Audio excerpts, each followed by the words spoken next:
Gregorio. Antonio.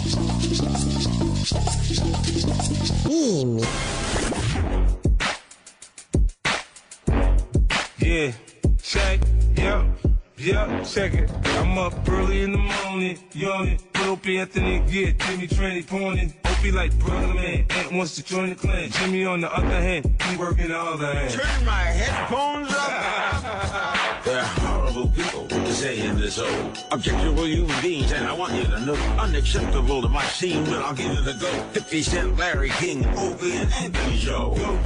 I know you're feeling the flow, while Opie's mother hucking Jim's trying to get blown. And we come to play around and we still in the show. I know you never heard nothing like this before. How important is the board? Bored you'll never be, and don't worry about getting shot when you're with Anthony. Oh yeah, on the edge of your care. Cause you really want to hear Opie, Anthony, and Jimmy. Just keep it right here. It's the Opie and Anthony show.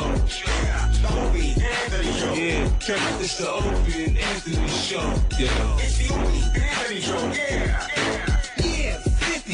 Yeah. Now Mike Tyson up in this bitch. It's the Opie and Anthony show. Booga, booga, booga. Enough of this palaver. Let's get this show on the road.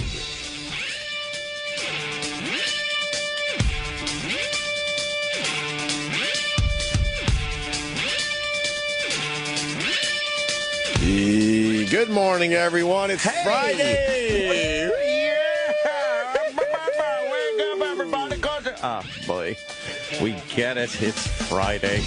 Again. Friday. And by Friday, you know what I mean? What? Monday will seem like it comes in a second. Monday's going to seem like Tuesday It's just there. because Tuesday will be my Monday. Every Wednesday, Anyone Sunday with at me? Carvel. Wait a minute. No? What? Hoping to take Monday off. Oh! Huh? Well. Well, we did a 5-day work week finally. Wow. Is it a holiday or something? Yeah. Oh. You okay? Yeah, I something don't know, going my around. throat's a little scratchy. There is something going around. I'll be fine today, but I sure hope it doesn't get worse over the weekend. I heard that. Oh, man. I heard Phlegmy. I have heard that. Yeah, get me some of that sneezing powder. You're too young for that shit, Sam. Growing up in the 80s, man, we had some cool shit. Like, remember sneezing powder? Snuff? That stuff like they used to use in the old days? I don't know. Look it up. Sneezing powder. You could buy it. Yeah? Before there was Spencer's Gifts. On the back of Or comic Spencer Gifts? Yeah. Spencer. Yeah, you would buy it in the back of, I don't know, Mad Magazine or something. It was called, fucking sneezing powder. And I think all it was like fucking... Some peppery stuff? Yeah, some kind of pepper. There it is! Holy shit. There it is! Sam Sneezing found powder. it! I love those old gags. Those are the most fun things to get as a kid. Yeah. This is double strength sneezing powder. I ordered X-ray glasses off of one of those things one time. Did you? And Disappointed when they didn't why, work. man? No, they don't work. You don't know how to convinced. use them properly. Trick gum, spearmint, or fruit? Fruit, please. Didn't taste like fruit, though, did it? No. No, you got to put the X-ray glasses on. Garlic gum. And then you got to walk around your neighborhood. Oh, that's right. And then when you see some young lady changing in her window, Oh. you don't feel guilty because you're like, whoa, I got my X-ray fucking glasses on. You should just wear those on the subway and just look at chicks and go, whoa! Holy shit! Whoa! Can I steal that? That's tacky enough for me. I'll take that. I'll take that. I'll take that one. That'd be great. X-ray specs. You just watch girls get all fucking uncomfortable because they're too stupid to realize they don't work. I swear to you, I want to do that video. Do it. It'd be hilarious. If that's the one that goes viral, man. Whoa! I'll do that one. That'd be so dumb.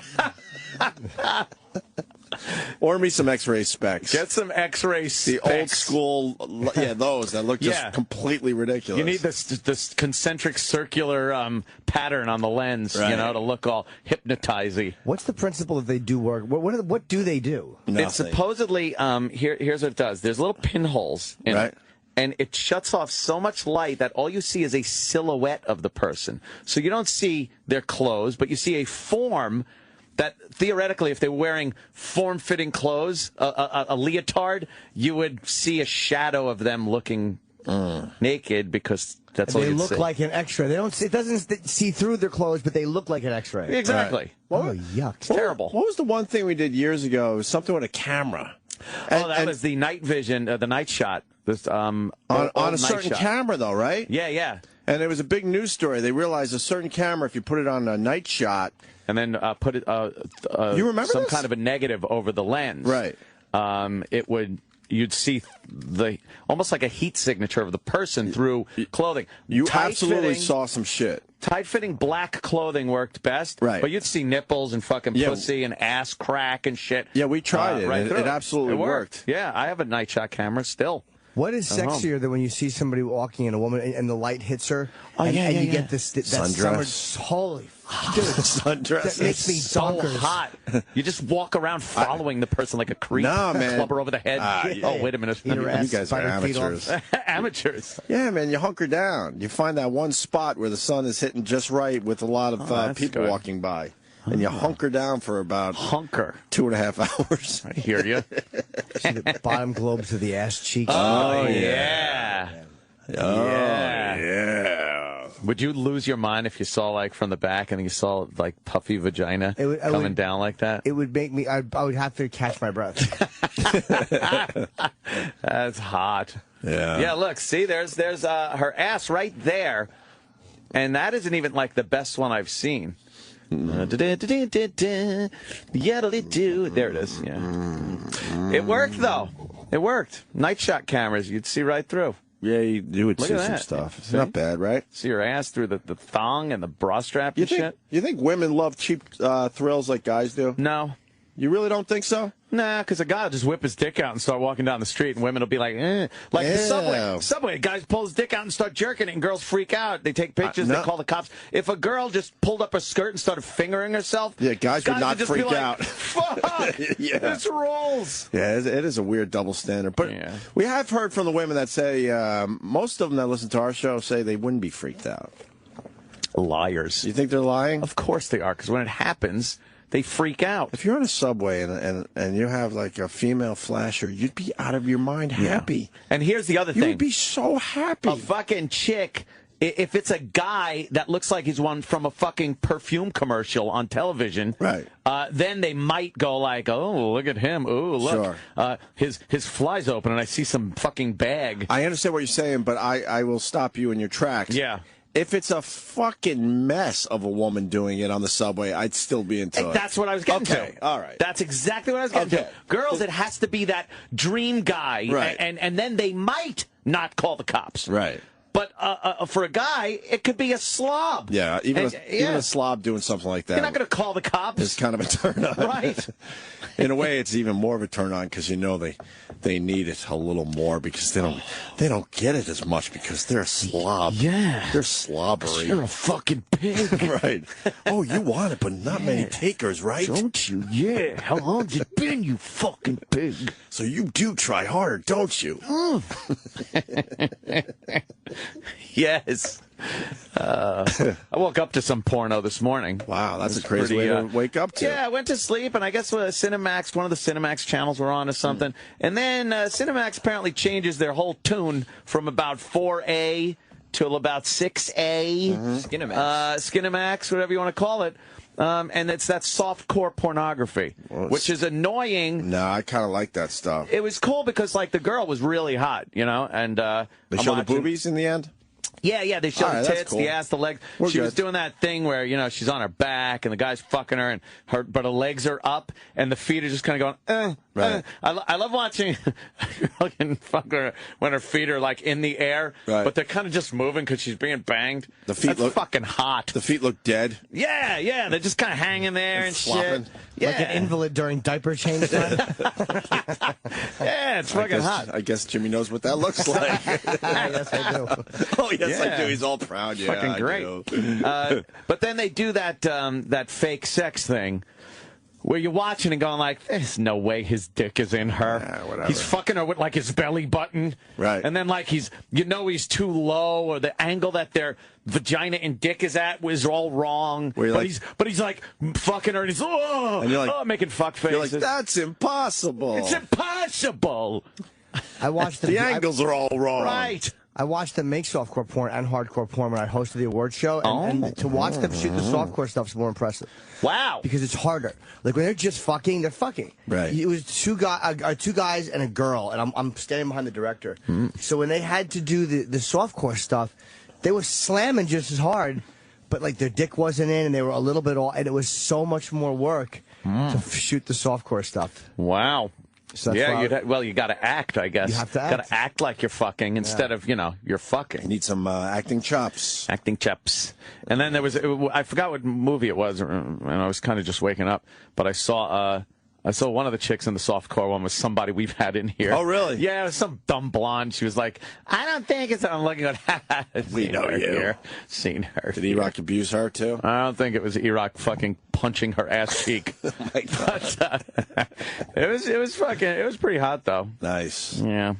I drove in with Kenny's tiny car. Oh, I saw it out front. A little update to the big accident from yesterday's show, where a tour bus swiped Kenny's car, fucking taking it out of the game for a while. So Kenny picked me up today in an Altima. He is way too big for an Altima. Of course he is. I was laughing. I go, I feel like we're in a skateboard, if that's possible. It's a little clown car that he gets out of. I don't know. He's going to have, like, major back problems. Yeah, he better get his car fixed. He'll be driving you to Poco Nuts in that thing, right, Jimmy? Ooh. Yeah, I think we're going up in that little thing. That's perfect. That's the way it should be. I should be driven to Poco Nuts in an Altima. That's exactly what my weekend Lurch is. driving it. Yeah. He's too giant for that. He really is. I haven't been in a car that low to the ground in years. It's so weird. I have my own car. Man, when you get used to the SUVs. Yeah. I haven't. I've had SUVs for the last, I don't know, at this point, probably 15 years. Every once in a while, I'm in a car low to the ground. That's fucking creepy. Yeah, I got the Mustang, so it's not as, like, alien to me. Yeah. But if I get in a car that's really small, like, even the Mustang isn't a tiny car. Right. But that gets, like, weird. You just feel like... And only in nice weather. So if it's, like, snowing out and I'm in a car... I don't like that at all. No. I'd rather be in fucking SUV. I like to be a little higher up. Yes. A little higher up would be nice. Yes. But nice. Kenny in his tiny car.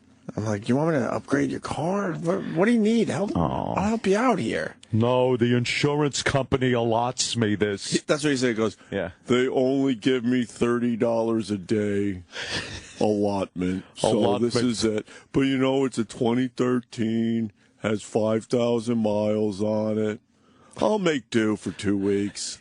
I'm like, dude, let's upgrade your car. I'll make do for my entire life. That's what Kenny does. He makes do. And then as soon as I get in the car, he goes, gotta tell you, that accident yesterday was my fault. Oh! Because he's feeling all bad. Yeah. The fact is, it's not. So if the insurance idiots are listening, it wasn't his fault. It's not his fault. But he's, we all know Kenny. I gotta tell you, GH, it was my fault. So we went to the scene of the accident. Oh. And then I'm like, look, returning to the scene. It's two, because he goes, I think it's only one lane officially. I'm like, no, it's 2 lanes. 2 lanes. And certainly we got there, and it's very obvious it's 2 lanes. Yeah. And That's the tour bus got lazy, and he was a little bit in Kenny's lane. So when he made that. He had to make that slight right. There's not enough room. Oh, was it a tour bus? Was it one of those? It was a tour bus. Oh, I fucking... Not a city tour bus. One of these coming into town buses. Okay. I believe, yeah. But now, I don't think it was a city bus. Now, Kenny was going to go straight? What? Kenny was going to go straight, and this guy was turning right? No. I don't really get what happened right. there. It's a weird right on it's a circle. To Central Park South. It's a circle, so you go around the circle, and then eventually you got to kind of like straighten it out now and go straight. So it's a slight right for both people. Okay. So both lanes have to slightly go right. Why couldn't Kenny go slightly right when the bus went slightly right? He did. That's what I'm saying. The guy had to go in Kenny's lane to fuck him up. Well, obviously, yeah. And Kenny sort of knew he was in a weird spot, so he was looking to see. He was trying to jump the light, and he blew it. The bus got, started out before he did. What if Kenny pulled up by the door of the bus? Right. So the guy could have looked and seen there was a car there. Yeah. But we've been, But I mean, we've been in that situation a million times. I told him this morning, I'm like, don't beat yourself up. We've been next to huge trucks, but we've been next to everything, and nothing has happened like that. You know what Kenny is right now? Where? Gassing up my truck. Nice. You barely made it? Be careful, Kenny. Why? What happened? Nothing. You know, Kenny's got a bad rep now. Yeah, back in anything. Old clumsy Kenny running into gas tankers. Driving into the gas pumps. Yeah, exactly. I signaled, but it didn't move. Because it's a building, Kenny. I was hit by the gas pump. But then he pretty much told me the whole process that he has to go through. I'm like, yeah, that's what we all do when we are in fender benders. But he's explaining it step by step like I was from some foreign country or something. Then the adjuster has 48 hours. Then I have to take it to the body shop. He's good. I know him. He does a good job. I'm like, this is something we all know. Hey, just God bless everyone walked away okay. Am I right or wrong? 100%. You know, from your lips to God's ears. You know what I care about? Getting to work, getting home, seeing the fam. You do what you got to do. What the hell do I know? Why would you set him up for that? Because it's all I do now at home. You do a lot of regular... I constantly do regular Joe at home now. I hate it. I annoy me doing it. I annoy me doing it. That's what I'm talking about. Oh, it's just he's so fucking annoying of a character. Yeah, he's a spy. Yeah. Got a message for you, Anthony, from one of from someone. Fan mail from some flounder. Well, trying to figure out how to set this up. From someone you admire. Oh, well. From someone you admire. David Duke. Yes. David Duke. What did he say? We're serving chocolates in the bunker if you'd like to make it over. Get it? I work for a rental car company. I could tell you how to get a larger car. Oh, boy. And then, that guy's full of shit. You can't get a larger car that way. Don't you have to just pay for it? Yeah. There's probably a way to upgrade, though. I mean, if they're giving you the $30 a day, but the bigger car is $50 a day, then I would imagine you're paying the difference to being a nicer ride. Right. Is it as simple as that? Let's see real fast. Rick in New Hampshire. Hey, Rick. Hey, what's going on? Ricky. Hey, so, yes, what you just said, if you stick with your own insurance company and they only allow you a certain amount, you would have to pay the difference. However, if it's the other person's fault and you go through their insurance, they have to give you a comparable size vehicle. Oh. Sounds complicated. It sounds a little complicated. And plus, how do you know whose fault it is? Yeah, we don't know whose one, fault right? it is, really. Fault yet. hasn't been determined. Right. Okay, well, it's up to the insurance companies to determine that. So if you just give them the insurance company information for the other part. Maybe in New Hampshire, that's how it works. Not here. And the Big Apple. NYC. That's right, the Big Apple. Mm-hmm. Big Apple. Did you see the Kacha documentary? No. It's pretty good. Is it? Yeah, wasn't bad. That one.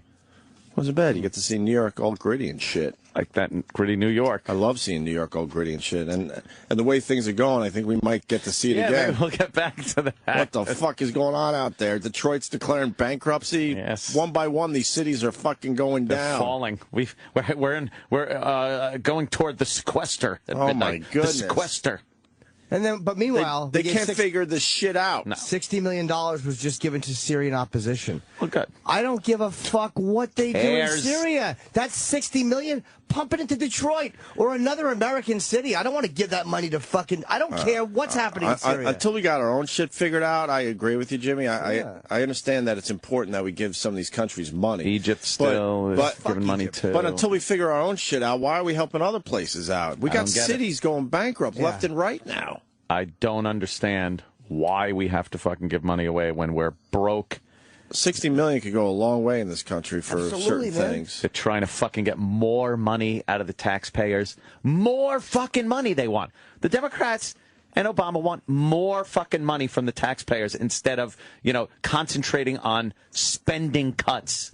It's astounding to me. That's what drives you crazy. Like, I wouldn't mind if they took $60 more million and they were going to rebuild infrastructure in Detroit and put people to work. Because the auto industry has taken such a beating. Yeah, but they came back pretty strong. They're doing all right now. But isn't that what's... But that's not enough to, save Detroit at this moment in time.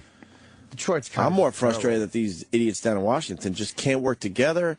They don't want to work together because if they do work with the other side, then it comes, like we were talking before the show, then the next campaign that comes out, like this guy was working with the enemy, so fuck him. What do you say? They're all crooks? No, you said it perfectly. They're all what trying you to stay under the radar. Yeah. They're perpetually campaigning. Politicians, their whole job is to stay under the fucking radar between elections. Rock the boat. Yeah, no one wants to work with the other side of the aisle. Why would you? Because then you're up for re-election, and then even your own party. The guy that wants to run against you in your own party will turn around and go, he sided with this Democrat. And the Democrats do the same thing. Do you want a man that signed a bill that said... Right. So they don't do anything with each other. They sit there like they're on eggshells. They freeze for their entire term and then hopefully get reelected again based on their name, not anything they did. It's become a fucking battle. I know everyone has their party. I understand that, but I think the bigger fucking story here is they just don't know how to work together anymore. They don't work together, and it's disgusting. And the guy at the head of the fucking and then someone will go, well, line, the reason is because the Democrats, and then the Democrats, well, the reason is because the Republicans. It's both sides, but they got to figure out a way to work together in the end. But also, the president is supposed to have some kind of leadership qualities and bring these people together, whether it's through, some kind of nice talk or wrapping their heads together. Right. He's supposed to be the guy that gets past these impasses, He's the leader that is supposed to make this work. I have never seen the government more divided than it's been under this president. I think it's just showing how broke the system is, though, in general as well. Yeah, well, I mean, you can blame Obama's leadership qualities, and I'm sure horrible. I'm sure you got a point there. I'm not even going to say you don't, but I think it also shows that the system is in trouble. Yeah, I really believe that. We'll find out when the Republican gets in next. Well, yeah, that a lot of this shit won't change. If the Republicans, they did a there's good a big candidate. if. You're right. Yeah, but we were talking about that just before the show. They're already trying to find another candidate instead of fucking govern. They're getting together where? In New York? Yeah, New York now. They're coming for fundraisers. They're coming to New York to try to figure out, their guy already. The Republicans? Yeah. When there's shit going on in Washington, they got to figure out. They're gonna come here, and then of course they're saying anybody that voted against Sandy Relief should stay the fuck away and not come to New York to try to get any money. There, you know what? There's your $60 million. We were all kind of figuring out the $60 million thing. They voted against helping out those people. Yeah, but then Syria, they shipped fucking money over there so the savages could blow each other up. Who cares? $60 million locally in New York. We'll take it. Yeah, there's some people really hurting out there. And I know that they pork barrel all this stuff. I know they throw all this bullshit, but that Boehner's a cunt. John Boehner is a cunt. Well, I hope that cunt sticks to his guns and doesn't cave into fucking Obama this time about taxes. No new fucking revenue in this deal. If they want to avert this stupid fucking sequester, no new revenue. Cut shit. Cut it, you motherfuckers. Cut. Cut. Cut. Exactly. Where were we? Well, you got someone you admire has a message for you. A message for me. You want to guess who the admirer is? Is it for me, or is it like... Yeah, I'm saying this is all about you right now. Personal. Huh? To me, personally. Personal to you. Does this person say my name? Yes. Really? If it's who I think it is, no way. Nope. It's not. Fuck. What? I just like the chemistry you guys have. We have really good chemistry. Yeah. Is it who I think it is? Nope. I'm getting I'm getting very excited. Nope. Anthony admires. It's someone I admire. Someone you admire, but not that person. It's not. Nope. It's not Tom Skerritt. Oh, I know who it is. Sam, I told you we fucking read each other's minds. I love that. I know who it is. Because you were scared that I was wrong, but I'm fucking right, am I? Mm-hmm. It's not Tom Skerritt. And I knew that would be who he was thinking. Yeah. Thus, then, why the brilliant chemistry? Exactly. You try to get that with Bob Kelly. Or the Who Kid. Right. Or both. Oh, damn. damn. Just shout it out. I know who it is. Oh. I mean, I'm not privy to it, but I just know. Well, no, I want it to be a surprise. Okay. Oh. Because that's why, even though you knew I wasn't going to pick who it was because I was going to say Tom Skerritt. But there was a very good chance you could have picked who it was. Very good chance. Because it's not out of the blue. But I knew you would go Tom Skerritt. I'm not looking. All right. Ready? Are you ready? All right. I'm ready. Hi, this is Olympic gold medalist Michaela Maroney. I know Anthony is a big fan of my selfies. I'll have to take one just for you. Oh, that's wonderful. Oh, boy. How creepy is that? That's going to be part of the trial of Anthony Cumia. A friendly message turned deadly. God, she talked to me. Her fans, I heard her through the radio. Her fans are going to be pissed. Yeah, they fucking are very... her fans have been attacking you. Very possessive of her. We got a little more. What? Yes. Oh, boy. Hey, this is Olympic gold medalist Michaela Maroney. Sure is. Thank you, Anthony, for the sweet birthday wishes on Twitter. I marked them as a favorite, and then, of course, I had to block you. That's funny. I did wish her a happy 17th. Yes, you did, which caused a bit of a stir. It was a bit of a stir. In the Twitterverse. Wow, that's pretty good. How did that come about? Anyone? Bueller? Comment? Erock? Erock, comment, and I mean it this time. Wow. I know. Yeah, she showed up yesterday. Yes. And we waited for a very long time. Ooh. And we were excited. I bet. And then we had to lie as to who you were. Oh, really? Well, maybe not really lie, as He's in on the not Disney telling Channel. her exactly who you were. He's on... Why?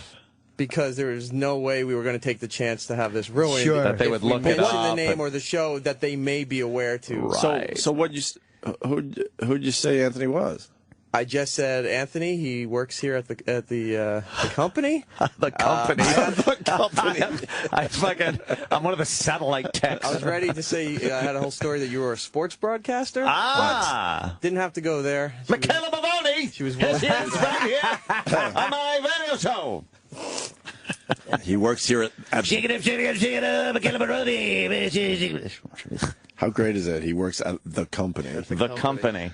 What's That's what's called that? the CIA. And this is for you. Oh! That's it. Wow. That's nice. Wait, she's Look doing at that. She's making the face. Let me see. No, she's just smiling. We were expecting her to do so, but she was like in too good a mood. Very cute here. She wasn't? She was. No, she was. How does she look in Very person? cute.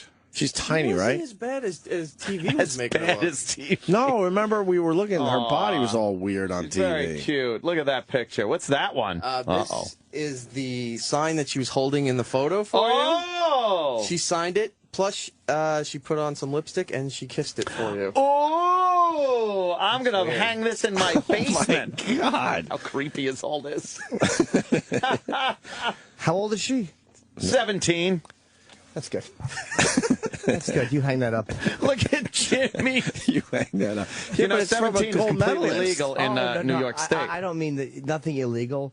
It's just in God's eyes, you're disgusting. But it's a gold medal winner. It is an Olympic gold medal winner, by the way. Yeah, yeah. Take away all of your filthy thoughts, That Jim is Norton, true. You know and what? it's an Olympic gold medalist. That's correct. Oh, my God. Am I going to have to tweet that and piss a lot of fucking people off? That's great. Hey. Wait till she finds out what she just did. Oh, I hope she does. no. I hope she finds out. For lying to her. Yeah. Yeah, the headline will go out in the Serious Paper Monthly. Fat kid fired. Birthday boy shit canned. Well, thank you for that whole thing. That's pretty cool right there. I mean, Erock's a good boy. Yes, he is. Erock. So what did you do for Erock's birthday? Erock birthday is coming up, right? Is it today? It's tomorrow. It's tomorrow. Ah, all right. Well, then I No, Roland keeps telling everybody it's different days. I can. well, we'll do something for figure your something birthday out. tomorrow. You're going to leave at 9:30? We'll leave at 9:30 in honor of your birthday. That's good. That is good. And then we'll do something I for like your that. birthday tomorrow. For you. Yeah. We'll leave early for you. Oh, Right. That's so nice. Big Erock birthday show tomorrow? Big Erock birthday show tomorrow. Fuck yeah, bash. Yep. What, Live at Polka Nuts. Jimmy just... Oh, my God. You can't do the Harlem Shake on an airplane. What the hell is that about? Yeah, that's too scary. That looks like wow. that looks like our plane ride to fucking Club Med. That was a little crazy. Those assholes. Remember the fucking guy? Have we told the Club Med story in a while? That's pretty funny. That's a good one, but the FAA is not feeling it. No, of course not. Yeah. Have we told the Club Med plane ride stories in a while? The plane ride. I Remember sure don't remember much of that. Remember the drunk asshole? That it was wasn't me. you. It wasn't you. They got up in front of the plane and grabbed the... This is when you could still do shit. Because, it was before 9/11. Mm-hmm. Grabbed the fucking walkie-talkie thingy. Yeah, the intercom. The intercom and announced to the plane he was buying a drink for everyone. Do you remember that guy? Yep. Yeah, that's a fun plane. That was that charter you know what? plane. And they were cool with it. They allowed it to happen. So then they went down the aisle and said, well, this guy's buying. What do you want? And he bought a fucking round for the entire plane. That man, Mohammed Atta. Yeah. It was amazing. Oh, wow. Amazing that he was... One big setup. He was very nice to have on the plane that day. I have a new character called Upbeat Producer. Guys, I have an idea. I have an idea. Let's do a video where the whole gang does the Harlem Shake, and we'll release it. It will go viral. Ooh. How many radio stations did that? I don't know. A lot. I bet a lot. A lot, yeah. Right? They did, right? Yeah. Yeah, there's like 100 of those that go up a day. To this day, even. Yeah. I mean, it's over now. It's over, so but people are still over. putting them up there. But it better be unbelievably stellar if you're putting something up now, like crazy. Yeah. Right. Like fucking Congress doing it. Yeah. Ugh, Jimmy. What? You just fucking farted. Nobody's so prejudiced against me. Did you, or is it the eggs? The eggs. No, you farted. It's the eggs. The eggs smell like farts. The eggs always smell like... People always think you fart when you're eating eggs. The eggs are sealed. Huh? The eggs are sealed. It was farts. Yeah, I know. The container hasn't even been opened. That's how eggy Unlike they your are. ass. That's how eggy they are? They're very eggy. The big YouTube video today is the helicopter using the rotor wash to push the deer off of the ice. That's pretty brilliant. Wow. Yeah. Where was that? You can't see it because the fucking... Yeah, because they got the big fucking Getting stupid creative ticker on the bottom. CNN in the way. Oh, you know what? I was thinking about you, Jimmy. Why? Did you guys see the... Thank you, Kenny. That is a cool video, by the way. Do we know where that was? Somewhere cold. Yeah. On a lake and all that. A lake. I love going on fucking frozen lakes, somewhere by the way. cold. I think it was a lake. Love frozen lakes. We don't get to see that shit around here. No. But you drive a little north of here in the winter, you get to go on a frozen lake. They're awesome. They really are. It's fun. I like the one from The Omen. You know how Jimmy bitches about all the shit on the screen, especially on CNN? Mm-hmm. Did you guys see the trick basketball shot with the cheerleader who was doing the flip, and as she's flipping, she grabs the ball, flips it into the basket. It flips in the basket? Yeah. They set up this whole thing as a viral video when it was hot. Obviously, everyone knows it now. And then they sit back and like, enjoy this amazing shot. And because of the graphics, you never get to see her pick up the ball or anything. That's a perfect example of what Jimmy's talking about. It's lazy. She does this amazing, the amazing gymnast flip or whatever. You can't see her hands, her head. You can't even see her shoulders. And then next thing you know, she's kind of, right side up as she's, throwing the ball. The most important part of the video is covered up with their the most dumb important graphic. part, how the fuck did she get the ball off the ground as she's doing this flip thing? And it's dumb, lazy TV producers who aren't seeing this and stopping it. Right, you'd never see that. But it's got to go higher up than that, where the CNN people got to go, look, it's so obvious, and a lot of times we fuck ourselves with all our graphics, so we got to have a system in place where we can knock out the graphics for a second or pop them in the corner Someone or something. should have one button that they hit. Right. Someone that has to monitor what's on screen constantly and just hits the button and it wipes every graphic off. Yeah, it puts a little, a little, those little ones they put that are kind of transparent up in the corner? A bug. When you hit, when you hit call it a bug. You hit the one button and that just appears. They could even do it they could keep everything where it's at. At least you could see through the graphics for a second. Yes. I don't know why they're still doing that. Because they're lazy, dude. It's all... They wonder why... the internet... Most people watching the news on the internet now? Yeah. Because they're fucking lazy. I know a lot of the people we talk to don't give a fuck about golf, but I love watching the PGA. Oh, my God. That's the worst. That's the worst. They try to do golf highlights on CNN. It's like... The cup is always at the bottom of the screen. I'll just take your word for it, I guess. Yeah. That was amazing. Because guess amazing what? putt. I saw the putter go, back as he's about to stroke the ball, and that was it. Yeah. Next thing you know, I saw a couple guys jumping up and down. I never saw the ball roll toward the hole. And with golf, it's always that way. Like they've filmed or shot golf that way constantly. The cup is always at the bottom of the screen. Right. And they show the shot. how do you not know you're going to block the whole fucking thing with your dumb graphic? I guess Jimmy's right. They're just lazy. They don't give a fuck. Yeah. It's so stupid. Retarded. It's especially stupid in this day and age when you could go to yourself, you know what, fuck that. I'll just go online and watch it myself. I don't need you. That's all I do. You don't want your viewers to go, I don't need you. Yeah. Everything is scrolling and busy. How much fucking visual entertainment do we need? Like more colors. But that's really what it is. More moving stuff. Quick, the stock market ticker should be rolling. Yeah. Because everybody doesn't have that on their phone. Let it be rolling. Let the chyron that says either Fox or CNN or MSNBC spin in a slow circle so people become hypnotized by its spinning. And then let this roll. Oh, fuck you. Stop it. But when they show like an old newscast, you feel kind of empty inside. There's nothing going on. You don't like the desk and the clock? And then when they put a graphic on the screen... Yeah, so loud. Yeah. I do remember those. But they don't move it. Like, look, how much do you need on Fox Business? Like, look at that. Well, it is business, though, Jimmy. That's a little different. But look at the one below it. What's that? CNBC. Yeah. Look Better at that one is Euro Fox. thing. Go with regular Fox, for real. Because the business channels are different, because they know a lot of people are just have that in their office, and they're just looking at the ticker. It says Fox News Live on the left. Coming to compromise. But the live has to spin a little bit. The live spins and then occasionally shows the time. Right. And then there's the big fucking graphic that shows what's on the screen. It tells you what's on the screen. That Nick Reagan is a presidential historian. Right. And the sequester versus shutdown. Right. And then you got to have the graphic of the show you're watching, Fox which and is Friends. Fox and Friends, and then you got the ticker at the bottom with all the news that they're actually talking about. And then they just throw in like extra stuff if need be. Right. It's absolute noise and nonsense, and they do it reasonlessly. Yeah. Like, if you're watching these guys just talk and you're above the suit jacket, that's fine. But that's a great idea to push it and have it just be clear. Empty so you can screen. Something to be said for an empty screen when you're showing a video. Because you want to fucking see the video. Well, that would be too much, but they want credit for it. Of course. At least, yeah, they want to have the credit for it. So at least, like, knock out a bunch of that. But why are we even talking about it? They're not going to change because they're not going to change it. And who cares? Because, like I said, any video they do show, I've seen it already days before. MSNBC's even worse. Look at that. Yeah, what is that?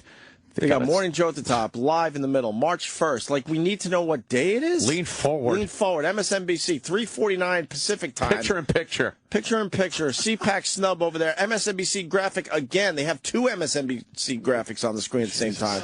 Washington, D.C., New York missing from the guest list. CPAC leaves Governor Christie out. Then another scroller at the bottom. They're into talking about politics. How many different things they have? It's very busy.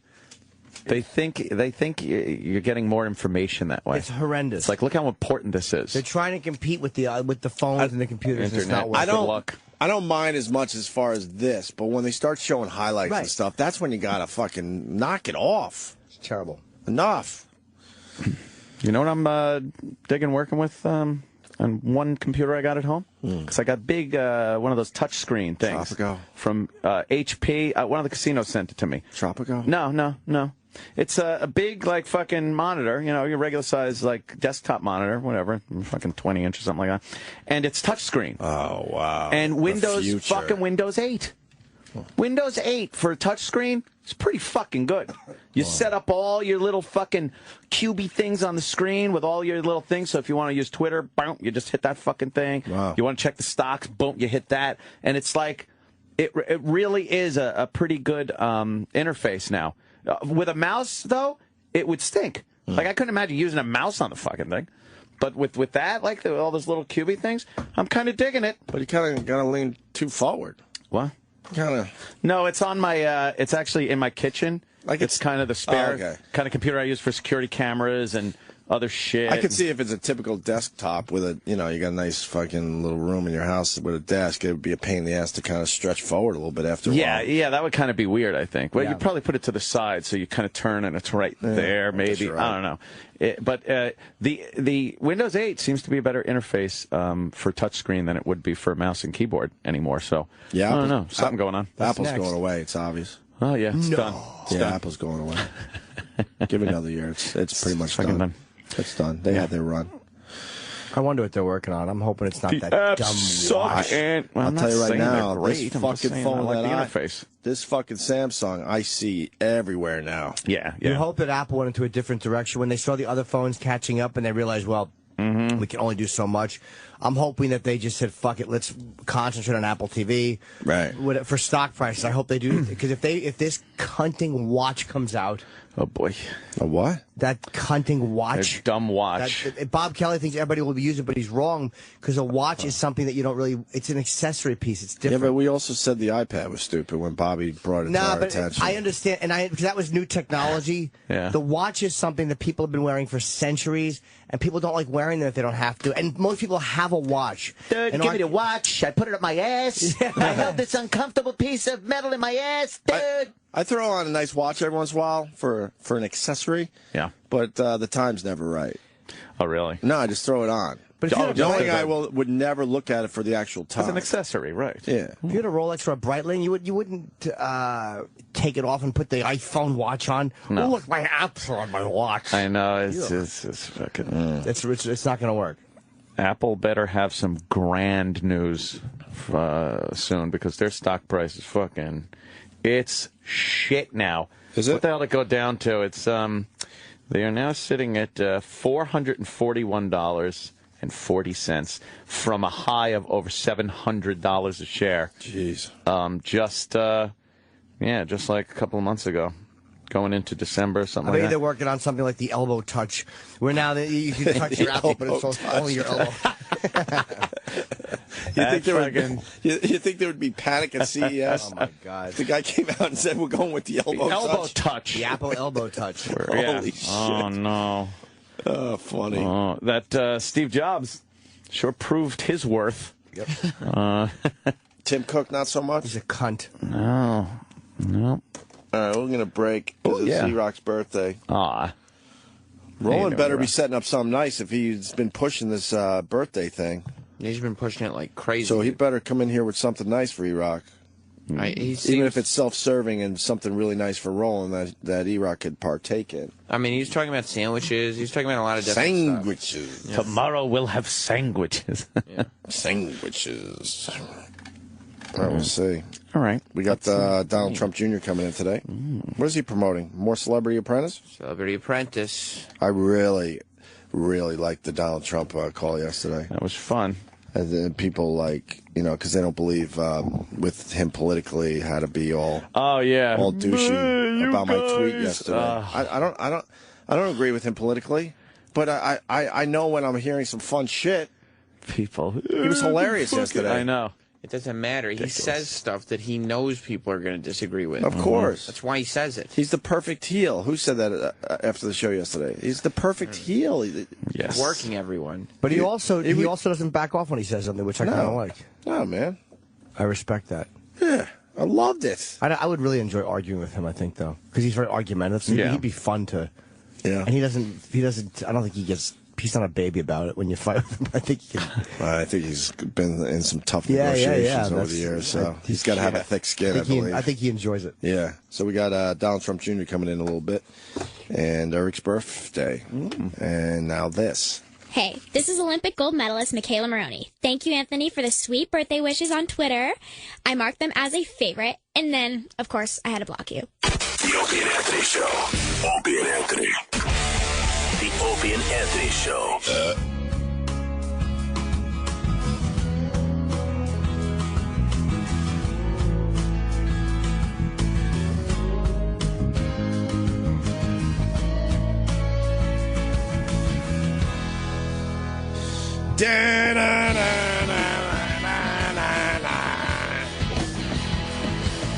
On a Sunday afternoon.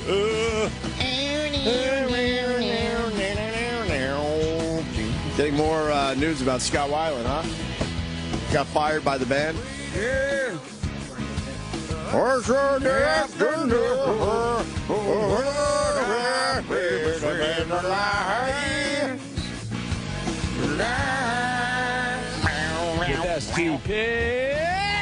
Whoa, holy shit. That's a proud moment in my broadcasting career.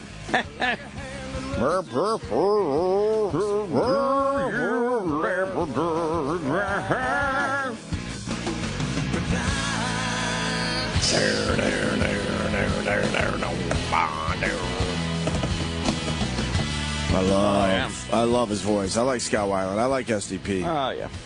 They had a lot of songs. What was a song that Scott Weiland did? I think it might be was it a solo song? No, maybe it wasn't a solo song. Which one? We've done this break. Atlanta. Oh. It sounds kind of Jim Morrissey. Jim Morrissey? Yeah, I know you don't like Jim Morrison and the Doors so much. Morrison-y? But give me a taste of Atlanta, just because I'm thinking of it. And then we'll give you the update on Scott Weiland. Not the live version. Oh, it's live version God, Erock. Man. That's what they call him. No, that was Sam. Oh. That was Sam. That's what they call me. Do you got Atlanta? Yeah, hold on. I'm looking for his solo stuff. I don't know. Maybe it is solo. It is solo. Oh, all right.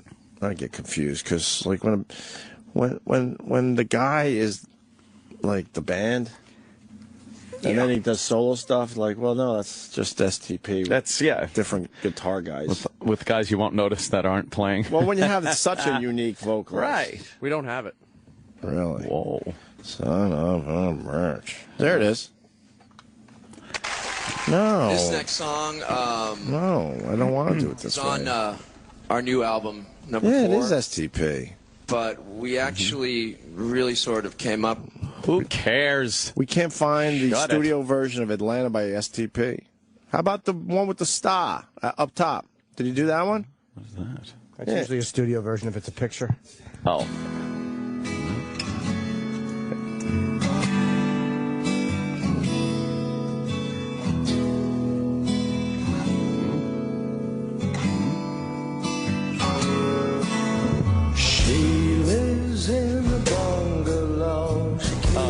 Definitely Doors sounding.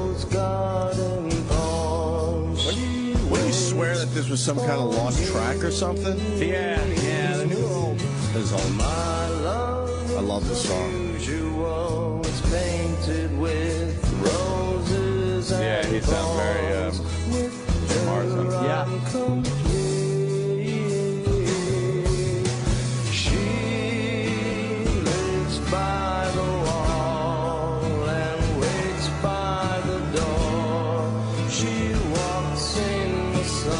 You think he was influenced by the Doors on that one? You know what? I hate the Doors. I don't mind that song. You kind of like it? As much, yeah. Well, I know you're a big Scott Weiland fan. So. I like that. I like Sour Girl. That's a good song. Sour Girl. Sour Give Girl. us some Sour Girl. That's a good song right there. One. Oh, you'll know it. Should we do it? Oh, you'll know it. Should we call it? Are we calling it? Oh, no. Erock, can we call it? Oh, it's STP Day. Yeah!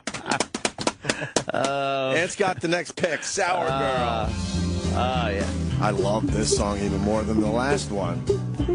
I like this.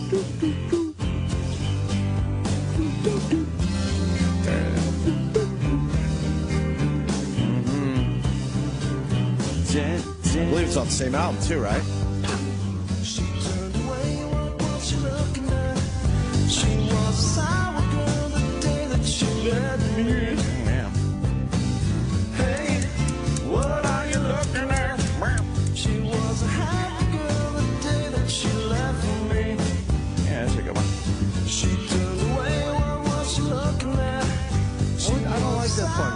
Ah, you don't like this? No. Jimmy. Sour Girl? It's STP Day. Well, you gotta wait for the chorus. Okay. You can't make a decision based on. Fair enough.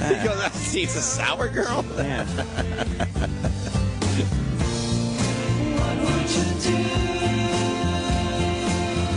Nice harmony. Sounds very Beach Boys. Yeah. I like it. There you go. Yeah. I like it a lot. I like it. It's a good one. Can we do one Bullhorn song before we move on? Yeah. Yeah. Give us one Bullhorn song. Your pick, Erock. You wouldn't sing to a bullhorn, right? That's such a weird sound. Sings into that bullhorn into the mic. Yeah, that's pretty fucking cool. weird. Yeah, it's awesome. Live when Was Cracker Man a bullhorn song? Sings into a bullhorn. Jim, what, you don't like Scott Weiland? No, Just because of what happened in Boston, right? I just think he's a self-centered, typical singer. Yes. But I think he's great. I mean, he's a good singer. We had 2 horrible experiences with the guy within, like, I think a couple days of each other, maybe a week of each other. Yeah. We went all the way to Boston because we were told we'd interview STP. Turns out we didn't because Scott Weiland didn't want to have anything to do with it. Yeah. And then me and Jimmy, I don't know where you were. You weren't on the stage with us, right? I wasn't? I don't know. I don't remember seeing it because I remember me and Jimmy being beyond annoyed because we're one of maybe 6 people on the stage, way off to the side, not bothering anyone. And they demanded that we leave the stage because Scott Weiland requested it. He didn't want anyone on the stage. I'm not saying on the stage where the people would see, like way off to the side. He's a douche. He's a douche. And then, of course, the PNC incident where, I don't know, he was waiting for the right time to leave his tour bus, and you had the DeLeo brother there just screaming and yelling at him, calling him Axl Rose. Me and Kenny saw that shit go down. That was amazing. That was a great night. He was what, like an hour? Yeah. Yeah. Yeah. I am smelling like a rose that somebody gave me 'cause I'm dead and blue. Let me sing that through the guitar pickup, though, or something. Oh, that wasn't a bullhorn song officially? I don't remember. Yeah. Like yelling into a guitar pickup. Yeah. That somebody gave me on my birthday deathbed. This is pretty good. Cracker Man's a bullhorn song, I'm saying. It is? I am smelling like a rose that somebody gave me 'cause I'm dead and blue. You could definitely change the sound too, which I like. Yeah.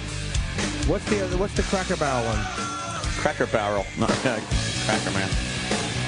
Oh yeah, this one. I remember seeing this live. This was a bullhorn song.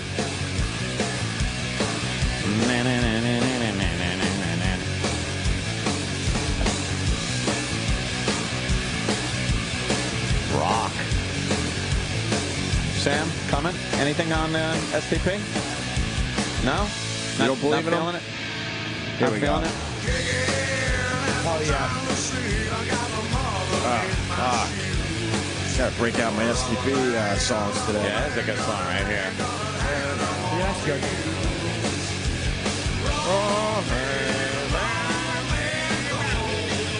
There's a bullhorn. Yeah, it's very good. It's like talented. I can see on that.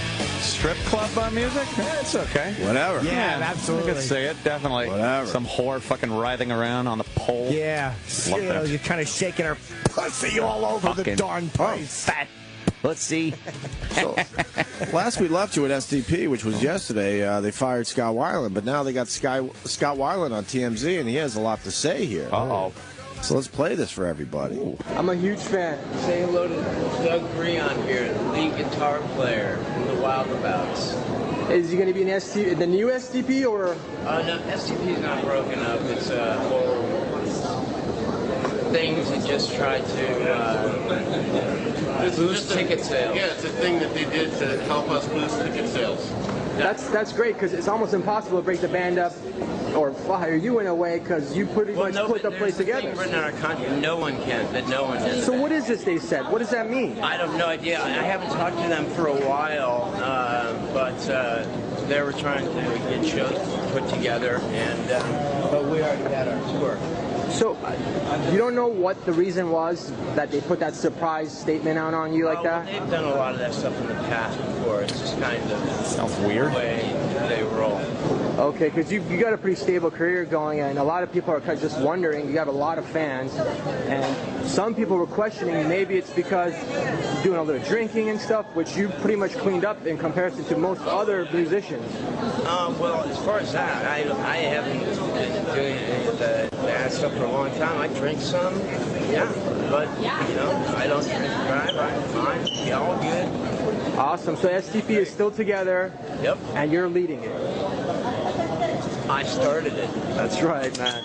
Jesus. Was that in New York? That sounds like a guy that I know doing the interview. Really? Oh, is it the guy we know? That's what I'm saying. It sounds like him. God, if it's him, then let's get him on the air. If that's him, I don't know when it was even done. Do we know? I don't know, to be honest with you. I know he likes he has a place in New York. I do know that. He comes here from time to time. Wow, he's definitely not doing anything. Look at him. Look how much bigger he is. He's obviously off the stuff. That he's almost unrecognizable as Scott Weiland there. Wow, he is definitely a little chubbier. Yeah, chubbier. He looked like a skeleton there for a while. I mean, I've heard things over the years, and we kind of saw it for ourselves a little bit. Like, the band doesn't really talk to him. He travels by himself on a bus, and the first time they see each other is pretty much on stage. And then they kind of go their own ways after the show's over. It's like they're just pretty much a business at this point. It's walking through an airport, Jimmy. So I don't know. Oh, boy. There's trees in the airport. That's not New York. We don't get trees in our airport. Who's that with him? That's his guitarist for another band he's doing. Oh. Wow, got him in the airport, huh? Right here. I'm surprised. I'm surprised he stopped. Yeah. No one can. That no one does. So what is this they said? What does that mean? I have no idea. I haven't talked to them for a while, but they were trying to get shows put together, and but we already had our. Surprised he's talking. And what's the new tour? What's the name? It's Purple to the Core Tour. Yeah, awesome. So we're doing songs of ours. We're doing songs of STPs. I think we're actually back there. And yeah, so it'll be cool. You think this guy's like, fuck, this is great. I got him. You don't know He's what talking to me. You can tell he doesn't want to stop. Statement out on you like that. They've done a lot of that stuff in the past before. I know exactly what's going on.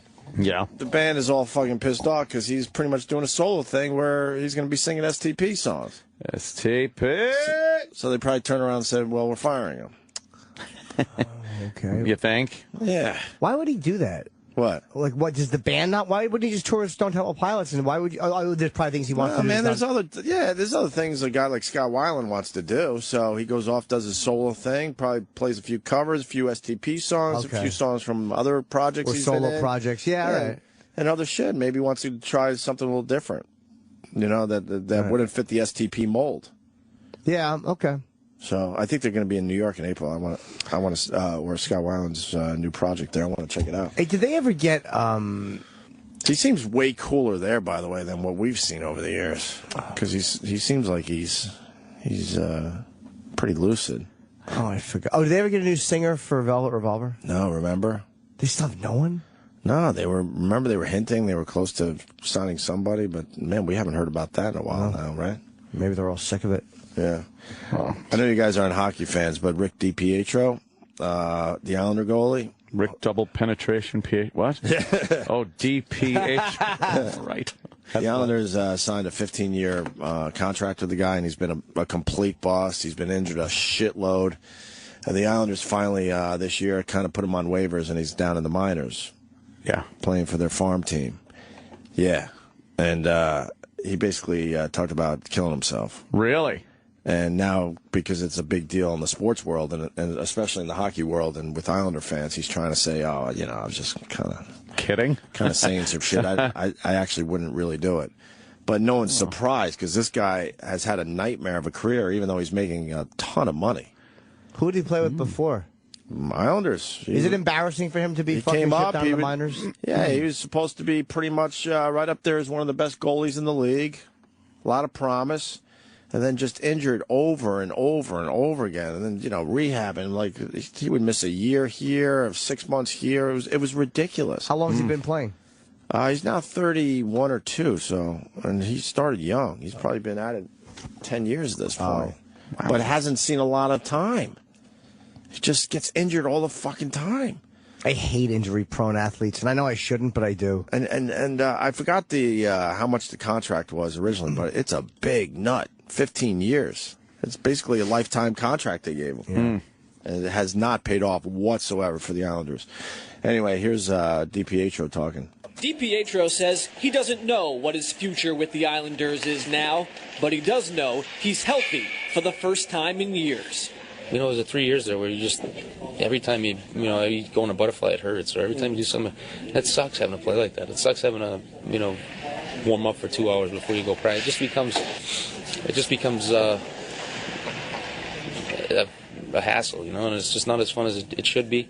And at one point, it nearly became too much for the $68 million goalie. Between the injuries, the losing, and the wrath of the fans, he thought about giving up and just quitting. And I'm not talking about hockey.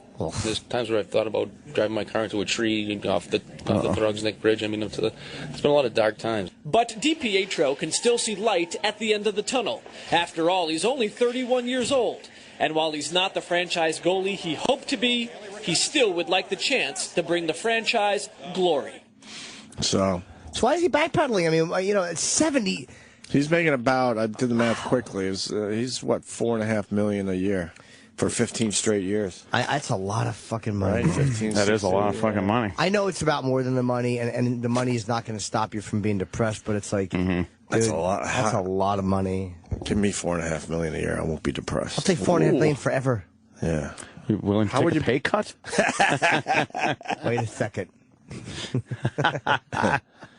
That's a lot of fucking money to be depressed about. That's a lot of, and you guys can't see it at home, but I'm doing the thumb rubbing between the fingers. I see that, Jimmy. Oh. You believe him? You think he actually would have maybe drove off the Trogsneck? I don't know. Or is it Why the would Trogsneck? Why would he say it? Yeah. Why would he say it? Unless, you were thinking it. Yeah. Because he followed up with there was a lot of dark times. Yeah, he must have thought it. He must have been thinking. Well, it's got to be frustrating. I mean, it was extremely frustrating for the fans, so I can't imagine how frustrating it is for the individual. Like he said, he would have to warm up for 2 hours just so he could go practice. Yeah. Imagine that. Oh, is he pulling muscles? Everything. Everything. Hips, knees, groins, you name it. What's the butterfly? Is that when they're in the goal and they kind of go like left and right legs splayed out different ways? I would assume, yeah, something like that. Oh, God. What's the matter, my love? What happened? Ralphie May. What happened now? He's going off on Twitter. I thought we were fine. I thought you guys squashed it. We squashed everything. He's going off on you? But now he's fucking... Wait. He was on our show. We kind of smoothed things over. Yeah. Was there any flare-ups on your part? Or Not. I haven't said a word. So what the fuck's going on? Well, let's see. Was there I wonder if one of the fans started it. It probably was a fan, but I mean, yeah, because he says, I've turned them down twice. Here's what I see from him first. I've turned them down twice. O&A would probably still be in jail if not for me. Oh, God, Ralphie. You're welcome. What is he talking? Why is he going with the same thing? I have no idea. I mean, if he wants to play, I'll fucking play. And then he says... Because I've never had a problem with Ralphie May. The fact is, we had an incident where things got really crazy, and there was a naked girl outside our building crying. Puking or something. Puking. Crying. They came in drunk. Yeah. They might have had a little something in studio. I don't know, to be totally honest with you. So there was a situation, and Ralphie May swears he saved the show because someone that was there to arrest everybody happened to be a fan of Ralphie May. But he wasn't there to arrest everybody. A cop showed up because there was a chick puking on the sidewalk. Right. We made a lot of it because it was kind of fun to... We made radio out of it, as it's called. Kind of came in, and, the cop recognized Ralphie. They started talking, right, and everything was cool. But... the cop wasn't ready to do anything. And we allowed Ralphie to kind of have his moment in the sun. Right. Because it didn't matter to us. So we're like, yeah, Ralphie saved the show. Yeah, but then he fucking, taking it all seriously. But he didn't save the show. We just kind of allowed that to be, good radio. What is he doing? This isn't that bad, what he said. What? What he said? Oh, my fault. Which one? This last one? Oh, my fault. The one where he goes, I turned them down twice? He might have been... Are you sure he's not answering a question? Like, some guy might have said, did you ever turn them down? He might have said, well, I turned them down. He hasn't turned us down. I turned him down. Twice. He says, I don't care, but I did call when Anthony was being a cunt to me for no reason. Fuck him calling me a cunt, saying I was a cunt to him. Fuck him. He said, I turned them down twice. He didn't. Once when I got busted in Guam, and once when they wanted me on with a comic I don't care for. So there might have been, someone might have said, did you ever turn them down? He might have been saying, well, these are the two times I didn't. I have no recollection of Ralphie May turning our show down. But I did call the fuck, when Anthony Ralphie, was what are being you a cunt to doing? me for no reason. For no reason. Yeah. No, shut up. And we smoothed things over with that shit. Off with this guy. He blew us off with Ryan Starr. We were in the Billy Joel box. What? Oh, that's Scott Weiland.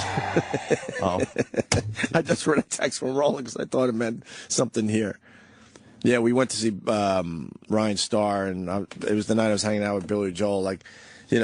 I was good enough for Billy Joel, but we weren't good enough for Scott Weiland. What happened? It was out there in Huntington. They treated me great, and I happened to hang out with Billy Joel a little bit, for real. As we were watching the Scott Weiland show with his daughter. He was so down to earth and nice to me. And we had a little chit-chat, and nothing too crazy. We were clinking our drinks together a little bit, and he was joking, and had a really good time with Billy Joel. He couldn't have been nicer. Okay. Knew the show, knew of us, because we know the same people out there on Long Island from radio and stuff. You know, Bob Buckman, if I have to get very personal. Did Billy Joel go around saying he saved the show? Did he do that? Jesus. No? And then, what? Well, and then... Right. And then the owner of the place that STP was playing at, like, takes us around and go say hi to, you know, STP. And we got shut down at the door, the owner and everybody. What the hell's that about? I knew, when they were taking me back there, I'm like... You knew. I just knew. You knew Baby Boy wouldn't see anybody. I said, there's no fucking way we're meeting Scott Weiland or saying hi to Scott Weiland tonight. Wow. But then, you know, 5 minutes later, I'm hanging out with Billy Joel. He couldn't have been nicer. It's like, really? Billy Joel, you know, the guy that has sold fucking, I don't know, 2.5 million records probably at this point. Oh, I don't know. I don't know what Ralphie's doing. You want to get him on the phone? No, I don't want to get him on the phone. I don't want to get him on the fucking show. Fuck him. I've had it with him. I don't think Just fucking relax. Do your fucking shit and stop commenting. I will go on record and say that, Ralphie, you did not save our radio show. We were in a spot, but we were going to be okay. One of the cops that came by to kind of take a look at the situation knew you. And then we kind of went with the whole angle like, yeah, Ralphie saved the show. Because it didn't matter to us. The fact is, you did not save our radio show. When did I appreciate what you did that day, and you talked to the guy and all that, but we weren't even in trouble. But yeah, trust me, if you know. Yeah. I'm sorry. Go ahead. When did he say we'd be in jail if it wasn't for him? Well, that's the day where he said he saved the show and saved us all from being arrested. There's a tweet that he says that. Oh, I think he said today. Yeah, it wasn't even. No. That's not even right close here. to true. We were in a spot. We were in a spot that day. We had naked girls. One was naked as fucking business. People were going into the building for their jobs. I fucked her on a table in what became the Ron and Fez office. Right. 28 minutes ago he said that. Oh, did he? Okay. He tweeted, I've turned them down twice. O&A would probably still be in jail if not for me. You're welcome. He puts like, you're welcome. Oh, I didn't see that. I'm sorry, man. Okay. Yeah. I'm not accepting your welcome because you did not save the show. I'll say it again. Fucking Ralphie. I've had it with him. It made fun radio that day, so we went with the angle that you kind of saved us. Yeah, I'm sure you helped us a little bit, but you didn't save us. Like, we don't bash fucking comics on this show. I was being cunty to you for no reason.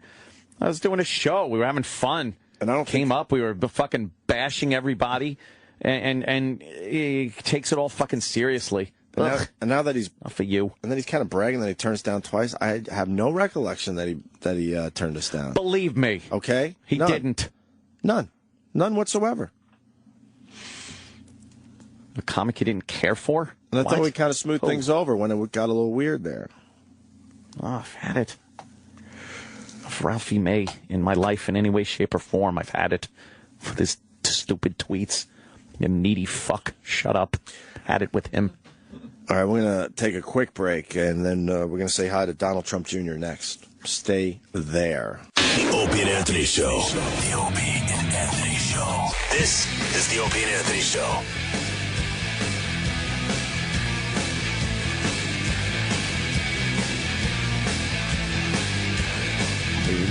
Yeah! By the way, I know yeah is not SDP.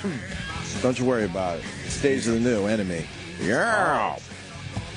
It's just that same sound that I enjoy. Was Days of the New? I know our guys from Philly were Enemy. Enemy, who, Octane. No. Sang Enemy. Does Days of the New also sing a song? Oh, yeah, I think they were, okay. They were just very good at doing that song and a bunch of other covers that we liked. Yeah, we liked those guys, Octane. Wait, they were doing a cover when they did Enemy? Yeah. Yeah, that's a Days of the New song. Yeah. Wait. I think we're very confused here. I don't... Wait, what are you talking about? Octane's Enemy is their song, right? Oh, is it another Enemy song? Yeah, Enemy was, what's his name? That band that was the Israeli guy, singer. Well, they also had one that's Disturbed. Disturbed, yeah. What? Enemy! Oh, no, I know that one. Yeah. But I'm going with, yeah. Oh, okay. That's Jesus. Enemy by Days Anew. We're all confused. Right? Now I'm fucking confused, too. No time to waste. I got a lot of anger inside. I'll waste not another time. Yeah, they did this outside for us. Where the hell was this? On the walkover. Because Rogan said do something original. Enemies are the closest friends I keep. All right, so we got that figured out. Octane, a band out of Philly who did a bunch of stuff with us over the years. They had a song called Enemy. Now go to Days of the New Enemy. There you go, this one. Yeah! Okay, so we're both right so far. Okay. Right. And then where's Disturbed Enemy? Oh, yeah, let's make it everyone's right. Even though, I bet you we're all looking at each other like the other two are wrong. But now all three of us are going to be right. That's all I was thinking was Disturbed Enemy. That's case scenario as far as I'm concerned. Everybody's right. And then here's Anthony being right. Disturbed Enemy. Yeah.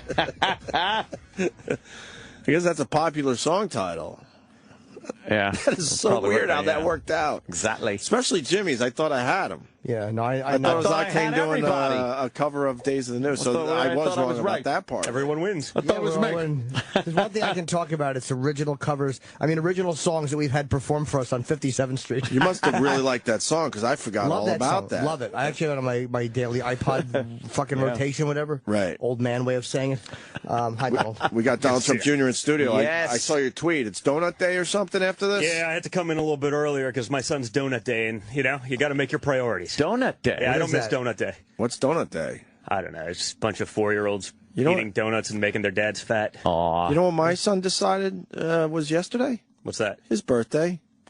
And we just went with it. Just go with it? How great is that? He decided because it was his Pop-Pop's birthday down there in Philly. Oh. So we did a whole, we had to do it on the fucking phone and stuff. But, man, you really feel like you're watching, a TV show. It's my birthday, too. We did the birthday phone call, but then we're eating dinner. I go, hey, just leave the phone on. We'll just kind of eavesdrop into your world. You can see what we're doing. That's cool. It works. It was kind of cool.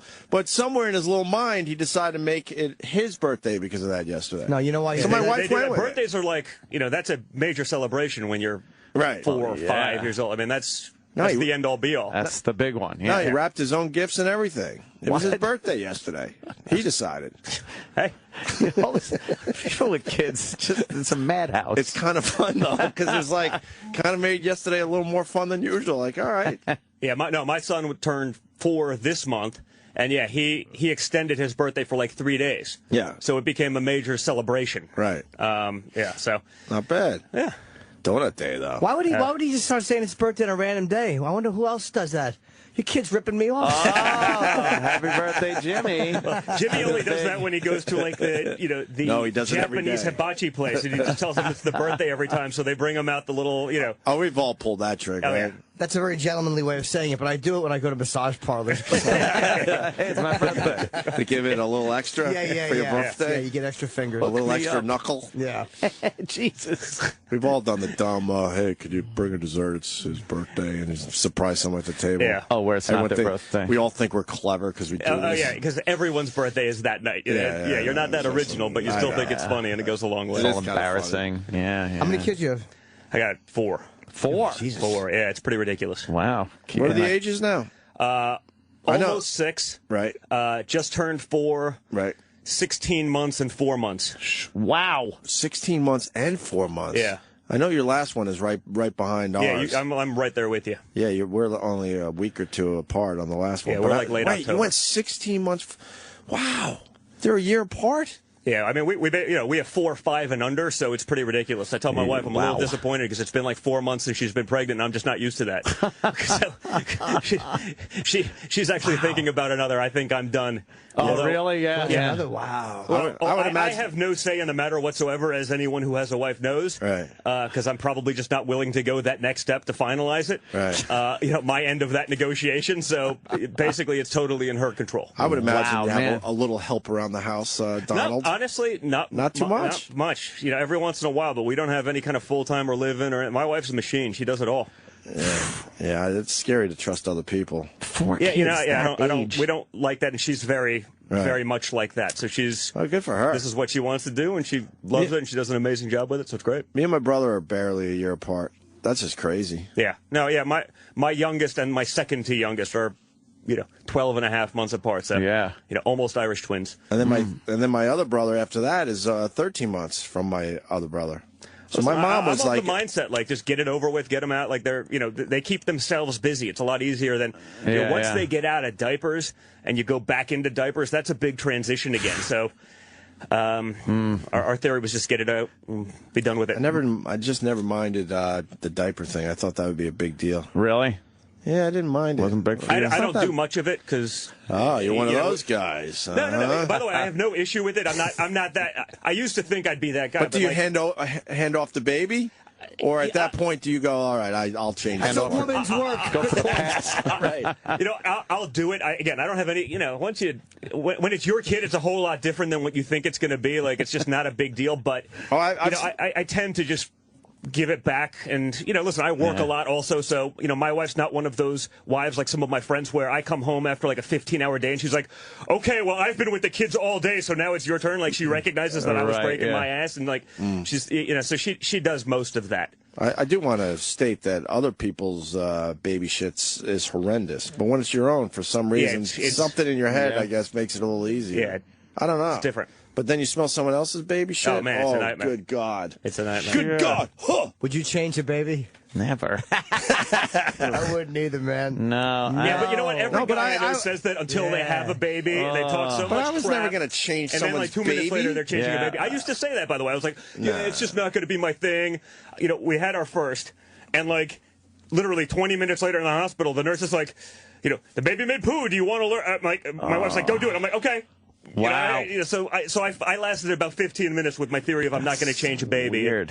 My nephew is 18, and my sister just You're had another changing baby. your nephew's 18-year-old diaper? Your 18-year-old. It's a really weird thing. He'll just wear it, but he wears it on his head. And I'm like, you're doing it wrong. And he just thinks it's funny. Yeah. It's just so much easier than going to the bathroom. Well, you just be like, I can just go right here. Like, why? Yeah. That's a big age difference. 18 and how old?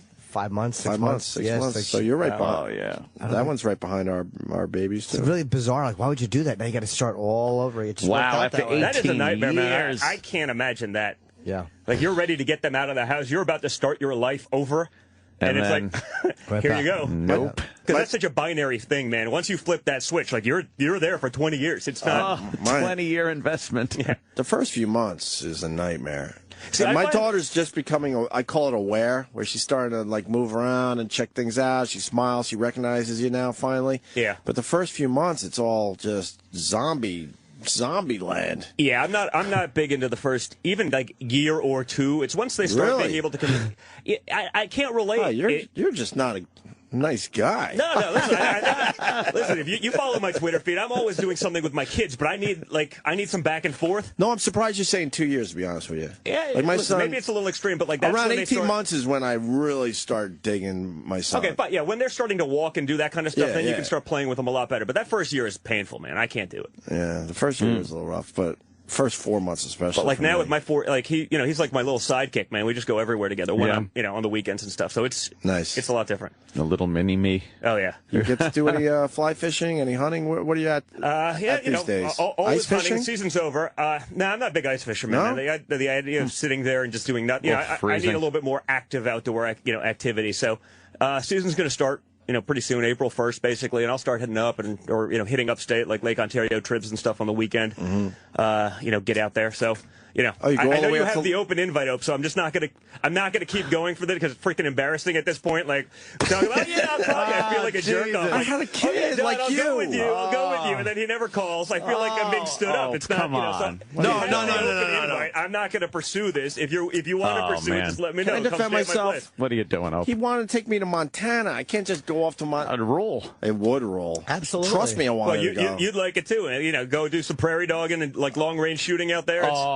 Yeah, I'm not a big hunter. I love shooting, but I'm not a big hunter. Yeah, I can't shoot animals. Yeah, I don't mind. I'm not one of those guys that say that you shouldn't either. I just know I can't do it. No one invites me to Montana. No one invites me. Oh, Jimmy. because you yelled and screamed how stupid fly fishing is. That's true. It's not to be invited. So you can hate on us for a week. That's going to be great. I can't wait. Thanks. And then I'm thinking, like, I want to be invited. I was going to be last man in. It's all his friends that he obviously has known forever. And I'm like, man, I will look like the biggest fucking dork if I don't fit in. Well, you don't fit in. Like, by the way, if you wouldn't fit in, I probably wouldn't invite you because I wouldn't do that to you because then I feel awkward about having like the one guy that's not fitting in and then you know, I hate to since tell you're you my this, friend, I got to deal with you. Like, I don't want to do that. We crap, were brought up a little differently, sir. I was brought up very poor. Oh, what's your point? I don't know.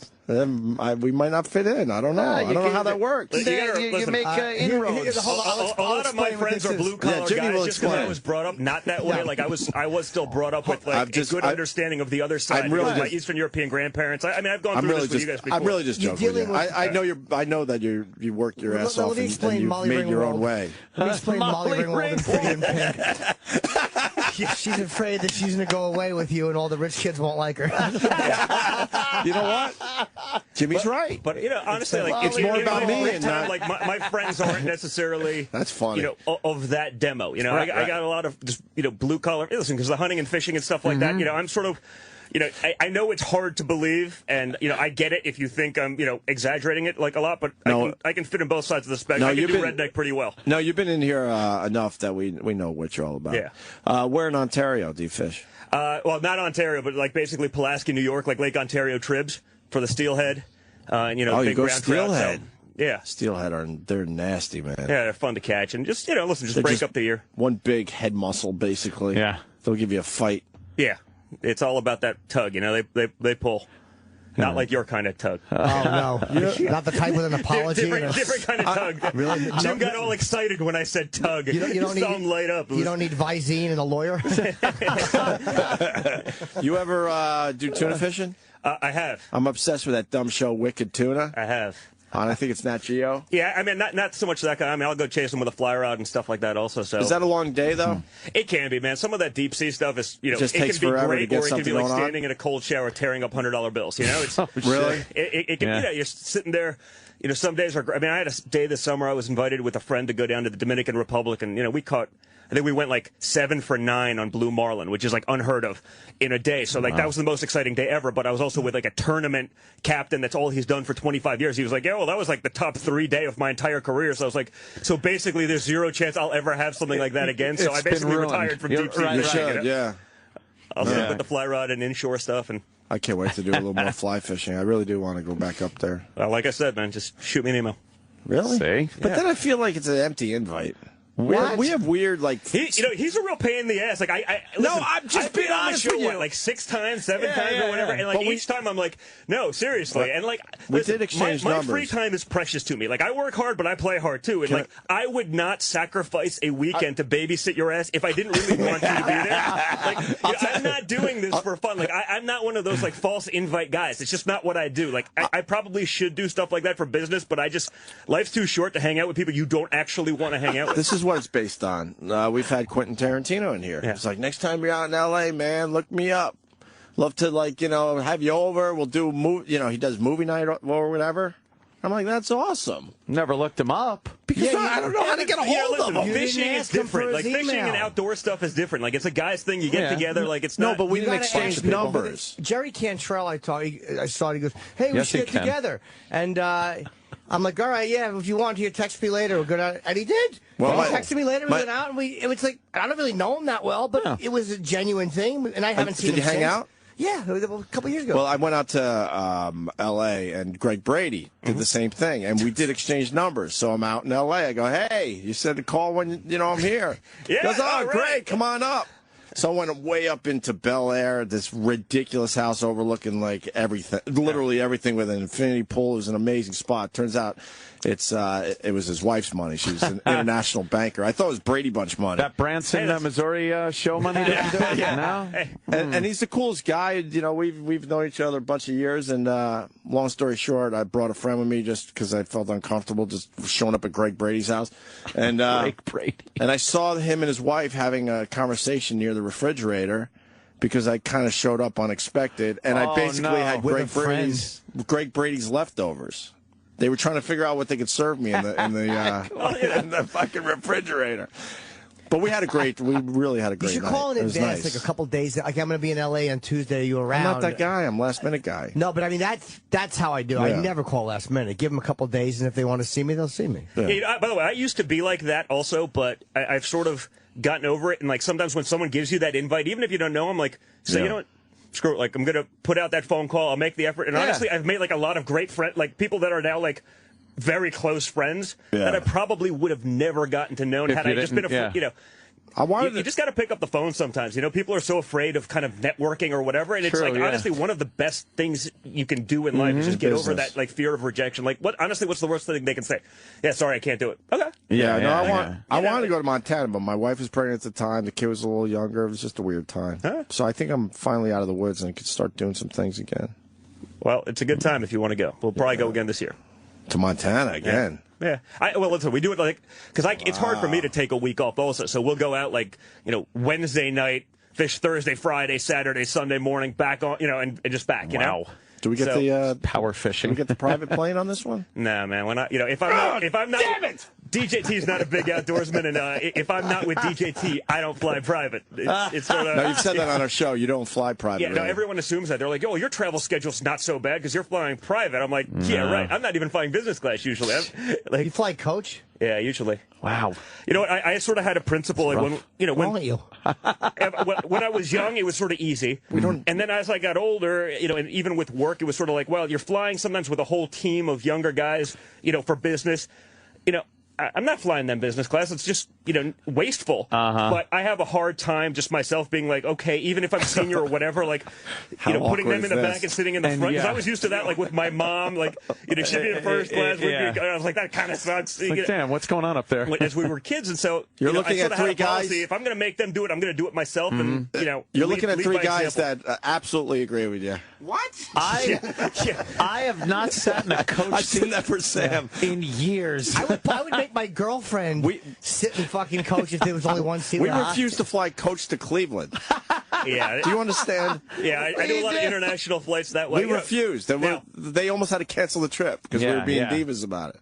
Yeah, it's just honestly, it's just a principle thing for me. And I'm like, just whether it's like the Scottish half of me, I'm just naturally cheap. I feel Save like a little money. Like a 2-hour flight's $6,000 versus like $800. Right. I feel like an idiot. Like I'm just going to be reading a book anyway. You just feel stupid spending the money, and I can't. It's just the way I was brought up. Wait. Scottish people are known to be a little cheap. Apparently, that's what I hear. Yeah, thrifty. Yeah, I didn't know that. Thrifty, whatever. Oh yeah, Scotsman. Really? Yeah. I've never heard that before. Yeah. Your dad was on the phone yesterday. I heard that, and I was like, oh, boy, because I've literally had one of those weeks where I've been going like 8 till midnight working on a deal because it's one of those deals that if people leave and go their respective ways, like it'll never get done. So I've just kind of institute the lockdown policy. So I have no idea what's going on in the world in 4 days.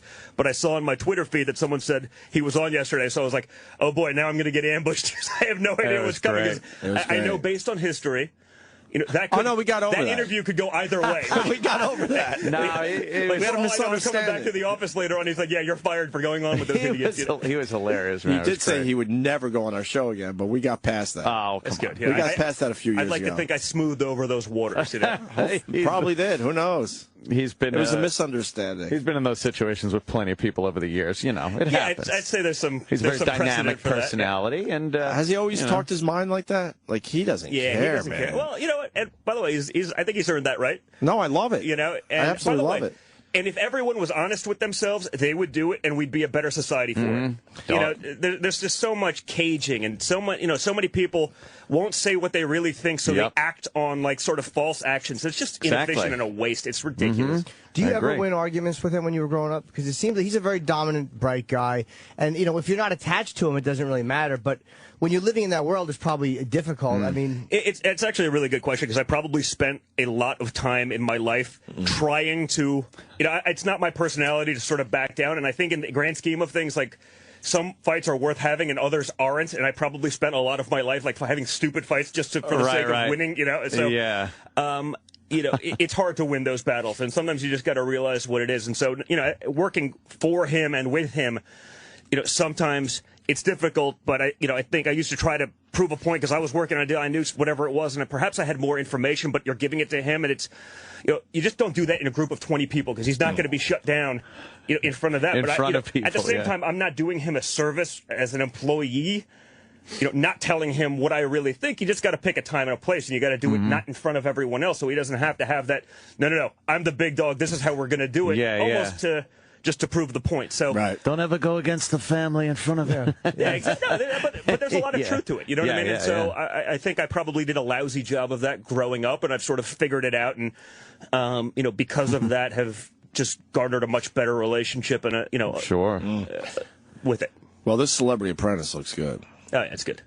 Oh, yeah, the cast of All-Stars. It's all the All-Stars. Right. Yeah, well, also what it is everyone's been there, done that, so you don't have, like, the first 6-episode lull where people are trying to be nice, and they're just like, you know what, we've been... Out for blood immediately. Oh, they jump right in because they understand the game this is not their first rodeo. They're just like, boom. Yeah. There's some good surprises early. Penn Jillette was in here recently. He's a good friend of the show. He said that the boardrooms are like 2.5 hours long. Sometimes longer. Like you don't see it in the show. It's hard to translate it over. And like I wish they could do like an outtakes reel because there's some shit that goes on in there it's just amazing. The problem it has no relevance towards what ends up happening in the end. So it's sort of with a limited amount of airtime, you got to cut it. Yeah. But those things are intense, and they just go. Like they don't stop. None of it's scripted. It's just like free flowing crazy. But I would love to see that. There's got to be a place for that. I would think online so, or something. There's some stuff. Like I said, I'd say 50% of the best stuff ever on The Apprentice happens, and it ends up on the cutting room floor because there's just not enough time. And there's no way to present it. It's just not. How did Gene Simmons behave when he was on? Because Gene likes to talk and Gene likes to dominate, but in that situation in the boardroom, you really can't. So how did he act on the? I had a good time with Gene. I have a lot of respect for him. He's a very bright guy, everything like that. But he in his own world, he's a big dog, but you can't be the big dog when you're a contestant on a show. And I think, he tried to show that, and that's why he got fired. Like, by the way, there's no question in my mind. You didn't want to get rid of him, but there's a point where you take a stand. It goes against everything that the executives and everyone else said, and it's like, come on, we'll give you the out. Like, try to, like, we just want to fire the guy that no one cares about, Gene. We'd love to keep you on this show, but that's you what your can't do dad it, was or it saying stops being yesterday. real.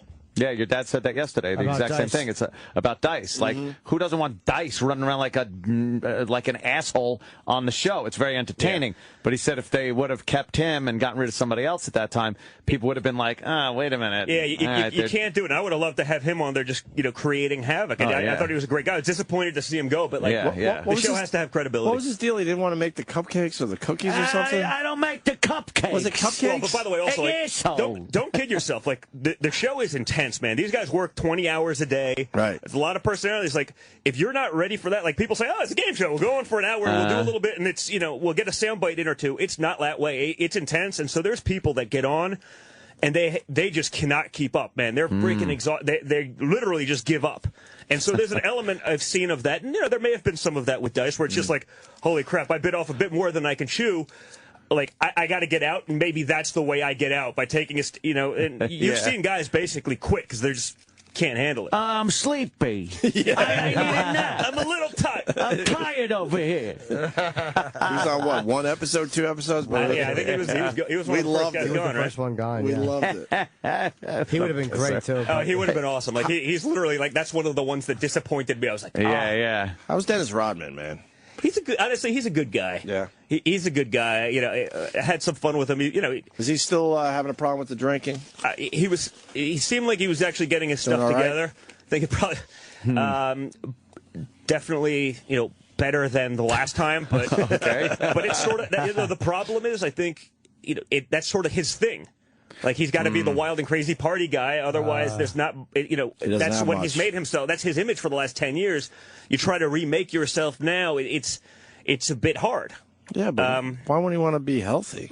Because I think he probably generates a lot of income by being a clubbing guy and all that stuff, and it's sort of hard to put yourself in that environment. Yeah. Right. If you're going to quit that, you just got to get the hell out. You feel like you're losing a piece of yourself too. Like, I won't be me without whatever unhealthy thing it is. But I feel like he has enough money at this point. No, I would think so, but you never know, man. Like you see that with a lot of the guys, and my dad's big sports guy. He's friends with a lot of the athletes, and you see these guys that when they're playing, they have these big contracts, man. But that burn rate is look, we don't. They blow it, and you don't know how. You had $100 million, and now you have nothing. And it happens every time. People take advantage of them. They're not particularly financially savvy. We had one in here recently, and we don't know for sure. We should say that, but Dr. J. Yeah. I'm like, man, this is a guy that should be set for life. And maybe he is, but he doesn't have the type of money, you know, the other athletes that came after him that were just, you know. Well, I think it's probably a little different today, man. The salaries are just different. Yeah. You know, the fame is probably the same, but it's you know, the compensation today is just insane. You know, now that doesn't mean they don't spend equally insane, you know, and end up in the same place. But you don't see many guys that 50 years later, you know, 30 years later, they're still, you know, doing great. Right. Very few guys transition to be businessmen effectively. Yeah. We felt like he had, you know, some money and a good life, but it wasn't anything you would expect from someone like Dr. J that completely changed the sport and was the guy for so long. Yeah, I agree with that. But I think he just missed out on the really, really big salaries. Correct. But look at, what's his name, from Boston? Just like one dumb... Kurt Schilling. Kurt Schilling. It's like you put everything into one thing. Oh, God, How do you blow $50 million? Like, trying to make a video game. Honestly, and you see it. Listen, in business, you see that deal. It's like, wow, it's, you know, that's going to make me a billionaire. It's like, you know, if it were that easy, and I think that, you know, that's probably becoming like an American thing. It's, you know, that hey, what's the easiest way to make $1 billion? Like, you know, as though it was so simple. Like, you know, it's really not. You know, and I see that in the business world. Like, you know, everyone likes to say, well, if I had $1 million, I could turn it into $1 billion. It's not that easy. And so you got a lot of guys that have always had their asses kissed, and you know they're telling how great they are, and then you know you have a good salesman telling them what they can do with that, and it's you know it's easy to get suckered into kind of going all in, like you know. What are you working on these days? Where are you flying to? A bunch of deals all over the place. You know, going back and forth to Scotland a lot for that golf course we have going over there. Spending a lot of time in India, a lot of international deals. You know, probably picking up a lot more of those. We picked up Doral down in Miami, the golf course. Did you really? Yeah, we bought that last year. We got the big PGA tournament there this week. This week coming. So, you know, we're keeping. I broke my wrist at Doral. Really? Drinking or playing golf? No, I'm not a big drinker, actually. During our time off, Rich Voss set us up, and we got to play Doral. Oh, was that where he fucking... Huh? Was that where he launched the ball and no, hit you on the wrist? No, I broke my hand because of Rich Voss, too. A slight fracture in my left hand. Well, how did you break your wrist playing golf? Well, so we go down to Doral. They have, 3 courses, I think? 5. Is it 5? Okay. And we played 2. We might have played 3. Every day we played a different one. And we got to play the one they actually do the PGA on. Yeah. And they were getting ready for the tournament, so they didn't have any of the fresh sand in the sand traps. They had some. But it was hard pan underneath, and I didn't know that. It took a full swing in the fucking sand trap. Wow. I think it was the first or second hole, and I broke my wrist or my hand. Something was going on. But it just goes dong. Oh, dude. And that could be painful. I mean, like, so then I'm like, I say broke, but I never went to a doctor. Okay. But I'll tell you this much. You couldn't play. The next tee, just hitting the ball, like Ant said, the vibrations was fucking brutal. So here we are on this awesome course where the PG gets to play, and I had to hack it around the course. Like, I barely could fucking hit the ball. Well, every shot hurt like a motherfucker. And then I had to take off about 4 or 5 months from playing golf before it actually healed properly. Do you play a lot? I used to play a lot, but... Well, you know, if you want to get out, we have a lot of courses in the area that are quite good also. Another invite that he will not take me up on, but that's okay. You're kidding me? One of these days, and by the way, you guys are more than welcome. No, I I'm don't know if I want one of our courses. Yo, I don't know if the beer cart has that much beer, but... My father-in-law is a big golfer, too. We'll play that one across the river tomorrow. That place is supposed to be amazing. Yeah, Bedminster in Jersey? Yeah, that's the big exclusive one. That's the main one, right? Yeah, we have a bunch in the area. I mean, we have one right outside Philly. We have one in Colts Neck. We have one in Westchester. We have one in just north of Westchester. Putnam. What's the one near Liberty? Liberty Island and all that. Well, the pond would be good for you, Opie. Yeah. The pond. The pond's for you. But Scotland, that's your deal? Yeah.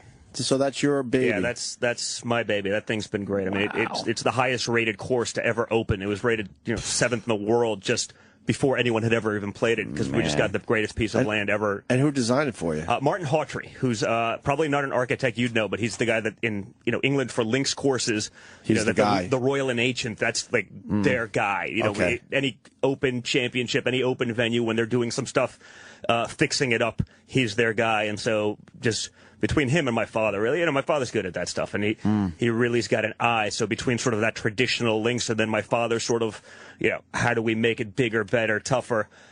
We came up with something that's just ridiculous. I have a golf question for you. We speculated why Augusta let women in.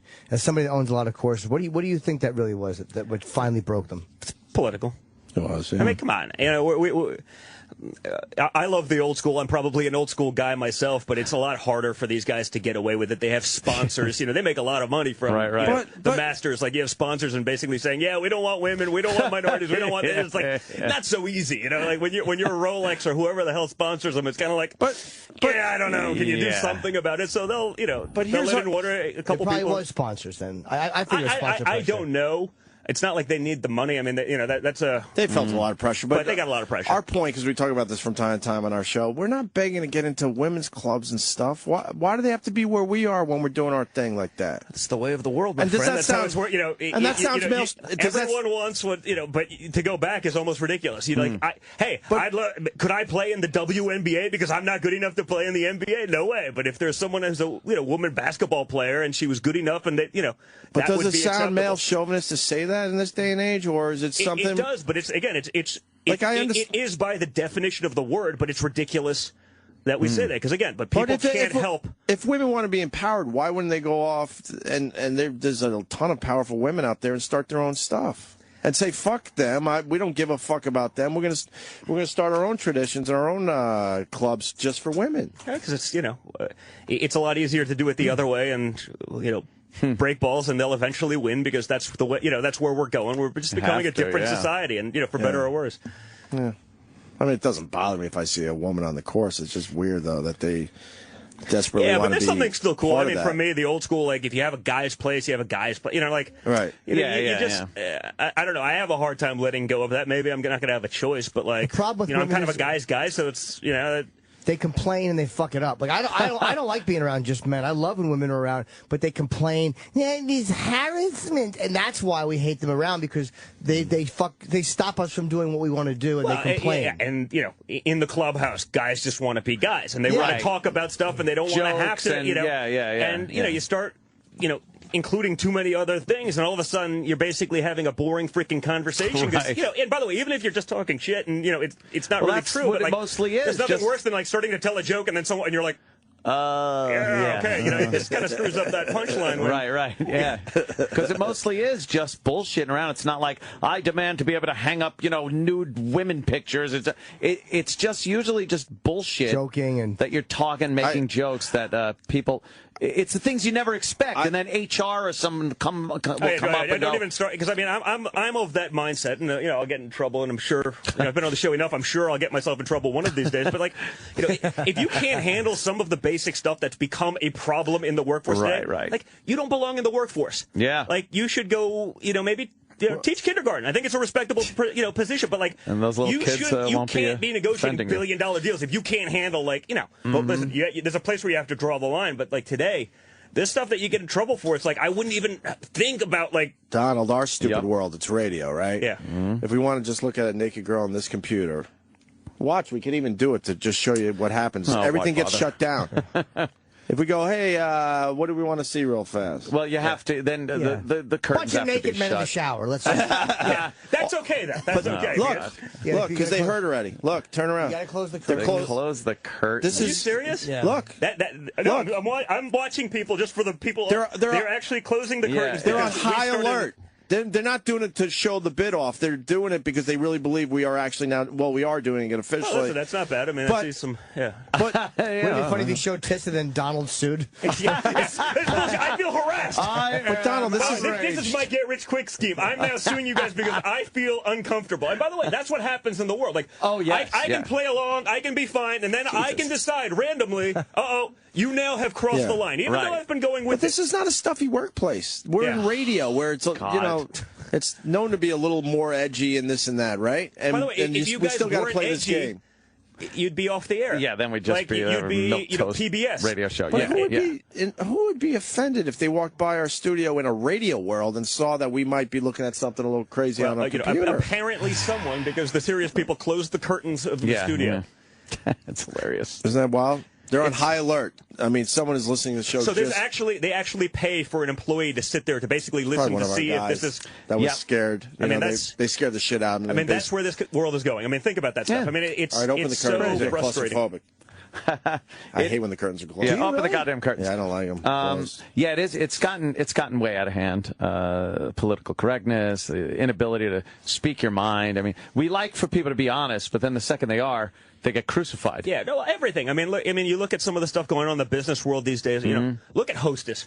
I mean, they went bankrupt because if they made Twinkies and Wonder Bread in the same factory and delivering them to the same store, they had to have 2 separate trucks, 2 separate drivers to bring the same product from from point A to point B because of like unions and this kind of nonsense. It's like, of course they're going to go bankrupt. Like, how do you do these things? And like, this is like, and I see it because I spend a lot of time working in Europe and Scotland. Like, that's where we're going, and it's impossible to do anything there. Like, it's literally, you know, there's places that in the world that you just don't want to do business because it's so much bureaucracy and so much nonsense. I mean, we were over there, what was it, last week, 2 weeks ago, and, you know, people are moving a radiator to put it into a spot, and there's the radiator is a small one, like it's probably 20 pounds, right?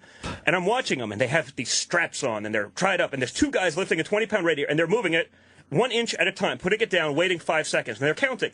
And I'm like, oh my God, there's a law that they can't actually pick the stuff up. They have to have 2 people doing it. They can't, they're moving it 10 feet, 20 pounds. I'm like, guys, let me save you 45 minutes. I just picked it up and I put it where it needs to go because this is how ridiculous we've gotten as a society. What country was it? This was in Scotland. Oh, Scotland, because I wasn't sure if it was India or Scotland. But, you know, that's where we're getting with the regulation. The government knows everything, and you just can't be efficient anymore, and it's hard to, you know. How much of that have you had to deal with on job sites here, like where unions are kind of shutting you down? Or do you use non-union labor, or do you care about the rat in front or no? You know, by the way, listen, we use, because, you know, when you're doing big stuff, it's sort of hard not to in New York, right? Right. That said, you know, when I have friends that are in similar businesses, if the rat's in front of the building, I commend them for doing a good job because they're probably doing it efficiently. You know what I mean? Like, yeah. You know, and listen, I'm all for everyone making a good wage and making a good living, but like, you can't put in rules that are just, you know, where you need 2 guys doing a job that 1 guy can do, and they have to be there for a minimum of 4 hours. And you know, I saw this when I was young, just my first real job. I was working in Atlantic City as a dock attendant, and there was a Coast Guard station on the point there. And I got to know some of the guys because I was like 14, living away from home. I was hanging out with them. It was, and there was one day they had a water outage, so they called the plumber. The plumber comes up goes to the water main, but there was a piece of plywood over the water main. So they're like, okay, here, you go in. He's like, no, I can't touch it now because there was a piece of plywood over it. It wasn't like a door or guy or something. We need the carpenter here. And because it's a major water main, we need the master carpenter in the whole area and his assistant. The problem is the guy was on vacation. So these guys are in the Coast Guard, right? They're breaking their ass. You know, they're protecting our country.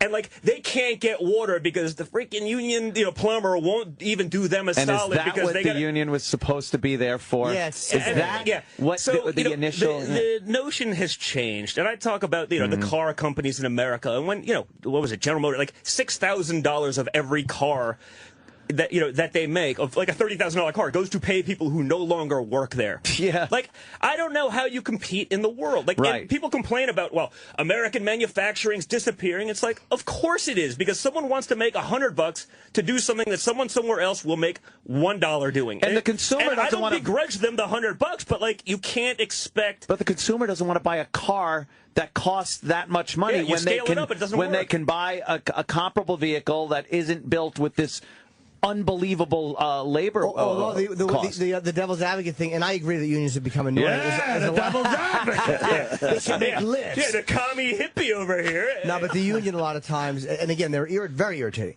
but a lot of times the companies don't want to lose profits, so instead of paying that guy the 100 and keeping 1,000 for themselves, they want to pay him 20 and keep 1,080 for themselves. So the guy is hold on, the guy is just like a smaller corporation. You know what I mean? That's all the individual is. They're as greedy as at times the corporations can be. But we look at the unions and go, look at these greedy fucks. But a lot of times they were driven to be that way. By the way, management is definitely at fault for some of these things. But again, there's a point where things are rational and there's a point where things are not rational. Okay, the Hostess example I used. You know, you're delivering 2 products that are going from point A to point B, and they have to be taken by separate trucks, separate drivers, and that's part of the mandated stipulations. Like, That's freaking ridiculous. What was the point to that? What was that? Because the union basically says we want more Teamster drivers or whatever, Right. Baker, There's a whatever way to get union some they're more in. guys working. And, It's they've terrible. been But it managed hurt to the business. cram this down their throats for a long time, and then they wonder, well, there was mismanagement and they spent a couple bucks the wrong way. It's like, yeah, but, you also have 3 times more people than you need to do something. Like, all of those people now lost their jobs rather than a few. It's just... There's a point where you need to run efficiently. If you don't, you can't subsidize everything. And that's where we're going with this country. Everything needs a subsidy. Everything needs this because no one can actually make them work on their own. And it's frustrating to see as an American. And you look at Europe and, we're there in a few years. And that's why they can't do anything. They can't get out of their own way. Yeah. Wow. And we are definitely headed in that direction. Wow. Terrible. What does this have to do with Celebrity Apprentice? I have no idea, but it's... They're unionizing. All of the celebrities are unionizing. Who are the ones to look for this season? You can't name them all, please. No, listen. Give us a few highlights here. Listen, there's the guys that are solid competitors, and there's the guys that are their impediments. Oh, no, I think you can look down the list. I mean, solid competitors. You said, Penn Jillette, Little John. You got Trace, obviously. Brett Michaels, who won it. Yeah, Brett is, just a great guy and become a great friend. Let me pick an albatross. You got an Omarosa. You got Stephen Baldwin. Rodman. You got some guys that are going to get in the way. Is she nuts, LaToya? Hey, listen, she's a sweetheart. She's a sweetheart. This guy's good. Yeah. Come on. A lot of crazy people. Like I said, I spend a lot of time with these guys. I'll find out when I go fly camera. fishing with him. He'll tell me about LaToya. As long as the broads aren't around. The broads. She seems nuts, though. Come on. Listen, I think she's probably got a different mentality generally than you or I or whatever. She's definitely out there in some respects. But like I said, there's not a mean bone in her body. She's a good person. The Jacksons in general seem like that. Well, except for the father who beat the shit out of him. Yeah, exactly. I don't know if history would agree with you, but the rest of them seem like they're pretty nice people. What do we know? Very cool. When I guess Sunday, right? Yeah, Sunday. What's up Sunday night? NBC. Very cool, man. Yeah, it's going to be fun. Nice. Right. Do you have to go to Donut Day now? Donuts. Yeah, I think donuts. Donuts. Yeah, I need that like a hole in the head, but I think I'll. What's your favorite donut? What? Oof. Are you a Krispy Kreme guy? Oh, in terms of company? Yeah, let's go company first. I'd say I'm a Dunkin' guy. Dunkin' Donuts. D&D. Yeah.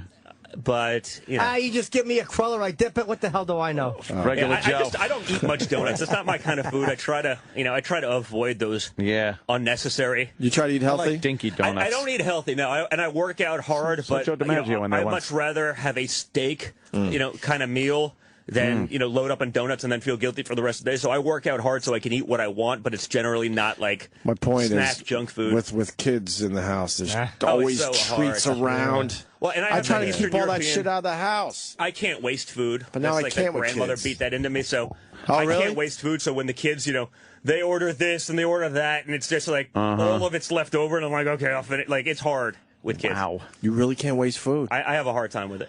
I have a hard time with it. It was like, you got that guilt trip from like my, Czechoslovakian grandmother. It was like, I didn't spend 2 years hiding in a basement from the Nazis. I'm just like, all right, that's a lot worse because I was going to say, my mom would put the egg timer on and we had to finish our meal every single fucking time. And it was a nightmare. So when I got older, it's so freeing to go boom and throw it in the garbage. Yeah, it wasn't a requirement per se, but it was definitely made very clear that you're a little brat. And I'm just like, okay, I'll eat all those unnecessary. And her idea of healthy food is like, sure, throw some sour cream on it. It's great for you. Oh my God. It's pretty rough. Did you have to eat crap, like stuff that you didn't really like? Listen, I grew up with it, so that Eastern European, heavy, Germanic food is it's right up my alley. So I can eat like that, and that's why I try to avoid the other crap. Did it make you OCD with money to a certain degree? Not necessarily crazy OCD, but like where it's like some people get very caught up in that when you're a kid. If you're hearing it, where you have, like you said, you fly coach everywhere, and like there's reasonable saving, and then there's that thing where it's just like, oh fuck, I saved a little bit. I think I probably push it on certain things. Whether again, the flying thing is probably not one of them because it's more of a principle thing than a But listen, I indulge in my hobbies, but I probably I don't spend a lot of money on clothes because I don't give a crap. You know what I mean? I'm just not I'm not one of those guys that has to be the guy wearing the $2,000 shoes. I feel like a jerk off. Like, so, you know, but, you know, I definitely indulge in my, you know, my firearms hobby and, you know, those kind of things. You're New York resident, right? Oh, yeah. Yes. Don't even get me started. Having any troubles? No, I just wanted to quickly delve into that part of it. Yeah, no. Well, listen, I don't have any troubles because I'll comply with the laws. That's but what like, it is, yeah. I feel like you know, you have a 10-round mag to put 7 rounds in it. Because the criminal's going to, you know, he's going to say, oh, crap, I got 10 rounds. I'm going to take those top 3 off. I want to comply with the law before I go use this. So I'll carry a 1911, and I have a lot of 8-round mags for my 1911. I'll make up for it in extra firepower. But, like, so am I breaking the law by putting 8 rounds into my mag so I can have 1 in the chamber? Because I can have 8 rounds in the gun, but 1 has to be in the chamber. But I can't have an empty chamber with 8 rounds in the mag. With 8 rounds in the mag. How stupid are we? You know, listen, honestly, that was Cuomo acting for the sake of action. The rules that were implemented, and by the way, I'm fine with some of the executive orders. I'm fine with background checks. Like, I'm not a nut with some of these things, but I'm also a competitive shooter. You know, I compete with an AR-15. You know, my teammates are national champions. Like, you know, there's a lot of discipline to this thing, the whole assault weapon. And when you look at the grand scheme of things, how many people in America are killed by assault weapons versus illegal guns? By the way, crack down on illegal guns. You know, people who don't register, by the way, make it really difficult on them. But then you can't do that because then someone's going to say, oh, you're disproportionately affecting some community, you know. Exactly. And, like, it's nonsense. So, you know, the New York stuff is insane. Cuomo acted for the sake. He just wants, when he's running in a couple of years, he wants to say, look what I did. I'm the first guy to act. Look what I act. Even though he basically prevented police. You know, they didn't think this through. So the police weren't allowed to have 10 rounds in their magazines. Like, it's so stupid. Yeah. It's ridiculous. And again, I'm not, you know, against some things within reason. I'm fine with background checks. I'm fine with the, you know, the mental health stuff. But, you know, you have, you know, people that have kids that have issues, and I trust me, as a parent, I get that. That'd be the worst thing in the world. And, you know, but to crack down on mental health and those aspects, oh my God, you're going to offend some lobby of people who don't want their kids. You're like, you know, I get that, but like, don't attack. You know, that's like going after fat people, you know, and saying, well, we're going to ban spoons because, you know, that's what made them fat. like, you know, they should ban them. They should ban spoons because people play them. Yeah, exactly. Exactly. Yeah, it's gotten ridiculous. So I mean, it's gotten, you know, sort of and ridiculous. You'll jump through the hoops, and I'll jump through the hoops, and everything will be great. I'm not willing to go to jail for some of these things, but the guy that you're looking to actually stop, they're not going to follow. They're not going to comply, and they're going to do whatever they want. So it's really ridiculous, and it's a shame. And you know. And it's just the first step. Exactly. You know, and it's not just about guns. It's probably about everything. You know, and, you know, the government regulation of this. You know, more people are killed annually by like a factor of 4 or 5 with baseball bats. What, we going to ban bats? Yeah. You know, and if you look at the UK, okay, you know, they banned guns and they banned this and it's impossible. Guess what? Their violent and vicious crime and their murder rates are higher than us because if someone's that crazy, they're going to do it. And they just get stabbed every day. You know, people just get stabbed and they get hacked up and they get beat with. bludgeonings and strangulation. Like, you're not going to stop someone from crazy by like eliminating one thing. They're just going to switch what their modus operandi is. So, you know, to institute all these policies against law-abiding citizens for the sake of, you know, action and I guess, listen, I get it. It's hard to say, you know, given what happens and all these things, but like, you know, you look at the guy that did Newtown. Hey, like that fucking kid was crazy. Like, you know, like, I don't like the stereotype. I get it, but like, you look at that picture, and like, there's something wrong with him. That guy's batshit crazy. And no one wants to talk about video games that he played 8 hours a day, and like, that kid's freaking crazy. Like, it's not. I'm like, you know. I think the news media also, mainstream news media, how they just plaster the guys' faces all over the place, read their manifestos, make them the heroes, the anti-heroes that they want to be. Correct. So the next guy looks and goes, well, I'm a piece of shit, nobody, I want to be famous, I have no ability to do that, but if I do this, hey, this is my way. I'm going to be all of it. Yeah, and the news media never calls themselves out on that. They also manipulate the statistics so much, and when, you know, when these people you know, they're talking about us, well, this is the, you know, just because something aesthetically looks like something doesn't make it, you know. Exactly. Like, you have people that are legislating without any facts. It's like watching the Senate Finance Committee back during the bad banking days a few years ago, like where, you know, they're asking more, you know, Goldman Sachs how many home loans they made. It's like, that's not what they do. Like, if you're making trillion-dollar decisions, you should at least understand the business model. Just like if you're making gun legislation, you should know the difference between what is and what isn't, and not just arbitrarily spew out facts that sound convenient but have no merit. The most uneducated people I've ever seen about guns are the anti-gun Correct. people.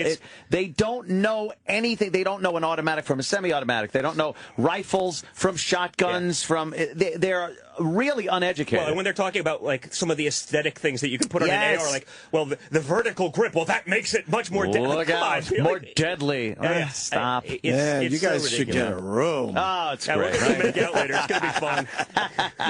All right, guys, I got to go do Daddy Donut. I apologize, but I look forward to being back on soon. Yeah, this was great. Donald Trump Jr. See you guys. And Opa. We're going to do it. All right. Open invite. I told you, Roland has all of my contact information. I think we exchanged, didn't we? Yeah, you have it. You're just pretending you don't. No, I'm not pretending. We're going to do this. I'm gonna write Rich today and set up my little. Oh, I do have Rich's number too. Yeah. I'm gonna text him right now. We'll go float. Like, listen, it opens April, but I'd say let's go in May when it's get a little bit better. Some of those April's early days can be cold and painful. It can be good, but it's cold though, right? It can suck. We floated last time. It was nice. Yeah, just it's a good way to spend the day on the river for like 8 straight hours. You wouldn't like that, right, Jimmy? We had one sandwich. All I would think of is how bad I had to shit. I didn't have to shit. I cannot do anything outdoorsy. Oh my God! You have no idea. On that note, I'm out. Good seeing you guys. I hate that. All right, listen, Celebrity Apprentice, Sunday night at 9 o'clock at NBC. Thanks, man. Thanks, guys. Opie and Anthony. This is the Opie and Anthony Show. Yeah, this is the Opie and Anthony Show. I got a picture of a photograph of a wedding in a shell. It's just a burning ancient memory. I never kiss and tell. STP Day, right? You like this one, Ant? Yeah, I'm a big STP fan. Absolutely. Which one did you used to sing? I did the slow one, the fast ones. I did a few no, there was STP ones. Was your go-to song for a while. Oh, yeah. I feel it. I feel it. Plush. I just don't like this whole era of music. I don't think it stinks. It just didn't resonate with me. I wish I did. Love it. Like, I enjoyed some of the stuff from it, but it just did not. You know who else didn't like that era? Gays. In the 90s? Yeah. That's what I'm saying. No, gays. Why? Because I'm calling you gay. Oh. I'm not gay. Oh. I like girls. Oh. With dicks. But so what? Why don't you just say I didn't say that. I like girls with big ears. Don't be so prejudiced. Jimmy's going to be at Poco Nuts. He doesn't want to mention it for some reason. And where are you staying again, Jimmy?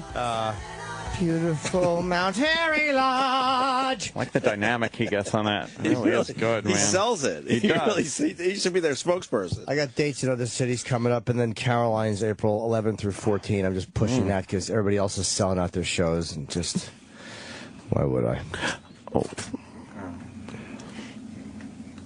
You should get one of those lights that make it like it's summer. That Troy Kwan was talking about. Yeah. Maybe it's winter. I should get a light that makes it look like there's more people in a room than actually are. That's what I need. I don't need a summer lights. I need fucking people makers and seats. Boy. You can get some of those cardboard people. I realize I'm fucking a week away from getting the fucking Rupert Pumpkin type props and just setting them up and talking to them. I got to catch a bus. Am I right? Am I right, ladies and gentlemen? I think you're going to sell out Caroline's. I'll sell out a couple of shows. And Poco Nuts, what's going on up there? I don't even know her.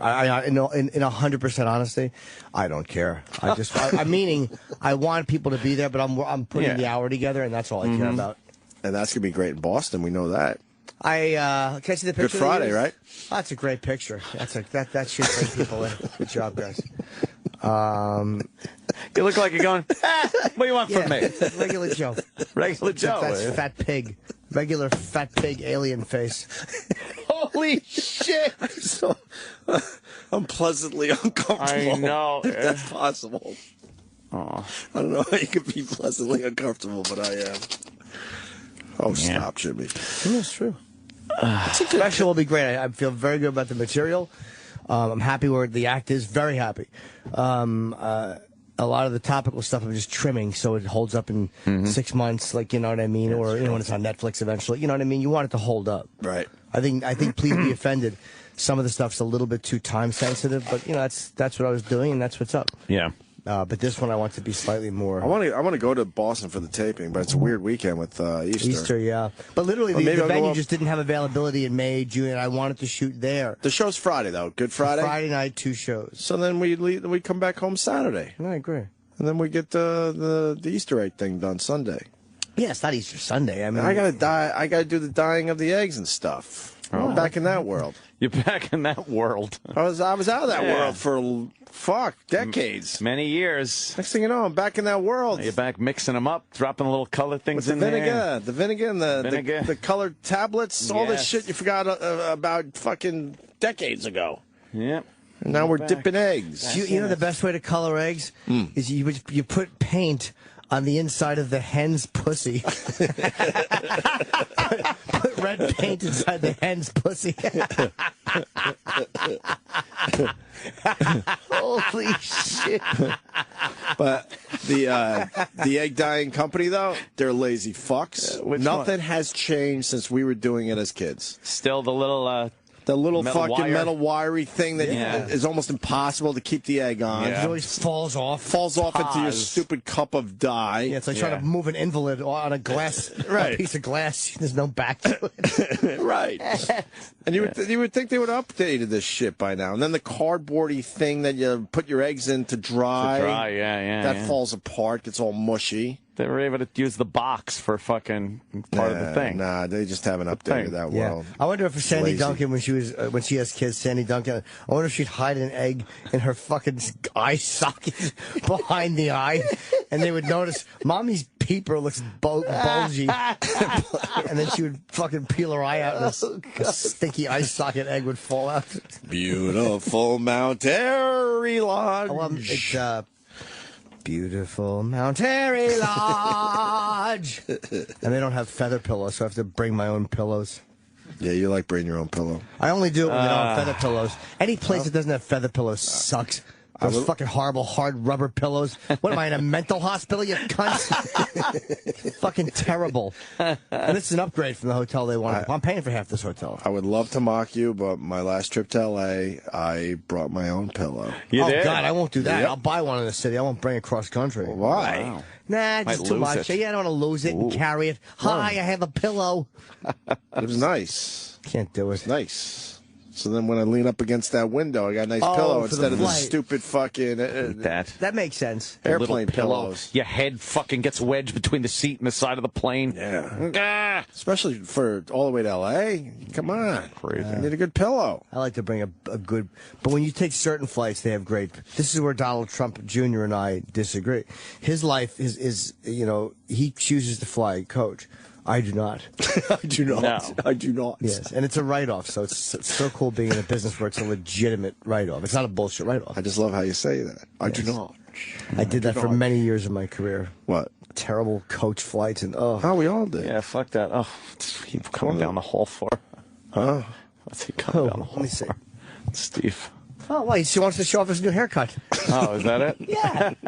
and his shirt. He's like, you know, I came to work like a 13-year-old boy today, and I want everyone to see it. It's Casual Friday. Is it? Yes. These guys they love Casual Friday. His head, it's new Hairdo Friday. Also known as Dress Like Opie, Anthony, and Jim Norton Day. Yeah. We get to do this every fucking Every day. day is Casual Day. And these knuckleheads on Fridays get to dress down. Welcome him welcome Steve to Fresh Haircut Day. Tell him we're happy that he is bringing his fresh haircut. It is fresh. It's a very, very much a back. He should have a trapper keeper with that hairdo. Holy shit. Very back to schoolish. I love the idiots that have Casual Friday outfits that they know they purposely bought just for Casual Friday. That defeats the purpose. Instead of like just getting your regular jeans and the shit you would wear but they have to overthink that as well. You know what we should do? We should make Gary wear a hairpiece on Fridays. Holy shit. He should have to wear a wig. Was anyone else really uncomfortable looking at his new glasses? Casual toupee day. Yes. Was anyone else uncomfortable looking at his new glasses? Who, Foghorn Leghorn's nephew? No, he looked terrific. Oh my God. He was saying something to me the other day. Boy. I was trying to be nice for once, and it took everything I have in my fucking body not to openly laugh at his new glasses. Yeah. He's not listening now, so he doesn't know what's Hey, boy, you're about as sharp as a bag of wet mice. Yeah. Wait, can I see that guy? What a dull thing that is. I keep pitching him, and you keep missing him, boy. I gotta see those glasses now. No, there were too many, like, sides to his. Yeah. What were they, like octagons, or... Did you see his glasses? They looked very complicated. I wasn't really gazing into his eyes as much. No, it's not that you're gazing into his eyes. It looked like a silly prop on his face. Now he's going to break his glasses, right? Oh, yeah, well, you made fun of him. Hopefully somebody else will, can take the money and run. Every time he walks in to see Scott throws his glasses on the floor and steps on him. I think... Beautiful mountain. I've heard... What? That Gary will be the representative for management on the bus trip with us. What? What are you talking about? What bus trip? We don't need a representative. What is he talking about? No, you got to have someone from management just to keep it safe. No, what is he talking about? Well, somebody's got to be there. So he's going to follow in a car? He's not on my bus. Not on my bus. I know he's not going to be on Anthony's bus. So how is he getting around? He'll probably be on one of the buses. No, I'm telling you right now. But why do you say your bus and Anthony's bus? They're separate buses. They are. They're supposed to be. That's the story right now. There's two buses. You want your bus, Jimmy? No, but we're doing separate buses. There's a party bus. It's going to be a convoy. It's going to be Opie's a party bus and Anthony's bus. And then a bus of depression. And and a bus of mental illness. And from what I hear tell, the scuttlebutt is that Troy Kwan, when we go to these various places, will be supplying the bitches. He said, and the music. He could be a DJ. Yes. Troy brought that up in our meeting. He did? About picking up girls along the way and dropping them off in other spots. And all eyes are on Jim Norton. We're all waiting to see which bus you'd pick. I'll jump between them, actually. There'll be times where I want the craziness, the alcoholism, and the racism, and there'll be times where I just want the uncomfortable staring straight ahead on Twitter. That's all. I'll go to both. I'll go between my two parents. But you kind of made his bus sound a little too much fun. What, the racism and the alcoholism? That's not fun to anybody. Oh, it's hilarious. It is. Yeah. Troy Kwan's going to be bringing bitches. There's going to be drinking games. We'll probably be playing rolling beer pong and fucking quarters. See, that'll be too much for me. I'll jump back and forth. But I'm banning Twitter on my bus. What? Mm-hmm. You should ban drinking and no loud conversation. Oh, my God. Oh, my God. Imagine that. Yeah, our bus is going to be a safe place. It's a quiet car. You're allowed to read. Yes. Yeah, I'm going to have a fully stocked bookshelf with all the classics. When are we doing this? We're not doing this. What are you kidding me? This will never go through. Something's going to fall through. You know that. I have not made plans for this. Okay. Yeah. People around me in my regular life, they're like, when you going? So when are you doing this? We're not doing this. So we could schedule our shit like we usually do. We might. I don't know. They will absolutely come to us. Something will and it'll be something that they're not responsible for. It's something that was happened from upstairs or something. Yeah, we got a flat. And then it'll be like, but we can get. You know those bachelor party buses? We could get one of those, and we're thinking of maybe going out to a club on Long Island or Jersey and having some of the listeners there. Yeah. So we could go from bus trip to that. I'm absolutely not scheduling this. I don't know. We had in our meeting on Tuesday. Oh, it sounds like we're doing it, Sam. I'm with you. Okay. I understand everything you're saying. Sam, we were going to go to the Super Bowl, too. I love how Sam thinks we just started in this business. I know. Oh, we get it. Sam. It sounds like we're doing this. I understand that part. You do a cute little show every day. Right. It's adorable. But leave the experience. Right. And what we know, you know how many from times we to truly believed we were doing something and it fell through? How many? I hope they proved me wrong. Us wrong. Because we're already talking about how to schedule the channel, when we're going to go live, when we're going to... Oh, really? That's great. The ability to just throw stuff on at any point in the day. That's terrific. Sounds like a fucking wonderful world. Sounds like Where it's is this gonna be place? Great. Yeah. Where is this place? Recording at a moment's I notice. hear you, Sam. It sounds great. It always sounds great on paper. Sure. Schedule, Nashville to Memphis to Branson to Austin. Nice. That's where they want to go? Yeah. Oh, the southeast. Okay. Yeah, like Dollywood. All the weird places we've talked about. Memphis, in the Nashville, last year or two. Okay. Branson, and then a big show in Austin. Yeah, I don't know why Memphis though. Like, do we have a big following? In Oh my Memphis? God! Just to see Graceland. Yeah. We're doing that for ourselves. We should do that. Yeah, There'll be some. I've been there I wanna once. see It was Graceland. fun. Yeah. Yeah, I went up. Dice got us kind of a semi-private tour. Whoa! Did you get to see shit other people don't get to see? No, I mean, although Probably did. They probably give you a little, slightly extra. No. we might be able to now because some people have the same management people as Elvis. So I know the guy that owns Elvis.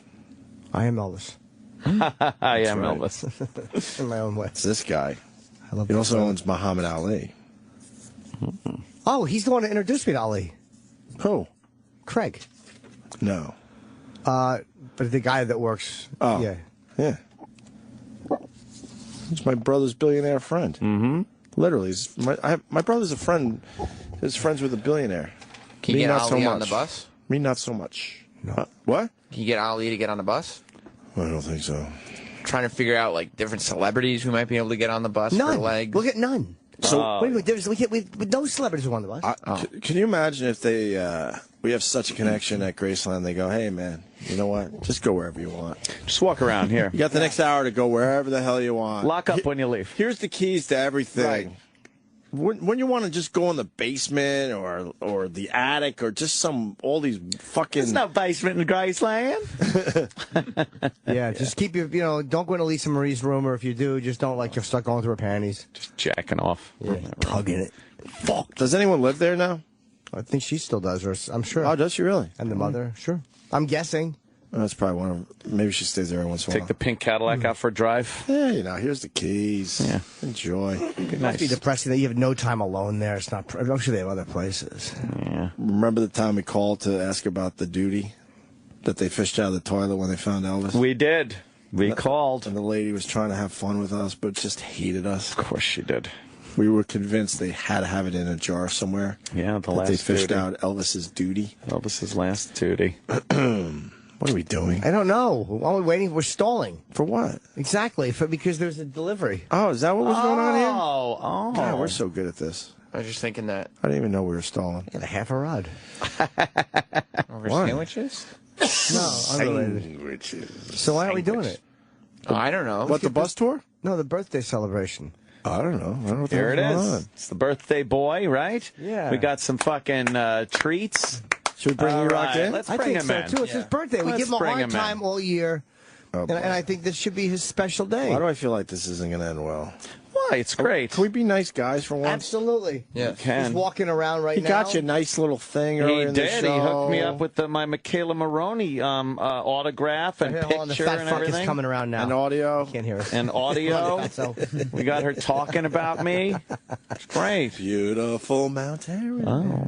There he is. Hi, Erock. Happy birthday. It's the end of the celebration. How old are you, Erock? 41. 41. 36? 35. That is the midway point right there. What'd your wife get you? Or you don't know yet? Oh, tomorrow. I saw, you know what? I saw a billboard, though, that said a person's going to live to 150 is alive today. Oh, yeah? Did you see that billboard? It's on No. the way into the Midtown Tunnel. It's not us, though. It's probably like a baby. No, I understand that. No one thinks there's 45. Yeah, probably just. But they said someone will live to 150 years old, and they're alive today. Wow, how about that? Do you think that's possible? Wish it was me. Who can tell in the future? I'd be happy to be a little short and live to 110. Good one. Happy birthday, cocksucker. Oh. What'd you get? I got a Lamborghini for my birthday. What'd you get? Wow. You know what's good about, You get a the Erock thing? 35. Still got a very good head of hair. You son of a bitch. You know? That, yeah. It's pretty good. What's the genetics like in your family with hair? Good. Oh. It's what's under it that's not too good. I'll just continue to throw setups out there for Jimmy. Whatever happens. Look at me. I'm so happy with my joke. I got a boner. He stood up. He's got a boner. Jimmy's pants are sticking straight Still not out. gay. That was just fun. No, it's hilarious. So all the DNA was used making the hair look all nice. Yeah. Man. So what are you doing for your birthday? Yeah, what's on the agenda? I think I'm going out to dinner tomorrow. Oh. One of them Brazilian places. Oh, where they cut the city? meat off the fucking... Those places are terrible. Plataforma Yeah, in the city. the little paddles. Got a tip for you. I learned the hard way. Yeah. Wait a little while. Pass on a couple of the early ones because they try to fill you up. So then when they bring out the nice stuff, you don't eat too much of that shit. Like you think I'm a rookie at this. Oh, you know. Exactly. Oh, You you've been really there. are. You're teaching. Maybe you told me. You're telling Tom Brady to stay in the pocket. I didn't know this, though. I learned the hard way. Was it Patrice? Patrice. He took us to the one a couple blocks from here. Yeah, Plataforma. Yeah. He says you got to pass on or just take a little nibble. Depends on what you like, though. Like I don't like a lot. It's just too fattening, so I don't eat like a lot of salt, man. Holy fuck. Yeah. You feel your arteries pumping after you go to one of those joints. Jim. Yeah. You don't start with skirt steak. I love a good stir. But they salt the shit out of it where it does taste good. But then that fillet comes out and you're too full. Yeah, you're all Bacon full. wrap You get a good fillets. piece Do of you it. eat those? Oh. You like a good bacon wrap fillet? Well, they wrap the lower quality shit with bacon. Yeah. To trick you a little bit. The really good ones come out. They're just a huge, juicy, fillet, on a skewer, and they got a machete, and that they're just perfect red color, cutting it not off. too much, not too little. You like the Perfect. bacon wrap stuff? to start. I haven't had it in a long time, but I wouldn't mind some bacon wrap. I something. love bacon, extra crispy though. I don't. It can't be crispy when it's wrapped around like a. No, I know. I'm just talking about bacon or whatever. in general. Sausage. I like turkey bacon just as much. or not No, better. at that point, just eat the bacon. But I You like fucking a good treat piece of yourself. turkey bacon. It's very salty. What? Turkey bacon stinks. They got to salt the shit out of it to make it try and almost taste like bacon. If you're gonna eat bacon, you might as well just fucking dip into the bacon world for a little bit. Right. Then get back to that gym next day. Oh boy. We going today? I have to. I went yesterday too. You know what it is? When you do all those pull-ups, you just get tired. Oh, how many are you doing now? 70. 70. How many? What, you kidding? How many in a set? He's 13, 13, 10, 10, 12, 12. No help. He's not like on that machine where it takes some of your weight away. I've And, seen him. He's an animal with the and pull-ups. Hands this way or this way? Fingers Facing- toward you or facing- fingers away? Fingers away. Fingers away. I can't do fingers towards me because I still have that fucking elbow thing, and that's almost like curling, and that hurt. Like that right I'm doing right now hurts. Fingers toward me, a lot easier than fingers away. I can't. I would love to do them, but they hurt me. Yeah. I've seen him. It's I don't How does he understand do it? He does like sets of 10, 12 at a time. And over we and need over. we need a bar in here so he can. Dude, fucking, over and over again. Not. I mean, I would. No, I can't. Whatever. 13. I can't even come close to what he's doing. That's what I'm Crazy. And as I'm doing, I'll count off. 1 and 2 and 3 and 4 and 5. That's pretty goddamn impressive. We have a routine. Yeah. Because we go to the gym, we hide our cocks from the men who are trying to look at them, including the each meat other. gazers. But now we learn there's a meat gazing chair. Yeah. Perfect for your meat gazing. And someone told me there's an app on the phones that makes it look like you're actually on a real website, but you're actually taking video the whole time. So that's what this fucking Peter Pumper could be doing. Oh, this no. fucking Really? Alan Arkin looking fucking pasty, walk on the treadmill every day and do nothing for your You awful see how body. he walks on the treadmill? Yeah, he it's holds on and creepy. just walks creepy. It's the weirdest walk I've ever seen. I'm He's a trying to loose figure out asshole. how I can describe it. Creepy, you're right. Picture a But his pedophile shoulders walking are uphill. His shoulders are way up in the air, but then it's curved. Yeah. And then I don't know. He's terrible. It's hard to explain, I guess. It's like he's missing one leg muscle or something, so it does. His legs don't work quite right. Really? But they do work because we see him walking around. Then we had the juice lady, but Jimmy finally turned her, where she sees Jimmy and she goes, "Oh hi, regular sweetie," all those like pet names, and then like. I'll go, same lady, same shit. She goes, "What do you want?" and slams the blender down. Fuck. Well, I saw it. But in all fairness, you're gonna say, of course, people would act like that toward me. She's like that with most people. She likes Jimmy. But obviously, she likes Jimmy. I have a feeling she might even be a fan or something. She might be, yeah. Because a lot of people would side with me that she's kind of a twat. But when she sees Jimmy, it's all pet names, regular. Don't worry. She goes like this. "Oh, don't worry about it. We'll take care of that later. Everything's so convenient for Jimmy." I forgot to mention, I And then saw she her. slams, like, there's a big bowl. You got to collect all the vegetables for a fruit drink, and she's just throwing it around. The vegetables she throws in, and they go up the lid and off the side. She's just so annoyed that she's got to make me a juice drink. I saw her the other day, and she's like, "Where have you been?" I was like, I was in Vegas, working. She goes, "Well, what about us?" And I'm like, "Well, I meant to come back back in. She goes, no, why didn't you take us with you? Yeah, she goes, likes no, Jimmy. This is when I'm not there. Yeah, but she's cool with me now because of Jimmy. She's absolutely cool now. Okay. And then I got a what could only be described as a 2 that is the one that flirts with me. Oh, yeah, no. the one who looks like fucking Rerun? Yes. She's the worst. Oh, no. But she Hates flirts me, with too. me. She's the one that gives me the pet name. Yeah. She goes, hey, baby. Yeah, she looks like Bookman from Good Times. Oh, She's God. Not a hint of anything. No. going on. Horrendous. But, man, she likes me. She's an unsexy monster. What are we waiting for? What are we doing here? Yeah, why are we waiting? Oh, Roland, come on in. Are we doing Bring the him in. happy birthday thing? Bring him in. It's a birthday for This Erock. is a birthday celebration for Erock. Whatever Erock wants today, except respect. We get... Ooh, what do we got here? I know this guy. Oh, you got to go over there with it. They have hoggies. Holy fuck. Thank you. Oh, there you go. Hoggies. How are you guys? Hoagies. No, it's Hi. a hoagie. Huh? Brooklyn Italian Heroes. How do you say your name? Leone? Leone. Leone, but all right, it's Lioni. Leone. Brooklyn Italian Heroes. Brooklyn means quality. Where's your place? Featuring the king of fresh mozzarella. 78th Street, 15th Avenue in Bensonhurst. Oh, okay.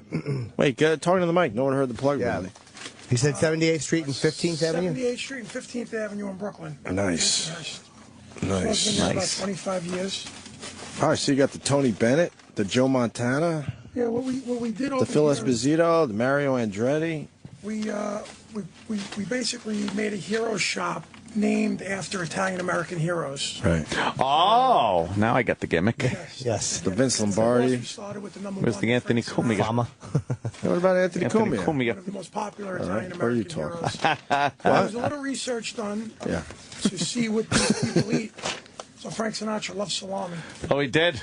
And we just added some fresh mozzarella and olive oil, and that was a sandwich. You can't do much. You can't do Not much all. better than a fucking a sub place in Brooklyn. You can't get better course. food than that. You got like 100 and We're up to 153. 253 sandwiches. You got the Pat Cooper, You got the Yeah. Pat Oh. number 45. Yes. Yes. What's all this stuff, Roland? So we brought a bunch of sandwiches with us today from. Oh, you rolled, man. This one's called the Opie and Anthony. Yes. Oh, we're thinking shit. about What is it? 2 buns with nothing inside? adding an Opie and Anthony. Really? It's a chicken cutlet, Yeah. melted provolone, great combination. Yeah. Spicy soppressata, Oh. In Brooklyn, we call it supersad. sure, and sliced hot stuffed peppers. Holy fuck, that sounds man. good. Are they all hot? Some of them are hot, some of them are cold. We Yeah. brought some non-meat options because Yeah. Friday. Because you know we have like You don't a know. few fruits that work here. Oh, the vegetarians Wow, or no? If you For eat, you might Friday. as well What we do eat. is- and this is not on our menu yet, the Maestro. This is named after my brother. He's one of these crazy sandwich guys who has to have all the combinations right. Uh-huh. So this is in the test run right now at our store, and it'll probably be on our next menu. Chicken cutlet, mozzarella, bacon, and sweet barbecue sauce. Erock, you start. Choose the one you like the best. Erock, choose your weapon. What do you got yours? I got the Phil Rizzuto. Oh, the scooter. What's that? Roast Nice. beef, fresh mozzarella, lettuce, mayo, salt, and pepper. He just treats himself. Where's the cold ones? Let's see what we have here. The 16 is a cold one. Okay.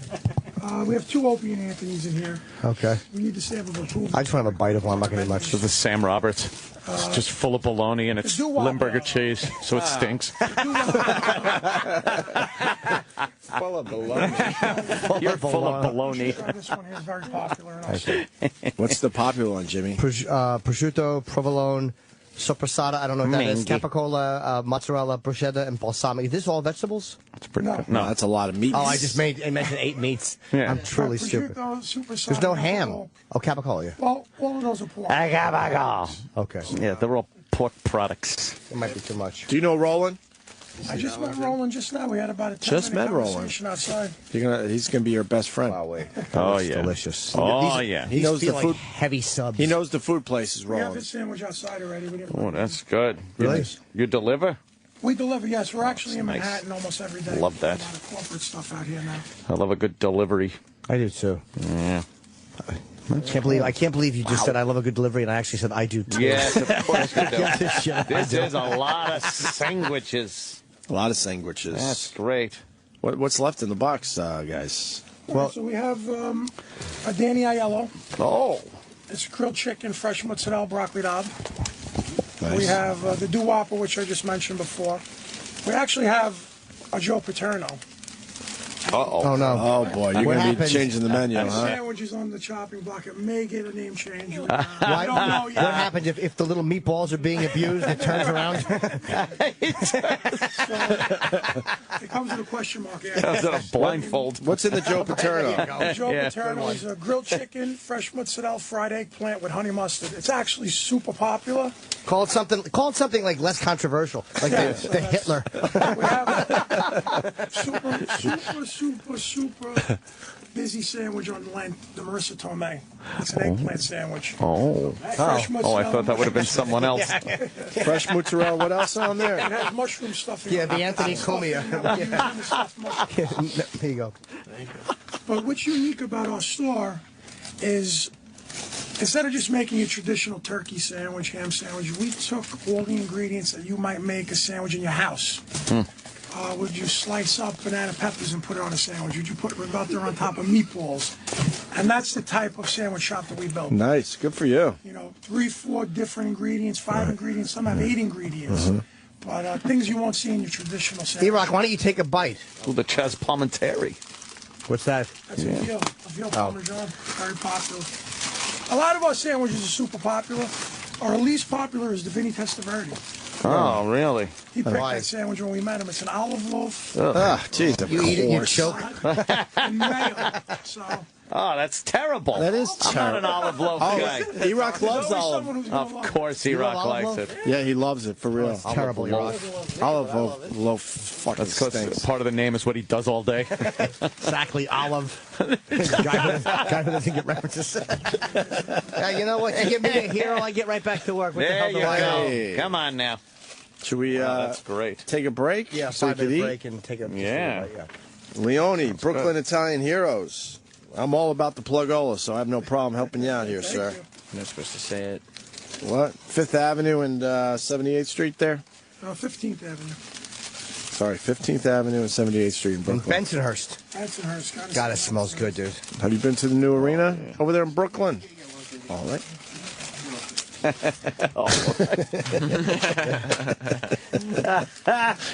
I'm a ghost, right? Yeah. Yeah. That's hilarious. All right, thank you, sir. I really Thank you appreciate very it. much, buddy. Absolutely. Erock Fantastic. appreciates it. I'm going to grab one of these Yeah. during our little break here. Yeah, we're going to try to eat a huge sandwich in 3.5 minutes. 3 minutes. Right. Let it rock. Are you, What? Oh, boy. Look at Erock. Look how happy Erock is. He's in his own element. How good eating. is the sandwich? He's in his own elephant. This is amazing. It's amazing. Which one you have again? The bread is important when you have. Got to have a good bread. I got the Phil Gotta Rizzuto. have a brick oven bread. Brick oven bread, Ed. Brick oven bread. It's all about that. Said that. What's your birthday? Yeah. It's his birthday. That's why you're here. Kinda. The Phil Rizzuto. Erock's a cow. So unnecessary. He got you the picture.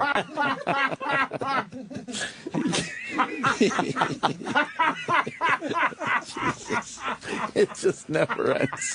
Happy birthday, E. I hope he chokes. All right, we got to take a break. Thank you, sir. I really appreciate it. Say hi to the gang in Brooklyn for us. The Opie and Anthony Show. Opie and Anthony. On Sirius XM. If you got a problem, Psoriasis. count on Dr. Steve. Hard, dense turf. You can ask a question and you get answers you need. Neuropathy. Whether herpes or syphilis, or you got the shits. Ass sphincter. Answer is guaranteed. Dr. Steve is the man you need. That's Weird Medicine, the first and still only uncensored medical show in the history of radio. Tomorrow at 9 p.m. Eastern, 6 Pacific. On the Opie and Anthony Channel. Available on Sirius XM On Demand. Fluid. Play ball! Sirius XM is getting you ready for opening day with a comprehensive tour of spring training. Today, Jim Duquette and Mike Barron visit the Toronto Blue Jays from 10 a to 2 p. Eastern. Plus, Christopher Mad Dog Russo is live from Glendale. Today with the Dodgers and Padres from 2 to 7 p.m. Eastern on Mad Dog Radio. For interviews with your favorite players, listen to MLB Network Radio, Sirius 209, XM 89, and Mad Dog Radio, Sirius XM 86. And listen on the Sirius XM app.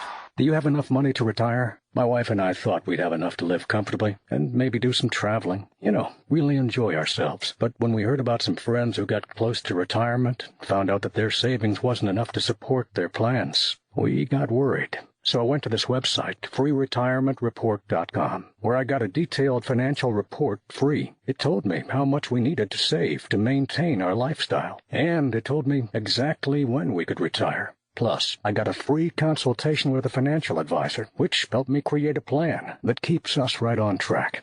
To get your free retirement report and free financial consultation, go to freeretirementreport.com. For today only, radio listeners will also receive a free guide, The 5 Keys to Retiring 5 Years Early. The only way to get this free offer worth over $3,000 is to go to freeretirementreport.com and enter this unique promo code, 2525. That's freeretirementreport.com. Promo code 2525. That's promo code 2525. Are you waiting for the perfect time to start your dream business? It's now.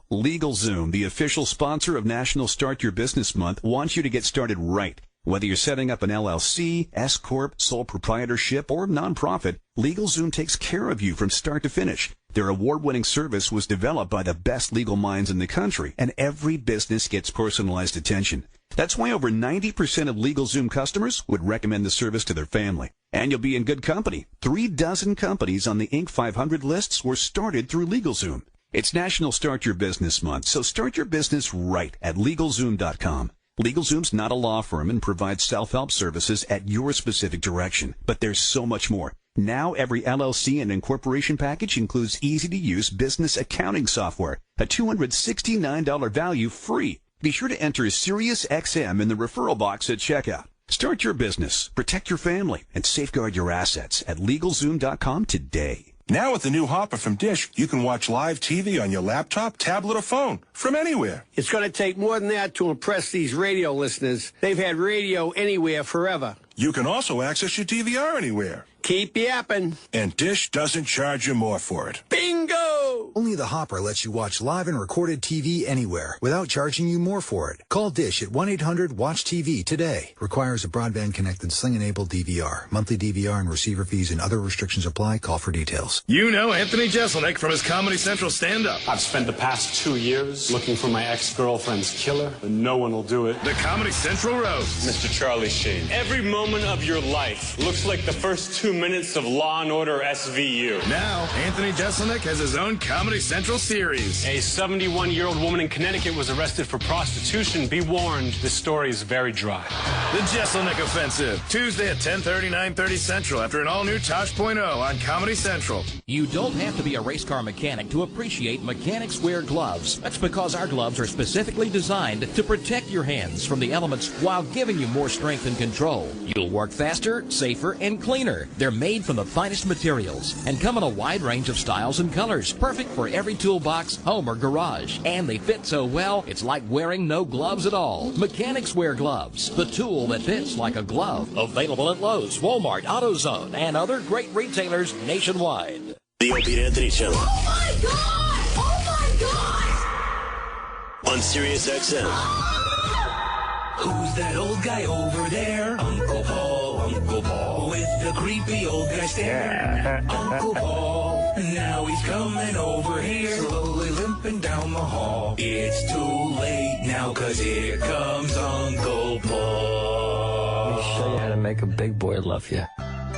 In today's episode, Uncle Paul tells us about teaching karate. My friend was a karate teacher. You'd get in there and everybody would take off our clothes. Yeah, let me show you the crane. Give Sensei Paul a kiss. Shh. Get over here and drink Uncle Paul's snake Earl. Judo, chop, chop, chop. Chop your penis. Who's that old guy over there? Uncle Paul, with the creepy old guy stare. Uncle Paul, now he's coming over here, slowly limping down the hall. It's too late now, 'cause here comes Uncle Paul. On an all-new Hoarders, a Long Island mansion on the brink of quarantine, and one Italian millionaire who can't let go. I have 7 or 14 disabilities. Anthony used to have a life until hoarding took over his existence. This is my stuff. I'm a collector. I'm not a hoarder. What do you want me to do? You're saying that me? I am not a good parent? Dr. Robin tries to bring Anthony back and help him cope with the reality of the situation. Anthony, your gun closet. Do you see what's on your gun closet? There's roaches everywhere. This isn't good for you, Anthony. How do you even store food in this environment? The refrigerator has roaches all inside it. It doesn't work. These conditions, they're not livable. How could you have let it get this bad? I've Epstein-Barr. That young girlfriend of yours moved out. Danny doesn't even come over anymore. Oh, they didn't care. No. Oh, my God. What's that? Doctor, we found a skeleton. Is that And then my dog died in it. There's roaches in the movie theater, a karaoke stage filled with rats, raccoons crawling over child pornography. It's like a carnival of garbage. All on the next Hoarders. Sirius XM. The Opie and Anthony Show.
This Danny Aiello was pretty goddamn good.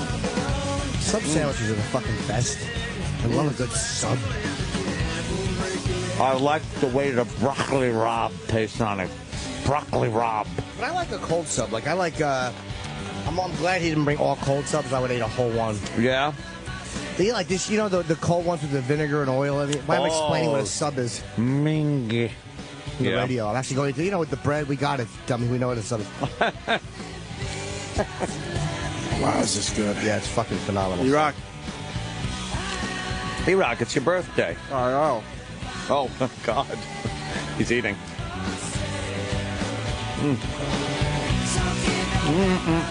This is the worst break in radio history. Well, you can't throw sandwiches in front of us and expect us to talk. I know. And Sam, who's like a fucking tyrant, refused to give us more time. He really is a slave driver. How did you become a slave driver? Yeah. You used to get our coffee. What the fuck happened? Somebody's got to make you guys do a show. Really? And that somebody is you? That's right. I'll take on the responsibility. I'm the man to do it. Oh, I've had it. That's great. That's fucking good.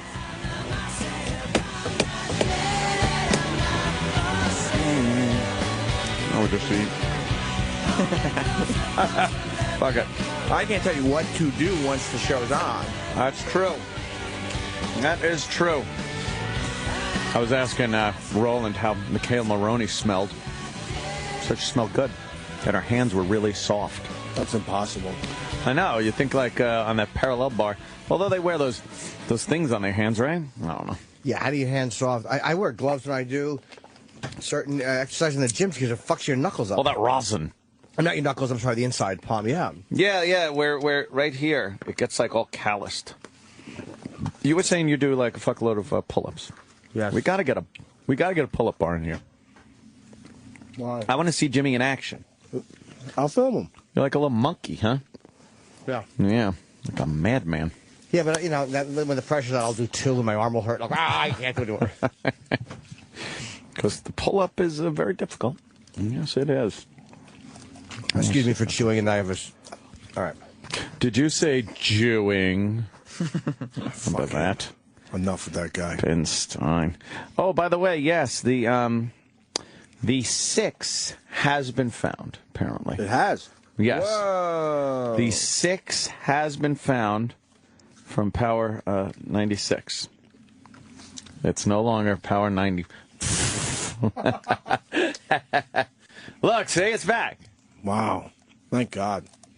Oh, boy. Thanks. You want to see it? She's a $10,000 winner? Mm-hmm. Yeah, what happened? Oh, here we go.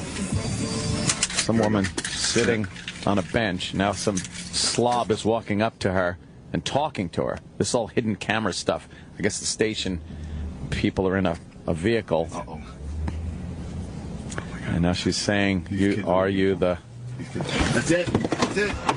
It's like a fucking bust. Why didn't they mic that lady? Why didn't they have her mic? Fucking assholes. Now they're walking up to her with the camera. My kids are like, Mommy, you're crazy. I'm like, $10,000. I'm not crazy. My kids, I was taking them to school. All right, 10,000 after taxes. Right there. Oh, good. Oh, my God. Fat lady won. Yeah. A big pig won, and no one cares. Of course. Oh, my goodness. Oh, my goodness. Can you pause this for 1 second? You've never seen I have no one there. less fanfare. This is nothing. There's no one there. No one's there. This woman's just rambling on. There's a couple of interns around her, I guess. But they got their six back. Yeah, I guess thank it's God over. for that. It's the Thank dumbest God. video ever. They don't even have a wireless mic on the fucking lady. No. They didn't give her permission. I bet that was a lawyer thing. Oh, there was probably a lawyer thing. Well, they could have recorded it and then just not aired it. Yeah, they're probably just idiots. I think they're idiots. That was horrible. Wouldn't it be funny if they did it like in a way that got them in such trouble? Like they waited until there was like a domestic murder, and then the radio van showed up. And they said that she was brutally raped, and we found our six in her vagina. They thought that'd be great to tie in a local story. No, it wouldn't. They would get in trouble. And there they are presenting the giant check. So you think your mommy's crazy? No. Oh my goodness, what am I gonna do? It's really not enough for what I need to do. I just tried. Oh, it's not enough. Now she's once more gives me that? No, she needs to fucking eat. That's why. Yeah, that's true. Well, Lunch. I've had it. Video's doing well, though. Oh, how many views? A lot, right? 1,600. 1,600 views. Oof. Oh, and look at this. The top comment from 10 hours ago is, Erock Army, nigga. And then the other one, ha ha ha ha, 90% of the views will be O&A fans, fucking hack radio station. Oh, wow. Oh, no. You pests are vicious, LOL Ramon. Oh. Feet up on the board like I run the show, hold you in my mouth, Erock Army nigga, Erock. So what you're saying... chair, bikini girls on the screen, Coke floats in my cup, Coke floats in my cup. You're saying a lot of the people that saw it, a lot of those views are O&A. Oh, this is probably one of their station listeners. So where's the six? Did that fatty eat the fucking thing?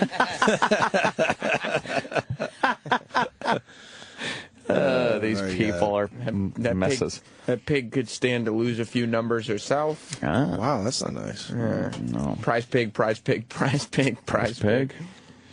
They're all good for Opie them. and They're all of them. Horrible Erock, you got your gimmick. song for your birthday? I'm looking for it. Erock. Sam El Mulatto El ha ha ha ha ha. No, that's you. Yeah, And we do have audio of the parents of the transgendered kid. Oh, yeah, that's a They held weird press story. conference. This is a weird fucking story. Yeah, I don't know how to feel little about this strange. one. I don't know much about it. You got Erock Army nigga? Yep. Yeah. Play that for your birthday. And then we'll go into this thing. God, if he got fired on his birthday. Oh, what's going on here? Yeah, there you go. It didn't work. Oh. Erock. Eric, what are you doing? Erock. Files fucked You're on your way up. out. Files fucked up. All right, it's fine. He doesn't know what song you're looking for. No. So what is this story? You got the transgendered kid. He's 6. 6 You know years that old? at 6 years old? No, I don't know, I don't man. know. That's just it. Yeah. Now, of course, I think most of What's transgendered? Which one is that? You think that you are, or maybe you are, the opposite sex. Yeah. It's a weird in between thing. They said the kid identifies with girls more than boys, so they're raising the boy as a girl, even though he still has his little boy parts. But it's not just you say you are. I think it's more like they really. They just I don't know know? what it is, man. I don't know. It seems a little young. It does seem young to kind of twist it around. Complicated shit like that. They all say they know it from a very young age, though. Like, I knew that this is who I was, and this is Which one is him? With the purple hair. Yeah, but I mean, he's dressed like a girl, so. Which one? He didn't reach puberty yet, so. In the middle? No, with the purple hair. Not the red hair. The one on the end, right. With the pink dress on. Yeah, that looks like a girl, but that's a boy. I disagree, though. I disagree that that he should be able to use the. That's a girl little girl's or a boy? bathroom. That's the boy. Boy, Born a boy, identifies as a girl. Identifies as a girl. That's 6. Correct. Yeah, And when did this all start? A couple years ago? Yeah. Yeah, they got. They explained on the press conference. The other girls, though, the problem is you can't infringe on their privacy because you identify a certain way. Like, if they should give this kid access to the teacher's bathroom or something that's single, something like that's that, fine. Right? Yeah, maybe. Could someone explain this? A psychologist? I'm really confused. Yeah, they knew. Because the kid just seems way too young to be making such harsh decisions. They knew they'd put him into bed, and he would start crying and just punch his little penis. You kidding?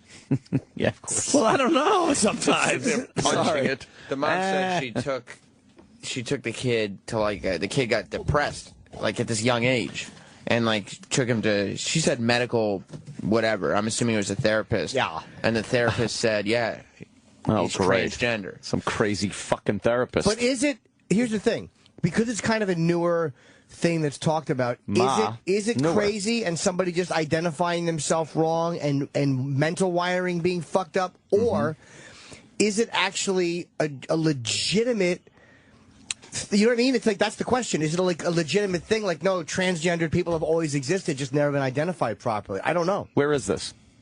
Seattle, Colorado. I think. Oh, it's way off. Interesting. This is where we should get Bailey J on the phone. Oh. Well, let's play the mom explaining when they realized their kid was transgender. We started noticing when Koi was about 18 months, as soon as she could express herself, that she was really expressing that she was a girl. What? And Holy shit. That seems young, man. It's weird. Yeah, 18 months, they're starting to...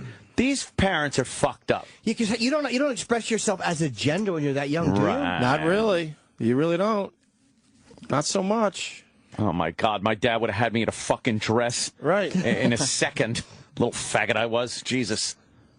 Imagine you're transgender, but you're just blocking it because of everything your dad did. Oh, my God. Little Anthony was a transgender. Oh, no. Transgender. That's why you were crying and scared all the time. All the time. How great would it be? We just opened his eyes. He comes in here Monday fully dressed as a girl. And he's crying because he lost his beautiful years. Guys, he prefers to be called Anne. Yeah. I had an awakening. Anne. I had an awakening because of Friday's show. And, I'm Anne. I hope you respect what I've decided to do. It's not going to change anything. Except you come in really slutty outfits. Hi. Yeah. No, that's I'm going to move out to Arizona to a warmer climate where it's better for my skin. And I identify with a woman now. I'm Anne. No more guns, no more racism. It's all just a cover-up for this transgender Oh, you think it's thing. all that? I do. Man. I do. Opie and Antoinette. Anne Cumia. Tight little slutty mini skirts. Oh, yeah, tops. and I dress I go way over the top, so I'm dressing like a slut. Who's that? Wow. Who's that chick? That's, here she goes, Who right the fuck here. is that bitch? Who is that? Who's the redheaded? I don't know. Get that fucking bitch in here. Is that Maria Osmond or something? I don't think it's Maria Osmond, no. She looked like Sandra Bullock from the side, but it That ain't wasn't her. Sandra Bullock. No. There'd be a whole bunch of fanfare. Yeah, there wasn't a lot of people around. The girl from the bus. No, it wasn't Sandra Bullock. No, it wasn't. Who was it? You're a lady. I'm a lady. I think so. I don't think I am. That would be hilarious, though, coming in. Right. And I just don't even know how to dress classy. No. I'm a cougar. Oh, you'd be such a dirtbag with fucking slut red lipstick. That'd be You'd put it on horrible. wrong. You'd put it on like a guy.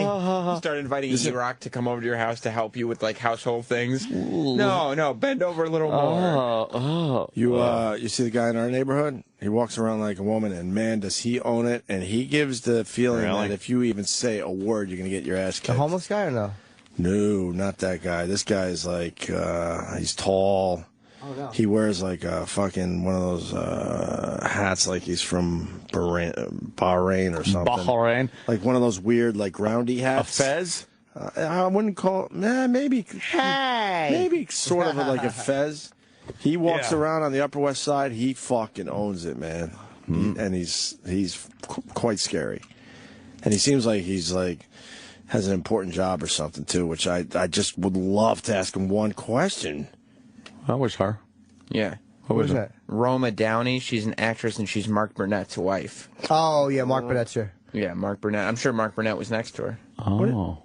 What, the Mark Burnett? Yeah. Who used to do our show too? Yeah. Well, how about we get him in here and I have a word or two with him? I don't think so. We probably could have. He used to do our show all the time. I know I think he's promoting a Bible miniseries. Yeah, that's going that's up on, a big thing going So why on. would he do our show? Did you turn him down? Probably turn him I wouldn't turn Mark Burnett down. He's good radio, and we used to have him on a bunch of times. Roland, what's the word, buddy? I absolutely would not have turned down Mark Burnett. And did you turn him down? We weren't. I don't remember being offered Mark Burnett. I don't recall it. Do you feel slighted? Yes, I'm feeling slighted. Do you think it's because of who you are and your recent announcement that there's been prejudice displayed against you? I think people are looking at me a little strangely now, and I think they just ought to get over it. Anthony just becomes I'd like be all Fez. defensive. Everything is an issue with transgender. Everything now. You know, the transgendered community. I take all the fucking passion I put toward pistols and turn it into rights for the transgendered. Well, you'd have a friend on this radio show. Oh, God. Nothing. I hear you said. Oh, I didn't say anything. If people are willing to accept me as I am, I'm a woman. I'm a woman. I didn't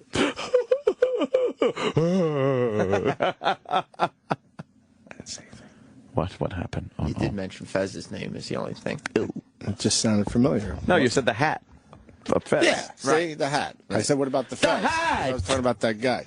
It's a hat! Here's the parents talking about their kid. They knew at 18 months old. That's very fascinating to me. I wonder if we can get some fucking people to call in on this I topic. knew it my whole life, Ma. We started noticing when Koi was about 18 months, as soon as she could express herself, that she was really expressing that she was a girl. And, you know, of course, at that time, our thought was that she was a little boy that liked girls' things. Grudge. And it wasn't until she started becoming depressed and anxious that we knew that there was something more going on and took her to medical professionals, who then, you know, told us that she was in fact transgender. Cigars and scotch. They do because he kept putting the bottle up his ass. That's fucking funny. Yeah. You're a nasty motherfucker. Wait, no. Wait. Oh. He kept taking the bottle and go look at some Pecos. Just covered by the last joke. Oh, God, Chip. How embarrassing is Chip? You think so? Oh. Because you picture someone really doing that. It would be horrible. Destroying everything. Wait. Yeah, just, So the kid was like 2 years old and depressed. Yeah, the parents seem how like... do you tell if a 2-year-old's depressed? But the parents seem like a they're... lot of times they start crying, and every time you walk in, they pretend to be sleeping. Liars. Maybe that's it. Sure. The parents seem to be on top of this. Yeah. Yeah, they seem uber aware. So they have a bunch of kids. That's weird, man. The transgender kid was one of triplets. So these three are at the top of the page are triplets. Oh, okay. Adorable. They got their eggs, their hair, Easter egg colors. Yeah. Well, pink And everything was going really well. She was in kindergarten at Eagleside, and everything went wonderfully there. She finished kindergarten and did first grade there, and everything was going well in first grade. And then out of the blue, the school contacted us to tell us that they were going to be changing, and she was not going to be allowed to use the girls' restrooms anymore. I don't necessarily think she should. Because, again, the other little girls, their parents are reasonable if they go, look, we're not comfortable with this. It's just not something. Confuse the kids. Yeah, we don't. It's like, I understand it's not just about the cock or the breast. It really isn't. But as a parent, you have the right to not want your little 6-year-old daughter using the bathroom with somebody with a cock. You think the exception you could make for a genuine transgendered kid is for now allow them to use one of the adult places, that's a single stall or a handicapped, whatever. Yeah, find a bathroom for her for now. Yeah. I don't know how I'd feel. It's just weird. It's like, a lot of parents might not like that shit. Yeah, I don't know if... Why don't they have sexual reassignment surgery at that young age so it just fucking, Some of them don't want it. Fixes everything. Like Bailey, I think Bailey said that she doesn't want her to get cut off. Yeah, but it's a fucking kid. Well, what the hell do they know? Just wake up the next morning and like, all right, I got a fucking pussy now. I don't care. Cut that shit off. Yeah, cut that shit. The mom explains the school's harassment in this clip. Harass. And that really just was not a safe environment for her. That set her up for a lot of issues at school, for bullying and harassment. It wasn't a place that we were able to let her be, because we want her to be safe and we want her to be healthy. And so we've temporarily withdrawn her from school, and so we can reach a resolution with the school. And I smell lawsuit. Filed the complaint with the school, and we're hoping that that they will change their minds and they will come back and teach that you can love somebody and you can accept somebody even if they are different, and it's okay. That's not the point. Thank you. It's not about loving. Oh, boy. They are going to have a fuck of a discrimination case here. It's not about loving. They're gearing up. There's obviously a lot of confusion in that school. People are confused. They don't fucking know what to do. It's not about not loving your kid. Exactly. You can't throw that into this. She just threw it in out of nowhere. Yeah, well, that's because she's a parent. People feel uncomfortable because they don't understand. They're 5, 6-year-olds. Yeah. Kid's born with a pecker. It's a boy. Stop. Holy fuck, your kids, I would assume, is loved at the school. I don't know. But they're confused. They don't know what to do. They're just trying to do the best. Uh-oh. I got one. You got one? Oh, my God. Yeah, how they knew it was a transgender baby? Yeah. Because every time their hands were rattling, she was like shoving up her butt and going, look at this. Holy shit. Oh my God, that's the worst. It's terrible. It's horrendous. It's so bad. Oh, good. You know what? What? A kid's a kid. What the hell do I know? You're transgendered, transcontinental for all I know. You get me a container of coffee and you give me the carpentry stuff I need. I get the job done. I don't know about the rest. You build an extra bathroom. What do you want from me? Oh. Well, that's pretty open-minded for regular Joe. No, I mean for me, because I'm busy on this site. I don't got time to waiting for little girls, little boys. I don't know what the heck you are. All I know is what I am. I'm just Joe on a job site. That's all I know. Of course you are. Get my lunch pail. Lunch pail. I hate Joe. You think he's an idiot? Regular Joe stinks. On the job site, thinks everything revolves around the job site. You do that at home, though? Oh, constantly. I can't stop. Do you know the joy that, like an odor, these things permeate my friends' lives? Yes. Do you know the joy that is? I can't stop doing it. I see something on TV, I just start commenting on the commercial. Like commercials, this and that, like tampon commercials are, inappropriate. This shouldn't be on. Back in my day, growing up. Did your girl get annoyed with it? Oh, everywhere. Yes, of course. It's terrible. It's like, somebody, even if they are different, and it's okay to be different, and that's what makes you special. I mean, and really, in the end, we just want what is best for Koi. We want her to have the same opportunities as all of our other children, and we want her to be able to go back to school and be treated equally without discrimination and harassment. But that's not harassment. Harassment or discrimination. That's not harassment. That's a little different than being treated equally. Yeah. You got a penis, and you're going into the girl's bathroom. That makes parents uncomfortable and other kids. Yeah, if they're saying, I'm not saying it's wrong. I don't think it's wrong, but it's an issue where everyone's uncomfortable. If you're saying you're transgendered, they say that that's not the same as being a woman. So then you should not be entitled to use the woman's bathroom because technically that's not the same as a woman. They say that that's a different thing altogether. That's why I texted Bailey. I was wishing she'd be up to call in and like how old were you? I would love to ask her. Oh yeah. And what do you think? Because she's pretty. Why don't they just get her like centered a spackle bucket and tell her to go out back? in front of everybody. Yeah, and they all point and laugh at her. They say carry things from the movie. Ha ha. You know what? In this world we live in, it's all about sound bites. That was a joke. Oh, is that it? Yes. Yeah, it is a soundbite kind of world. Of course, that would be a soundbitey thing. Oh, that sandwich! Wow, tasty. I just don't know. Like, is it possible to identify at that young age? Maybe it is. I mean, I don't know. I think the parents should have maybe given the kid a little longer to maybe assimilate to the male fucking side there. I don't know. You know? But at that side, at that angle, you're not thinking about dating other people, I don't think. Or you're not thinking about sex. You're not thinking about like, who you like. So, I mean, what is it that enables people to identify? Why would you identify with a girl? Yeah, what is it? Dolls? Is it because you, maybe because... It's stupid for the parents to so early pull the trigger on this whole thing and make and raise the kid as a girl. Seems a little young. Well, they're triplets, right?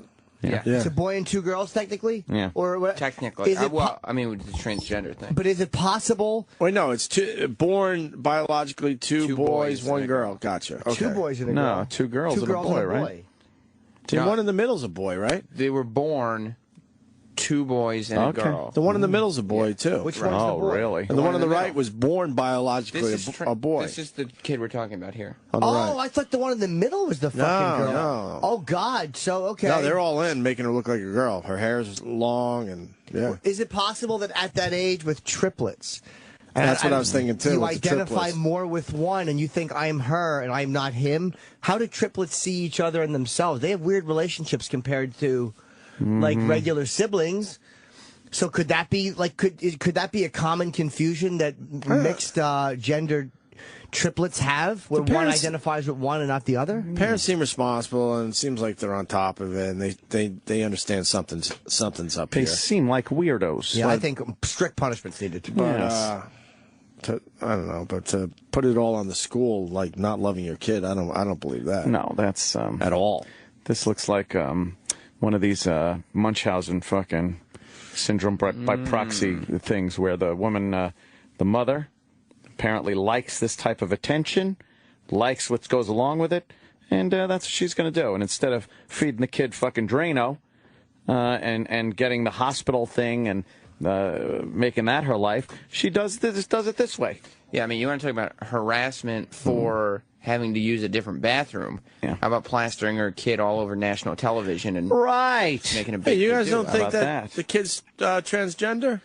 I don't know, could but be. at that age, you should give the fucking biological portion a little more time. Well, perhaps it's a phase the kid was going through that But the maybe kid's like now to put 6. on mommy's shoe. 6 isn't even long enough yet. There's no real fucking... 18 months to 6, though, they've been dealing with. But 18 months was too early to start dressing the kid and So treating now it you like think a girl. the kid... So now the kid's just used to it. Is just used to it?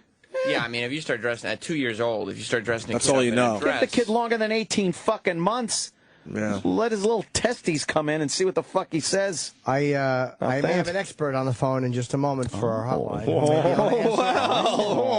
Let's play the last clip as the phone rings here. Every father has a vision of what they want their son to be like, but in this case, Koi is a girl, and just the transformation and the blossoming of her and being able to be herself and who she really is, I don't want to miss that. I don't want her to grow up and regret the such a horrible childhood that she might have.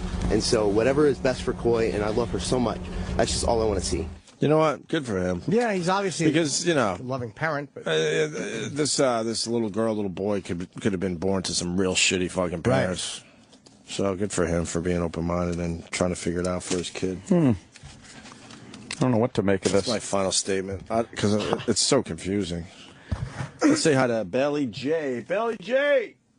Hey, Hi, Billy. Up. I sound like Miley Cyrus right now. No, that's all right. You don't know the story we're doing? I assume so. It's the transgender kid I keep hearing about. Every person has sent me an email about this. I would imagine. Yeah, and the parents want the kid to be able to want her to be able to use they're triplets. there was apparently two, a boy, a girl, and then I don't, transgendered. Is it a boy or a girl? And then parents want this kid to be able to use the girls' room. And what do you? Well, wait, hold on. Let me ask the first question. They say that they knew their kid was transgender at 18 months old. Okay. In your experience, does that seem like it's a little too young to really understand what's going on? Well, it's weird because my instinct is to say you can't know until you're an adult, but if I'm going on my own experience, I knew when I was 5. I told my mom, and she was like, okay, you're full of shit. I'm setting you up for T-ball. And so... What did you tell her? What did you tell your mom? It was actually, I remember exactly what I said. I told her I was mad at God because he was supposed to make me a girl, and so I told her I wasn't gonna pray anymore. And so she basically thought I was out of my mind and pushed. But I think that's also kind of a normal reaction if a parent reacts that way. What told you that though? Like what internally? Like what do you remember thinking or feeling like this is not the way it is, or this is wrong? It was basically because there were boys at school and then there were girls at school, and I was like, oh, I'm obviously one of the girls. Like everybody thought I was a girl anyway. I was really small, my voice was really high. I'm like, everybody thinks I'm a chick, and I want to go play with Barbies and hang out with the girls because they're awesome, and these guys are kind of gross. So it was just I knew then. And I don't know. So I feel like though, because I knew when I was 5. Like I totally knew. Yeah, well, we're more wondering about 18 months. Seems way too young. But now this transgender girl. How do you say it? I don't even know how you say it. Girl, I guess. I guess a transgender girl would be a transgender girl is now 6. Future Norton girlfriend. Future Norton girlfriend is now 6. So what do you think? Like when you're that young, should this girl or this kid be allowed to use the girls' room? But if you're saying it's different. Like you're not a girl, you're not a boy. Like do transgenders say like we're a third gender, or what do they? I don't understand it. I mean, I think there's no universal trans experience, as stupid as that might sound, but like everybody kind of has their own thing. She should be using the girls' bathroom as opposed to the boys' bathroom for her own safety because she looks like a little girl, and And because what is she going to do? Bang a bunch of other 6-year-old kids? Like she's a little kid. She can use the other bathroom. She's not going to rape anybody. Like it's ridiculous. You know what? You just turned me on the whole thing. The school's got to relax. Just let her use the fucking girls' bathroom. Who cares? Especially when they do all their business in the stall anyway. It's not like she's going to whip out her little penis because she is a boy by birth and pee all over everything with his little dong. I don't agree. I'll tell you why. Because the school's position is, like, what if, let's just say, this kid's a little a weird kid who is a voyeur. Transgender, you can still be a voyeur. Let's say this kid starts looking under stalls at little girls peeing for whatever reason, just to see what they're doing, because then the school would be in trouble. The transgender kid feels different and wants to see how they do it so she can do it the same. You know what? I'm with Jimmy. Then the school's in trouble because the parents are like, you violated our little girls' rights to have an all-girl experience in the bathroom. It's a really weird. But to Belly J's point, if she went into the I'm just going to say she went into the boys' room, she'd absolutely be harassed because she looks like a little girl. I agree. So you know what? I got to go with Belly J on this one. Oh, man. Got it. Well, I can see it from both sides. It's a huge liability, but obviously... You know, I didn't think about lawyers. You know what? I got to go with Jimmy. Yeah. These stories happen all the time, though. I mean, this is the third one I've heard of recently where a kid couldn't use the bathroom. And the people that make a big stink out of it are Christian organizations in public schools, which is ridiculous. Why can't they just have another bathroom? Yeah. An alternative bathroom, because we don't really socialize in the bathroom anyway. We're just speak for yourself. We're just dropping duties and getting the hell out of there. A single stall somewhere. They have those in Europe. They have gender-neutral bathrooms in colleges and stuff because transgenderism is so accepted in other parts of the world. Wow, Europe. Yeah, they're crazy. But when you just walk into one of those going, I'm transgender, that's right, I am. Yeah. So you get to see some boobies. I just like to think that girls get completely naked when they have to go to the bathroom. So that's right. That's why their boobies That's going are on. out. It's always sexy. It's always sexy. It's always sexy. Even a big fucking deuce. At any moment, you think they might just start lezzing out in there. Right. So you got to be in there. Scissoring. Bumping donuts. Yeah. The girls' bathroom ruins the whole mystery, I promise. I use the girls' bathroom, and I do not want to have sex with women. All right, well, let me ask you this. You're an adult. Have you ever had a problem being in a girl's bathroom? Has anyone ever called you out on it? I mean, obviously, we've all seen you, and you certainly look the part. But, I mean, has anyone... I look like a chick, and I don't, like, piss in the sink or anything. Right. Nobody gets on my case. It was weird, though, because, I mean, I'm like, when I started using the girls' bathroom, I'm like, I thought this place was supposed to be cleaner than the guys' bathroom. It's, like, disgusting. It takes forever. There's, like, a tampon receptacle. I'm like, this is fucking gross. So using the boys' bathroom when you were growing up, was there ever times where you felt like where you got harassed or bothered? Did people kind of know? Well, yeah, it was weird. They came across as a chick as opposed to, like, some fag. So boys were really protective of me in a weird way. Look, we got transgender people that are tweeting me. I didn't know we had a few out there. Well, we welcome all, certainly. I don't know if this person wants their Twitter promoted, but it says, it's not a choice I knew in the 2nd grade. Can I ask you, though, this is what's curious, because you said, like, you'd look at the girls behaving and talking a certain way, and... Sorry, because I don't want these people to think that. I don't think it's a choice. I think eventually we're questioning at what age do you know? I don't think it's a choice. I really don't. But is it? Like, this is what I'm asking. This devil's advocate question. Is it possible that you identify more with the girls because there are men who are effeminate, just like there are women who have more masculine qualities? Right. And is it possible that someone who identifies themselves as transgender when they're really young is too young to realize that, no, I'm not a girl, I'm just a male who's very effeminate and has more of these traits? Yeah. That's what makes it tough, because I've had those same thoughts. Gender is a sliding scale. Masculinity and femininity is a sliding scale. So you don't know. I am glad I waited till I was 18, but then a part of me wishes my mom had listened to me when I was 10 or 6 or whatever, like as a kid, because you can start hormone therapy at 13, and that can make your life a lot easier in reference to, finding the right shoe size. I think the whole choice and genetic thing, I think it's a sum of both. I think it's like you got your black gangsta, and then you got your wiggers. You got people that obviously couldn't make the choice, and then people that kind of are drawn to that lifestyle and whatnot and want to just be part of it and act the part. Right. Can I adjust my statement? Sure. I think most of it is not a choice, but I think... absolutely. I think you're right. I think you are right. I think there is a little wiggle room there. A little wiggle room to maybe choose... Little wiggle room. Choose something... Lifestyle looks like something you want to be part of or something. I think in general, though, it's not a choice. I mean, deciding to transition or start your transition, that's definitely a choice. I guess maybe the urge itself is not. Can I ask you... To get a pair of them big fucking tits. Nice. Billy J, can I ask you, do you have a good relationship with your parents? I do. I have a great relationship. Oh, good for you. Yeah, not with my father, but I'd like to think that's not why I'm transgender. But I don't talk to my dad. But why? You don't talk to him because of this, or there was other family issues or whatever? No. He was the fuck up. I decided not to talk to him. He was like a crazy person. Oh, okay. What would he do that was crazy? He was, when I was growing up, he had a baseball bat. That's exactly where I was going. Well, you went with the ball. I was going to go, try to play catch. That's insane. What would he...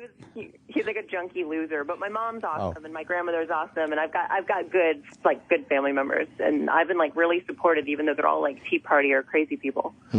So they're very conservative, but with you they've been very kind of understanding. Yeah, because I look like a chick. If I was embarrassing the family by looking like right, yeah, if it's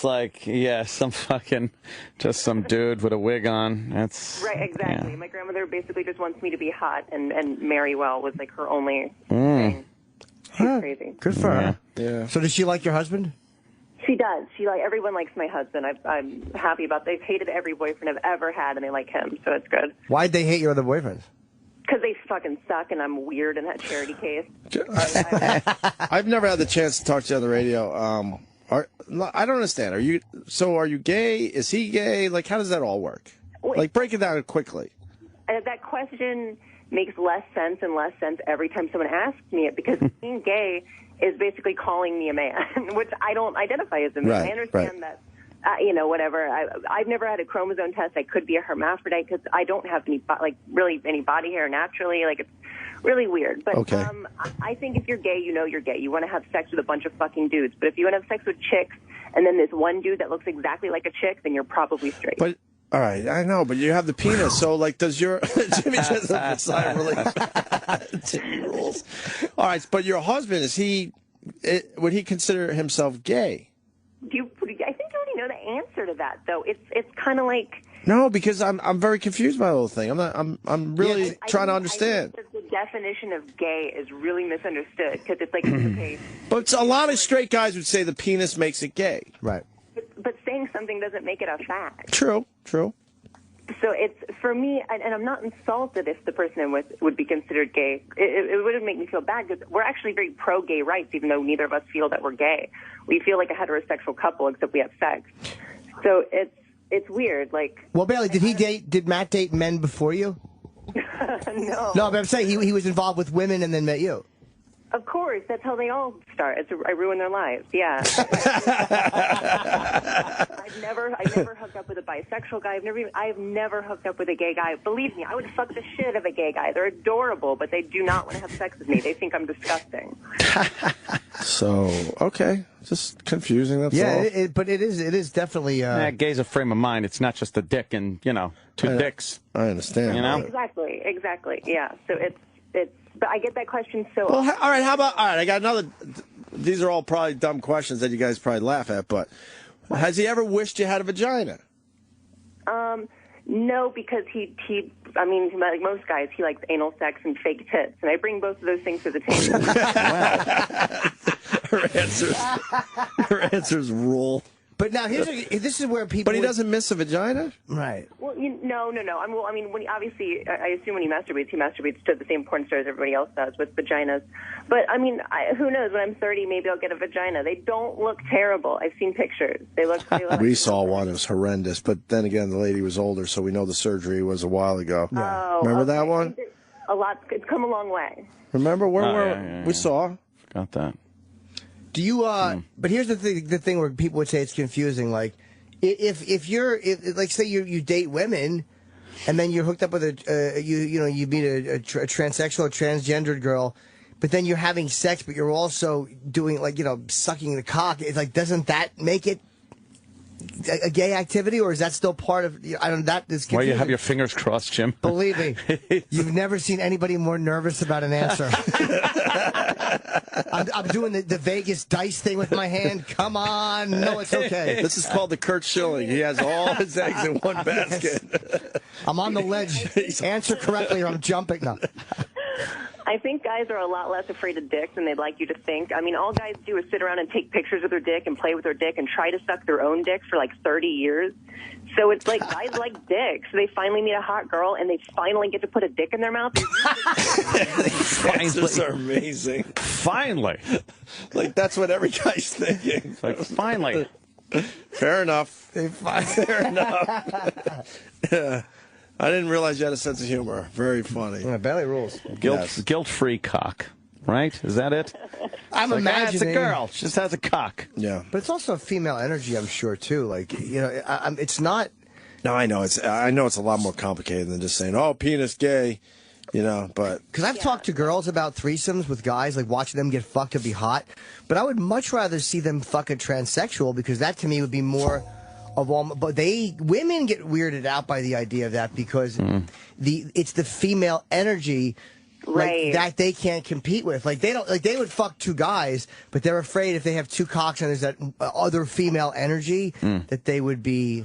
Huh. I don't know. Oh yeah, women hate me. I have terrible luck with girls. They cannot stand me. Well, me and you have a lot in common. Oh, Jimmy. They don't like me. Oh. All right. All right. Well, we're wrapping up the show, Bailey, but we wanted to get your expert opinion. Okay. Awesome. All right. Thanks, guys. All right, Thanks. Talk to you soon. Bailey. Take it Thank easy. you. Bye. All right.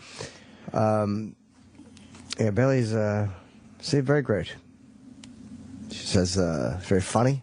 Yes. Line's still open. I liked her. What happened? There we go. And Yeah, that's definitely a voice is almost situation. They almost figured out that voice too, huh? What, Bailey's? That's not just fucking like figuring anything out. That's been that voice forever. Some hormones and stuff too, right? Sure. Oh no. Really? Yeah, on the Friday show, you just listen to a room full of men asking questions they didn't think they'd have to ask. As we eat sandwiches. Exactly. Ant's thinking, you know what? I could fuck her in my hot tub. Oh, God. You think I would do that? My goal, of course you would. My goal is to fuck. Of course you would. My goal is to get Anthony the transsexual because he's such a kook and such an obsessive lunatic. That house would be fucking Sodom and Gomorrah. That would be the last fucking straw before God just puts a lightning bolt through the roof. I don't know. Show up around 2 a.m. when he's had a few. No, I don't. I don't think I would. When he might be a little weak. I'd be so afraid of that fucking cock. That's it. Yeah, but you'd learn to relax and take it. All I'd hear is, Jesus Christ, son of a bitch. Yeah. Like, oh, no, it's okay. It's okay, Dad. Look, looks like a girl. No, but if you were taking it and you were going, ow, ow, he'd be going, Jesus Christ. If you're going to take the cock, at least take it and enjoy it. Son of a bitch. I fucking told you, Ro. I told you.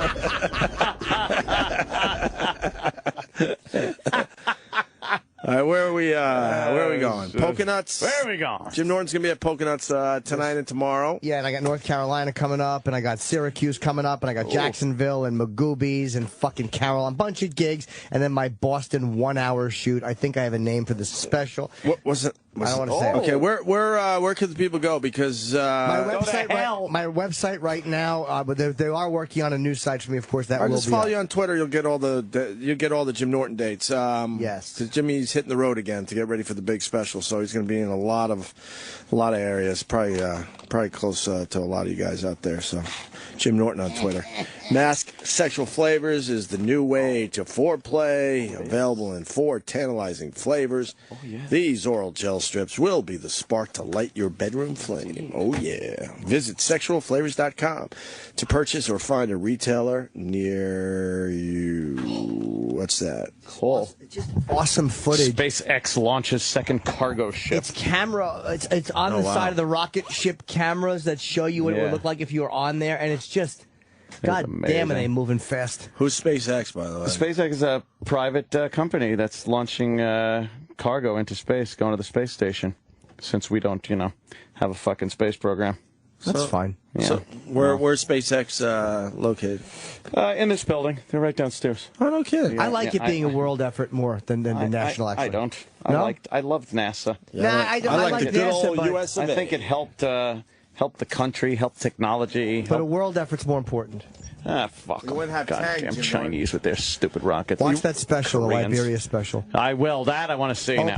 I saw one yesterday. Vice.com does the best shit. There's one called Living in the Sewers of Colombia, about people that actually live in the Colombian sewers so they don't get killed by What do I death do? squads. Where do I go? Just go online and Google it. It's fucking... They live in the sewers. They live in this. You like mole people? These people make mole people Love like the mole fucking people. Beverly Hillbillies. All right, Sam's show is coming up Right. Oh, Yes, yeah. yes. And the latest episode of my Dumb Elevator show. Is it on the Facebook page, Erock? Should be, yeah. Yeah, I brought half a Hulk face back for a quick little elevator show. Oh, Go to that's Opie and why Anthony on Facebook, please, and check it out. I would appreciate it. Thank you very much. Roland, what do you got? Nothing? Oh, all right. All fair. Have a good weekend, everyone. Sirius XM. And now, the Opie and Anthony Show continues. This is After O&A Live. Here's your host, Sam Roberts. Oh, there's a big mistake. There's a meeting in here with repeated use of the word chip. Edgar's leaving. Steve Blatter came in here to, I don't know. He's talking about something or other. There's some kind of meeting keeping Opie and Anthony from starting their weekends, but he made the huge mistake of using the word chip multiple times throughout the discussion. So just a whole bunch of what's that? We're trying to accomplish something. What's that? Oh, no. Let's do a line of the day since Opie and Anthony didn't get to it. Right. How many runners-ups? Runners is ups are there? Gotta give me a moment, but there's 3 runners up. I don't gotta do anything. Just because Then we don't play it. Just because you're the birthday boy doesn't mean you're the Has boss. nothing to do with that. Hey, Fez, how are you? Tell Fez I said hi too. Sam says hi, Fez. Hi, Sam. Oh, how nice. All right, then Give me a second. Let me go to 302. You're the first call on After Opie and Anthony live today. How exciting for you, 302? Yeah, it is very exciting. It is very exciting. It's always a pleasure to talk with you. Thank you. It really, truly is. But I've got to confess that today it's not about you. As much as it pains me to say this, it's strange. Not about you today. Yeah, It weird. is. It Very weird. really is strange. That's why I haven't gone through my usual diatribe, because after all, you are the one and only, the Hollywood primetime Sammy Sweetheart, the F. and Roberts professional broadcaster. Is this Larry? Yes, it is, of course. What are you, at home? No, I'm in the truck in New Mexico. You sound really different. Maybe just because you're subdued. I am subdued because I really wanted to wish the sex bagel a happy birthday today, because it's all about the sex bagel today. How you like that, sex bagel? Thank you, Larry. I appreciate that. If I may offer you a song. Yeah. Happy birthday to you. I mean, we're not going to hear him, play the What whole the song. hell? I'm not going to listen to the guy play the entire song. We got the gist. He's like your biggest fan, and he was doing something nice. I know, but we got the gist. We know what he was singing. We got things to do today. I wanted to see how it ended. It ends very similarly to the way it begins, so you don't have to worry about that. How many runners-ups are there today? We have 3 runners up. Oh, how exciting is this? All right, let's go to the third runner-up then. Okay. No gays. Why? Because I'm calling you gay. Oh. So that was not the line itself, but the explanation of the line that became And Jim runner-up not line of the realizing day. it, yeah.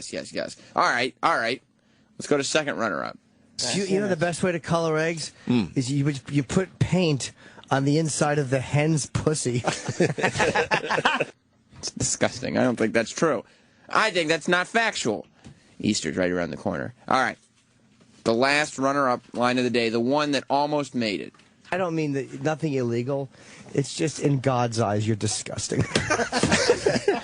Who was that about? That was about Anthony and Michaela. Oh, well, that was probably accurate. How was that, getting that material from her? I mean, I was going to stick around and help you guys out with it yesterday, but I'm not going to wait around until 3:30 in the afternoon to talk to some Olympic shrimp. Yeah, she was running behind on her schedule there. Yeah, I'll bet she was. But she was very nice. Tell her to backflip her ass in here on time.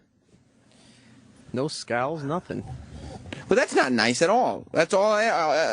Only thing people want to see is the scowl. She didn't scowl at all? No. I saw Roland. You took a photo with her on Instagram. I was like, oh, if you have a photo with, what's her name? McKayla Maroney. Yeah. And she's not making the scowl face in it, what's the point? I don't know. You know? You might as well have taken a picture with one of the people who run track or something. You know? Still, she's hot. She's 17, Roland. Almost 18. Were you attracted to her? Well, duh. All right, what's the runner-up line of the day? That was the last runner-up? You did all three. Oh, okay. Line of the day. Line of the day.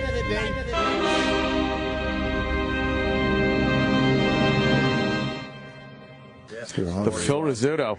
Erock's a cow. So unnecessary. He got you the picture. No shit, Sherlock. Did you make it about yourself today because it's your birthday, or was that because Jim was laughing about that joke for an entire commercial break? Yeah, that had to be the reason. Oh, Erock, you poor thing. You have big plans for the weekend other than going to dinner, or is that it? Dinner, people over. What people? Friends. Who? Of mine get invited? and my wives. Wait. You're having people over your house for your birthday? Yeah. Like who? Like people that we're friends with. Like who that I know? I don't think anybody you know. That got invited? Dave? You invited Eastside Dave? No, I don't think we did. What do you mean you don't think? It's your birthday. You know were or you invited. I was not invited. I was told you were. Where? To dinner and to my place. On what medium? I don't know. I was told you were contacted. I didn't get any contact. I will find out what happened. Oh, Jenny Hutt, is she coming in? She just walked by. Jenny Hutt's here. Roland, go grab her. Yeah, go see if Jenny Hutt wants to hang out. She's not doing anything important. Ever. And her show's over. Her morning show. Let's go to 765. You're on After Opie and Anthony Live. She went the other way, Roland. To the right. Hey, Sam. What's up, buddy? Hey, man. All right, so I know it was the line of the day, but, dude, what I learned today was that you can make Jimmy laugh uncontrollably just by doing a Phil Rizzuto voice saying Erock now. It was a good line. It was well done. 508. Hey, I'd like to wish Erock a birthday in his native tongue. Okay. Moo, moo, moo, moo, moo, moo. You see that one coming, Erock? I dumped out of it. Did you see it coming? I heard. Yeah, I figured it was coming. Yeah. We got show business to talk about. We can't talk about your birthday all day. Is it the bus trip? No. Oh. I think the bus trip is going to happen, though. Do you?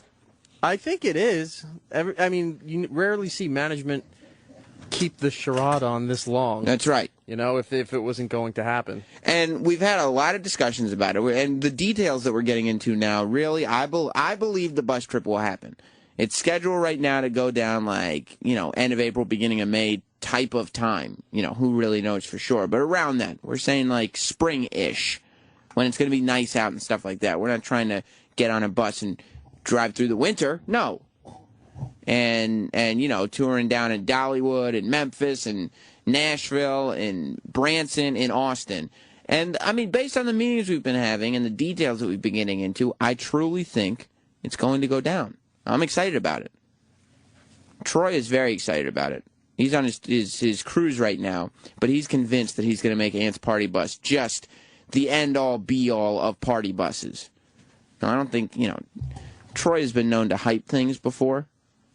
He talks a lot, and sometimes he delivers, and sometimes he doesn't. You all remember Chicago. He was talking up a storm. Erock, how much did Troy talk about Chicago?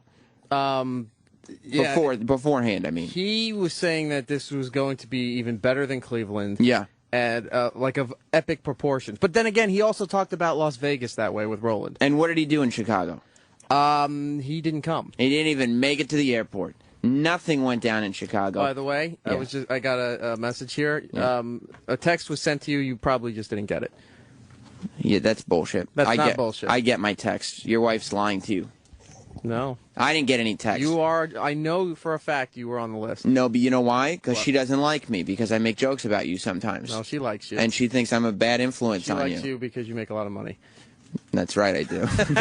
That's why she likes me. You need to have rich people around you. Yeah. But yeah, I really do think it's going to happen. Yeah, and then Troy was hyping up this trip with Roland, going out to Vegas, and then what happens? Roland goes to bed early. You know what I mean? Yeah. So I'm not saying and then Troy was sick, right? Yeah. He was sick or whatever. I'm not saying Troy never delivers, because you all heard the gay off. He delivered that day. There was a penis in the room. He delivered. However, there are many times when Troy just doesn't pull through. And it's hard to hype something up that much. So we'll see how it goes. There was something in the back office.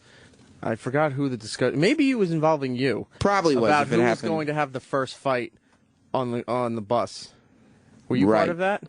Maybe. What was the thought? I heard the aftermath of it, but that it was going to be Troy and Roland. To me, I think the most likely first fight to happen on that road trip will be between Troy and Roland, because I think Troy will be trying to encourage Roland to party and to celebrate and to, you know what I mean, and to not pussy out.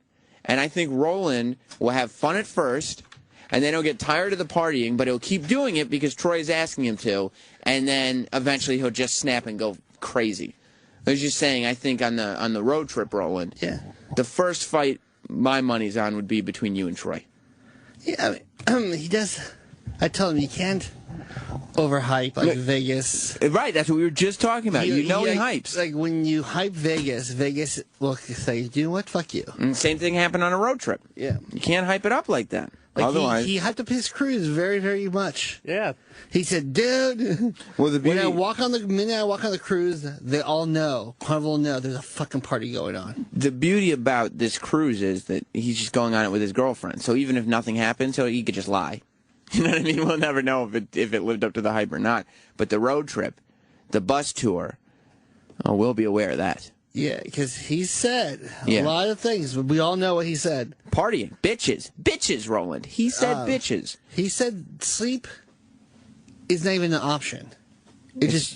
He said when the bus pulls over. When the bus pulls over. The first bus will get out and go, what the fuck is going on in the second bus? He said, that's what they're going to say. He won't, and sleep is not an option for when? For anybody. In the party bus. No, you can't For sleep. the whole 5 days? You cannot sleep. Well, that's not going to happen. He's going to get tired himself and just fall asleep. I know. Of course not. That's ridiculous. And he said, dude, we're not going to sleep. We're going to party hard. It should be bad shows. I mean, you're going to be so tired of partying by Wednesday that like nobody's got any energy But the left. thing is, I told him, I go, how can you party on a bus while you're driving 11 hours and you feel sick because you're drunk? And it's the emotion. Right. You're going to want to kill yourself. I'm telling you, he's going to encourage you to party, and there's, likely to be a fight there. But that's not even, that's not the show business in particular that I was talking about.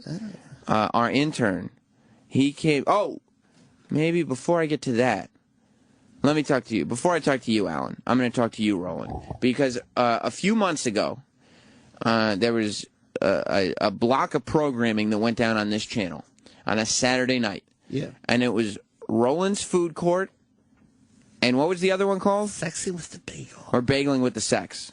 Bageling with the... Eric, was it called Bageling with the Sex? Yeah. That's what your show was called, right? You named it that. No, I did not. You were happy with the title, though. No, I wasn't. You weren't. I didn't even want to do the show. Oh. Well, then why? This is so confusing to me. How do you don't want to do shows? I do, just not right now. When? When I want to. I don't. Not when you decide. It's like George Costanza. I choose not to go. Yeah.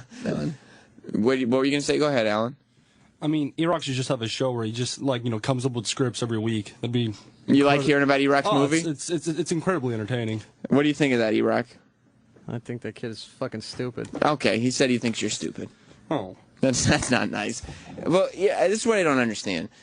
I keep hearing about Erock's plans for a podcast.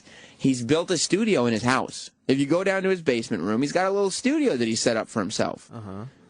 But why don't you want to do shows? I don't know. Are you scared? No, I'm not scared. It's just I know it's going to be shit on. Dude, let me tell you something. Did you read the Facebook, the Opie and Anthony Facebook page? We talked about the goofy Harlem Shake parody video that I made. We talked about it on this show. Once we talked about it, you put it on the Facebook, as you do for every video we talk about, correct? Yeah. Right. Did you read the comments on that? No. They're all, first of all, they're all fucking morons, except for a few of them. Almost all of them are fucking idiots. They're all like, I hope Sam dies. Sam's not funny. I don't know why Sam's on the show. Do you know why Sam's on the show? Because Opie and Anthony put him there. Your gods put him on the show. Why don't you trust their judgment? If you don't trust mine, trust theirs. But I don't let it stop me from doing shit because they're idiots. Like, they'll just... The people who say that are saying that because they think Opie, Anthony, and Jim are going to read their comment and laugh, and Daddy they'll finally get Daddy's approval. The people who have an honest evaluation of it, I respect them. The people who, and it doesn't have to be positive, but the people that aren't just recycling Norton jokes and wishing death, I can respect that.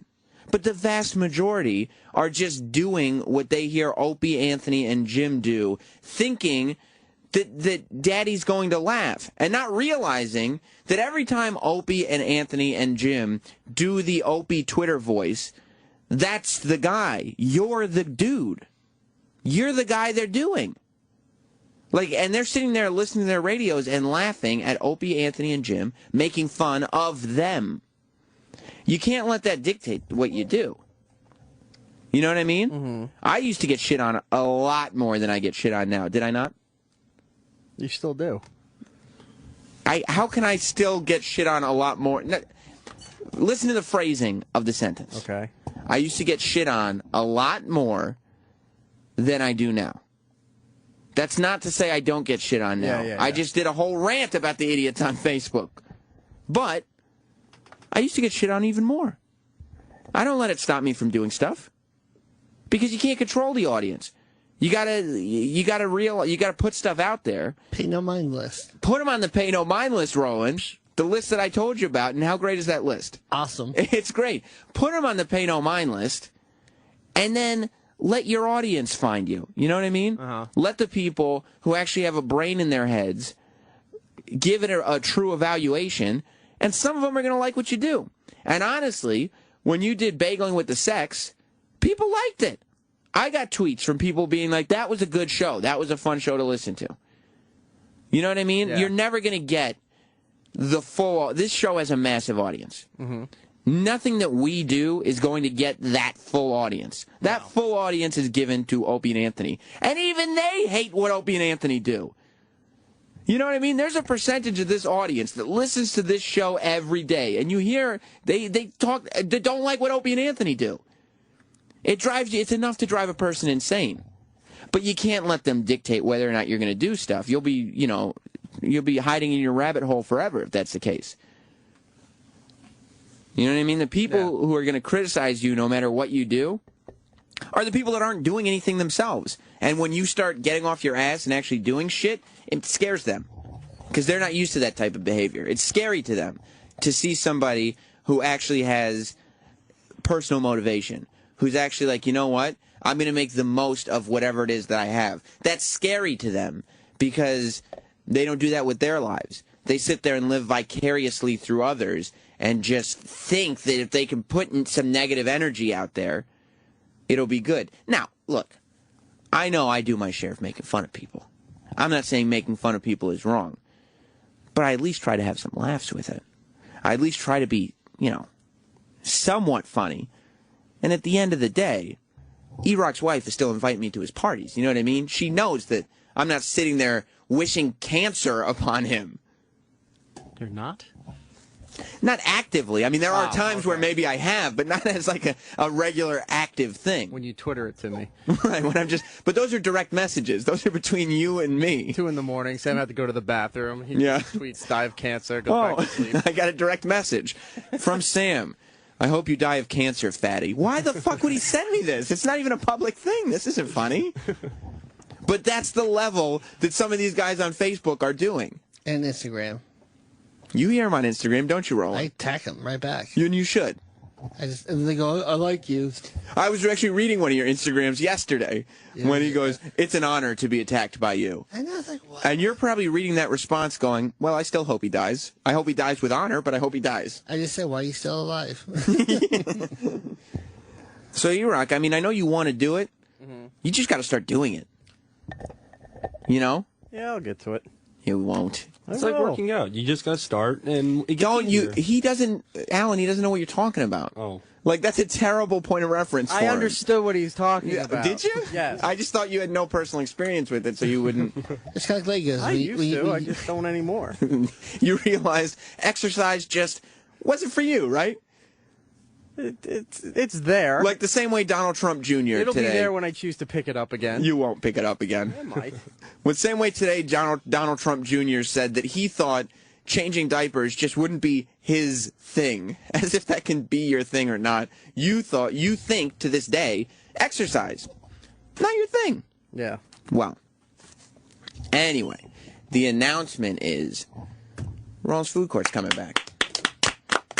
Next Saturday. At what time do we do it? 5 p.m. Eastern for 1 hour. Roland's Food Court is back in the house. You excited? Yeah, a lot of guests. You already booked? I didn't even announce the show yet. Yeah, it's all booked up. It's all booked up. Yeah. I just announced the show. Can I tell you something? The process since Christmas involving Roland's show, we'll be in the office, and he sits behind me. He'll spin his chair around real casually, almost like Bond villain-like, and he'll stick his right hand out with And he his said finger. he's petting a cat, of course. And he's looking at me, and he goes, got a guest for my show. And I go, okay, who? And he'll tell me who. A couple days go by, he does it again, he does it again. This happened earlier this week, too. And I said, how many damn guests are you booking for this show? And you can count them on 2 hands right now. I just picture him petting a cat and then saying, Eric, I have a guest for the show, and then just picking up the cat and taking a bite out of it. Well, he rubs his stomach while he shoots the other finger out at you. Oh. Yes, exactly, like that. He rubs his belly and he gives you the finger. Now listen, it's a big show. It's your second time at bat. Yeah. First one, I'll say home run. But this time I brought the heavy chef hitters. You got big plans for it? Yeah, I got the Iron Chefs coming in. Yeah? Yeah, big chefs. It's very exciting. Erock, Are you going to follow it up with bageling with the sex, too? I don't think this time around. Why? Just because I'm not ready to do it again yet. What do you got to do to get ready? Just call it on the radio show. You should call Scott and Todd. Are you kidding me? Big O and Dukes are listening. You should get Scott and Todd. Dude, that would be a get. Big O and Dukes are listening to this right now going, what the fuck, dude? How are you not ready? We're ready. They bought train tickets and everything. Yeah. What do you mean you're not ready? Dennis in Baltimore. Hey, guys. Erock, you really need to listen to Sam. That's right. As hearing you over the years, you remind me a lot of myself. I'm 38, a little older than you.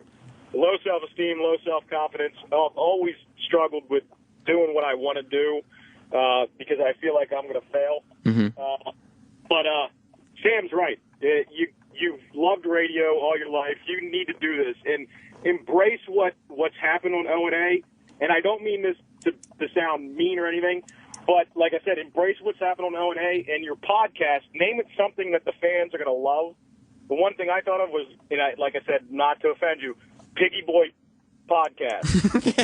I think that would be great. What about Pigcast? No, thank you, 571. They call him Piggy Boy, so Piggy Boy Podcast. 480. Better ring to it. Podfat.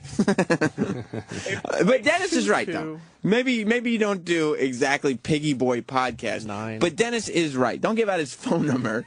He's right. Dennis is a loser because I know a Dennis. Dennis is a loser because I know a Dennis. Ha ha ha. That's the quote. You probably are sitting there going, I must not have heard that right. That's more of the behind-the-scenes Oh, stuff. I don't care. It just made me laugh. The point that Dennis is making is maybe not to that extent, but take the audience that you've garnered with this show and own the stuff. Like, if you own what you're made fun of for, if you go on and you talk about how fucking awesome Legos are, and you talk about how great Coke floats are, Doctor Who, and you talk Never about had a Coke float. Oh, come on, Eric. If you're just going to lie in the conversation, I don't know why I'm giving you advice. But if you go on and you're like, let me tell you about my Florida days, and all this stuff, people will love it. And you're not going to get everybody, and some people will not love it. But it's like, when I started doing the stupid YouTube videos with the camera pointed at my face, and that's all it is, yeah, I'm sitting there, and I'm looking at the camera before I shoot, and I'm like, I know that I'm literally going to get people who wish for my death if I do this. I know it's going to happen. Regardless of what I say into that camera lens, there are going to be people that wish for me to die. You got to get past it. Okay, but I think you're not seeing the point of, I'm not worried about the audience shitting on this. You just said that I'm worried. No, I'm more concerned about the actual environment here that we're working on about destroying this. Who gives a fuck about the environment here? How could you possibly care what anybody here thinks anymore? It's been 8 years. Are you kidding me? People might actually listen to it because then they'll hear O&A shit on the air, and then they'll download your podcast, and then you'll be huge. He's right. Alan's right, because the minute O&A talk about it, you've got thousands of people that are going to listen regardless. Now, you're not going to hold all those people, but you know what's going to happen? You'll do this thing, right?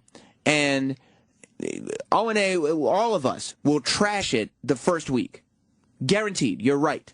It will come into work, and we will do 2, maybe 3 hours on how miserable it is, and it'll be hilarious, and we'll all love it.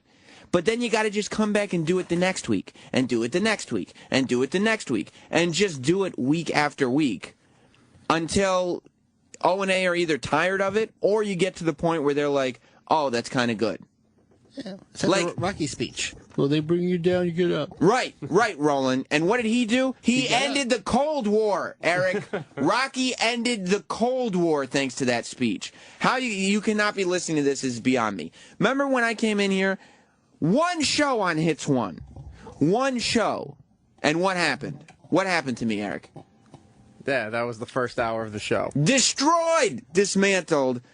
Horribly crushed. But I've been doing Hits 1 shows for the last 3 years anyway. Now, I haven't dramatically improved, but I've been doing them. Look at Jenny Hutt. No, Jenny Hutt's a terrible example. I mean, she literally, everything she does could be brought on and made fun of. It's not. Yeah, but she thinks she's great, so. Well, yeah, I mean, you could go the route where you're just totally delusional and your redheaded head is up in the clouds somewhere, not realizing what's happening around you.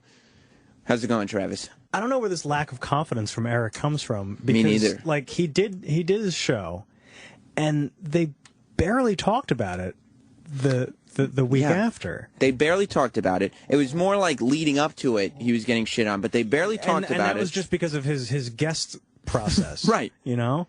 Like, the fans overwhelmingly enjoyed it.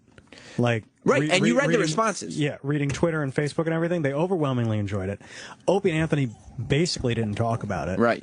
So I don't see where all... You know what I hear? I hear excuses. Right. Yeah. Excuses. Eric, Travis is right. It's excuses. Yeah. You watch wrestling. Yeah. What role do you think you play here? Right now, I'm Brad Maddox. I don't even know what that means, because you couldn't be. You're not handsome. You're not in shape. I'm not talking about that. Brad Maddox is the guy you wish you were when you're taking selfies on Facebook. He's Miss Elizabeth. Miss Elizabeth, you think? Yeah. No, Eric. You're not the heel. You're not the guy that people are going to bash, okay? You're the underdog, all right? You're 1, 2, 3 kid. Yeah, you're like the hurricane. Yeah. Yeah. Tsunami. You're the 1, 2, 3 kid. And you know what? You're about to moonsault Razor Ramon. Grab that fucking money. A man your size is about to moonsault Razor Ramon. That's quite a feat, Eric. Everybody loves the underdog. He's not listening. I know, and he never understands that he's the underdog and everybody loves the underdog. Yeah. You know why everybody hates me? Because I'm the guy who makes fun of the underdog. I am the blonde guy from Karate Kid. I'm Sweep the Leg Johnny, okay? You're Ralph Macchio. You're Rudy. Erickson. You're Erickson. I'm the bully. Somehow, my unathletic, squeaky voice has become the bully in this operation. And that's the role that I'll take. But you have to, as heavy as you are, I'm lifting you up, okay? You like that one, Alan? You did. Alan liked it, Eric. Good for him. Good for him. You know what I'm saying to you? Listen to Mark in Iowa if you don't believe me. Mark. Hey, what's up, man? How you doing? Well, you can tell Erock that his show couldn't be any worse than your show is. What a fucking asshole this Mark is. But that's what I have to deal with. And I come back here every day. Okay? I have to deal with Marks in my life. I get made fun of on the air. Okay? I have to sit by that computer every day. Once a day, somebody makes fun of me for not knowing how to use Google. It's difficult. And YouTube. YouTube is owned by Google. I thought it was taken care of in one statement. And Yahoo. I tried using Yahoo because it's a little easier than Google. Fortunately, the search results are not as good. Fred in Brooklyn. Hey, what's up, Sammy? What's up, buddy? Hey, Erock. Hey, Fred. I listened to your first podcast. It was fun. Right? What you did is you relinquished too much of your podcast to someone else. People are interested in you. They really are. You have a vast knowledge of the radio business. You can share your experiences. I don't get it. Eric. I really don't get it. It's so therapeutic, and you build confidence in yourself. Fred, you do a podcast, correct? I do. And it's just you. It's up shit, but I continue. I continue because it's therapeutic, and it gives me something to do. And you know what? It's a hobby. Right. And you only get better at it, Eric. Just give it a shot. You're on the radio every day. For God's sakes, you can talk through the computer. You can talk on my retweet. I'd let people know you're doing it. You get Fred's retweet. And Fred from Brooklyn is like a very powerful guy. Yeah. Oh, yeah, powerful. Well, now that I know you don't hate me, I'll call in regularly. Yeah, I didn't know. Fred thought I hated him because for some reason I blocked him at some point. I'm not sure why. But I saw him on the night of the Patrice benefit. And he goes, I go, hey, Fred, how's it going? And, you know, we're making small talk. And I think he realized as we were talking, obviously, I don't hate him because my wife and I were having a nice conversation with him. And he goes, could I ask you to do something for me? And I was like, yeah. And he goes, could you unblock me? I was like, I blocked you? I like your tweets, and then all of a sudden they stopped showing up when I said something about your wedding. I think I said jump in, the water's warm. And, you know, that's not even unpleasant. I've been married for over 20 years. It's warm water. And you just, I never saw a tweet again. I was wondering what happened. That was it. If I need well wishes from you, Fred. Bleh. Hey, I got a winning marriage at last. That congratulations is going to go right to the bank. All right. Well, thank you very much, Fred. You're back in my good graces. Thank you, sir. Eric, when you do your podcast, just think of something that interests you, and it'll interest the people that listen to you every day, I assure you. Right. Well, that's what he did the first time, and everybody liked it. Everybody liked your show, Eric. It's almost like he lacks confidence from being beaten down for 8 years, and I don't understand why. That's a weird thing, isn't it? It's very strange. You're right, Travis. It doesn't really make sense. It doesn't add up. No, it doesn't. You got to You don't even have to worry about trying to direct people to a website, Eric. You got a channel and an hour that's just like, will you take this? Yeah, you have one of those popular channels on satellite radio. Yeah. So Bagling with the Sex 2 this Saturday. This Saturday? A week from Saturday. Oh, okay. What do you think? I don't know. I'll think about that'll it. happen. Let's do it, buddy. Yeah. Let's do it. I'll give you food, too. Roland's going to give you food. Ian in Ohio. Hey, if Eric doesn't want this hour after Roland's food court, you can always do the best thing possible and get a hold of Scorch and see if he wants it. Eric, we have alternatives. Although Scorch may not come in because I'm not sure if he talks to me Scorch anymore. doesn't have to. He's syndicated internationally to London. That's true. His show is very big in London, England. Garth in Indiana. Hey, Sam, I really don't appreciate you saying that Erock is an underdog. He eats underdogs. Oh, that's right. Erock. He's kidding, Erock. Erock wasn't listening. Don't even worry about it. You didn't hurt his feelings. Marshall in Texas. Hey, Sammy. First of all, the Holocaust is quite literally less of an injustice than the fact that you're not a millionaire, high-powered radio host. Thank you very much. And I think that's true. I mean, yeah, brought that's up in history historically accurate. It's absolutely true. Not only did this take place, but also, Sam Roberts? Yes. I'm a historian. I have a master's in history, so I know these things. Nice. But then also, I listened to Erock's first thing, and I had expectations going into it that it was going to be, fat and dull and boring and stupid and right. smelly. Sure. Go on. I don't know, irritating and uninteresting and slidery. Yeah. If that makes sense. Yeah, go on. There'd be portals to other time periods. Sure. Something. I felt the same way. Yeah, and just kind of, I don't know, just white bread and retarded and kind of fat. Oh wait, I already said fat. Right, and then what happened? And obnoxious, and it actually was interesting. Like I learned about radio, so it was cool. Do another one, Erock. Eric, you have the gift of very low expectations. When you have low expectations, when people have very low expectations, only good can come. Susan Boyle. Susan Boyle. Well, he's right. Eric does look like Susan Boyle. People are like, there's no way he's going to do a good radio show. Listen, Erock, you'd look a lot better if you'd shave. You know what I mean? I know times are tough.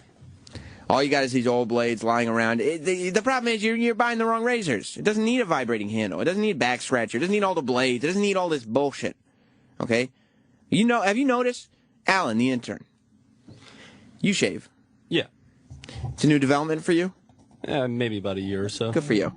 Have you noticed over the past year the price that you pay for new razor blades? All my extra money just goes straight into razor blades. It's how much? I don't know, like maybe $15-20. Is that in pesos? And you're doing this every month for the rest of your life. Every month. This, Alan, Erock, everyone, is your Dollar Shave Club moment. It's time for you to join all the after Opie and Anthony Live listeners who've discovered DollarShaveClub.com. Here's what all the buzz is about. It's like found money. Okay, it's like walking down the street and there's a blank check on the ground. You ever see that movie Blank Check with that little kid who ended up getting arrested? From Family Ties. Yeah, he ended up buying $1 billion worth of stuff with $1 million check. This is what that's like. Found money. All us guys want is a great shave without shelling out $20 month after month, right? Dollar Shave Club is genius. You'd be crazy not to do this. You send them a couple of bucks a month. They deliver amazing quality razor blades right to your door. You save a fortune, and you always have fresh blades on hand. Your face is not going to be hacked up anymore because you're not using old blades because you can't afford new ones or you forgot to buy them. They'll give them to you. A couple bucks a month. It's nothing. Join the rest of the After Opie and Anthony Live listeners. Get a great shave and keep your cash at DollarShaveClub.com. DollarShaveClub.com. That's DollarShaveClub.com. Just in time. just in time. We have to go. Alan, I'll get to your idea on Monday. All right, that's cool. You pitch me the idea. You can be here on Monday? I'll be here on Monday. All right, we have an idea from Alan. We'll figure out if it's a good one or not. This coming Monday. Stay tuned for that. Roland's Food Court is next week. This week on the Sam Roberts Show. On Sunday, Scott Baio. Very exciting. And Saturday's Eric's birthday. That doesn't mean anything. Ron and Fez. It's everything. Are coming up next. Well, go fuck yourself. Goodbye, everybody. The Opie and Anthony Show is now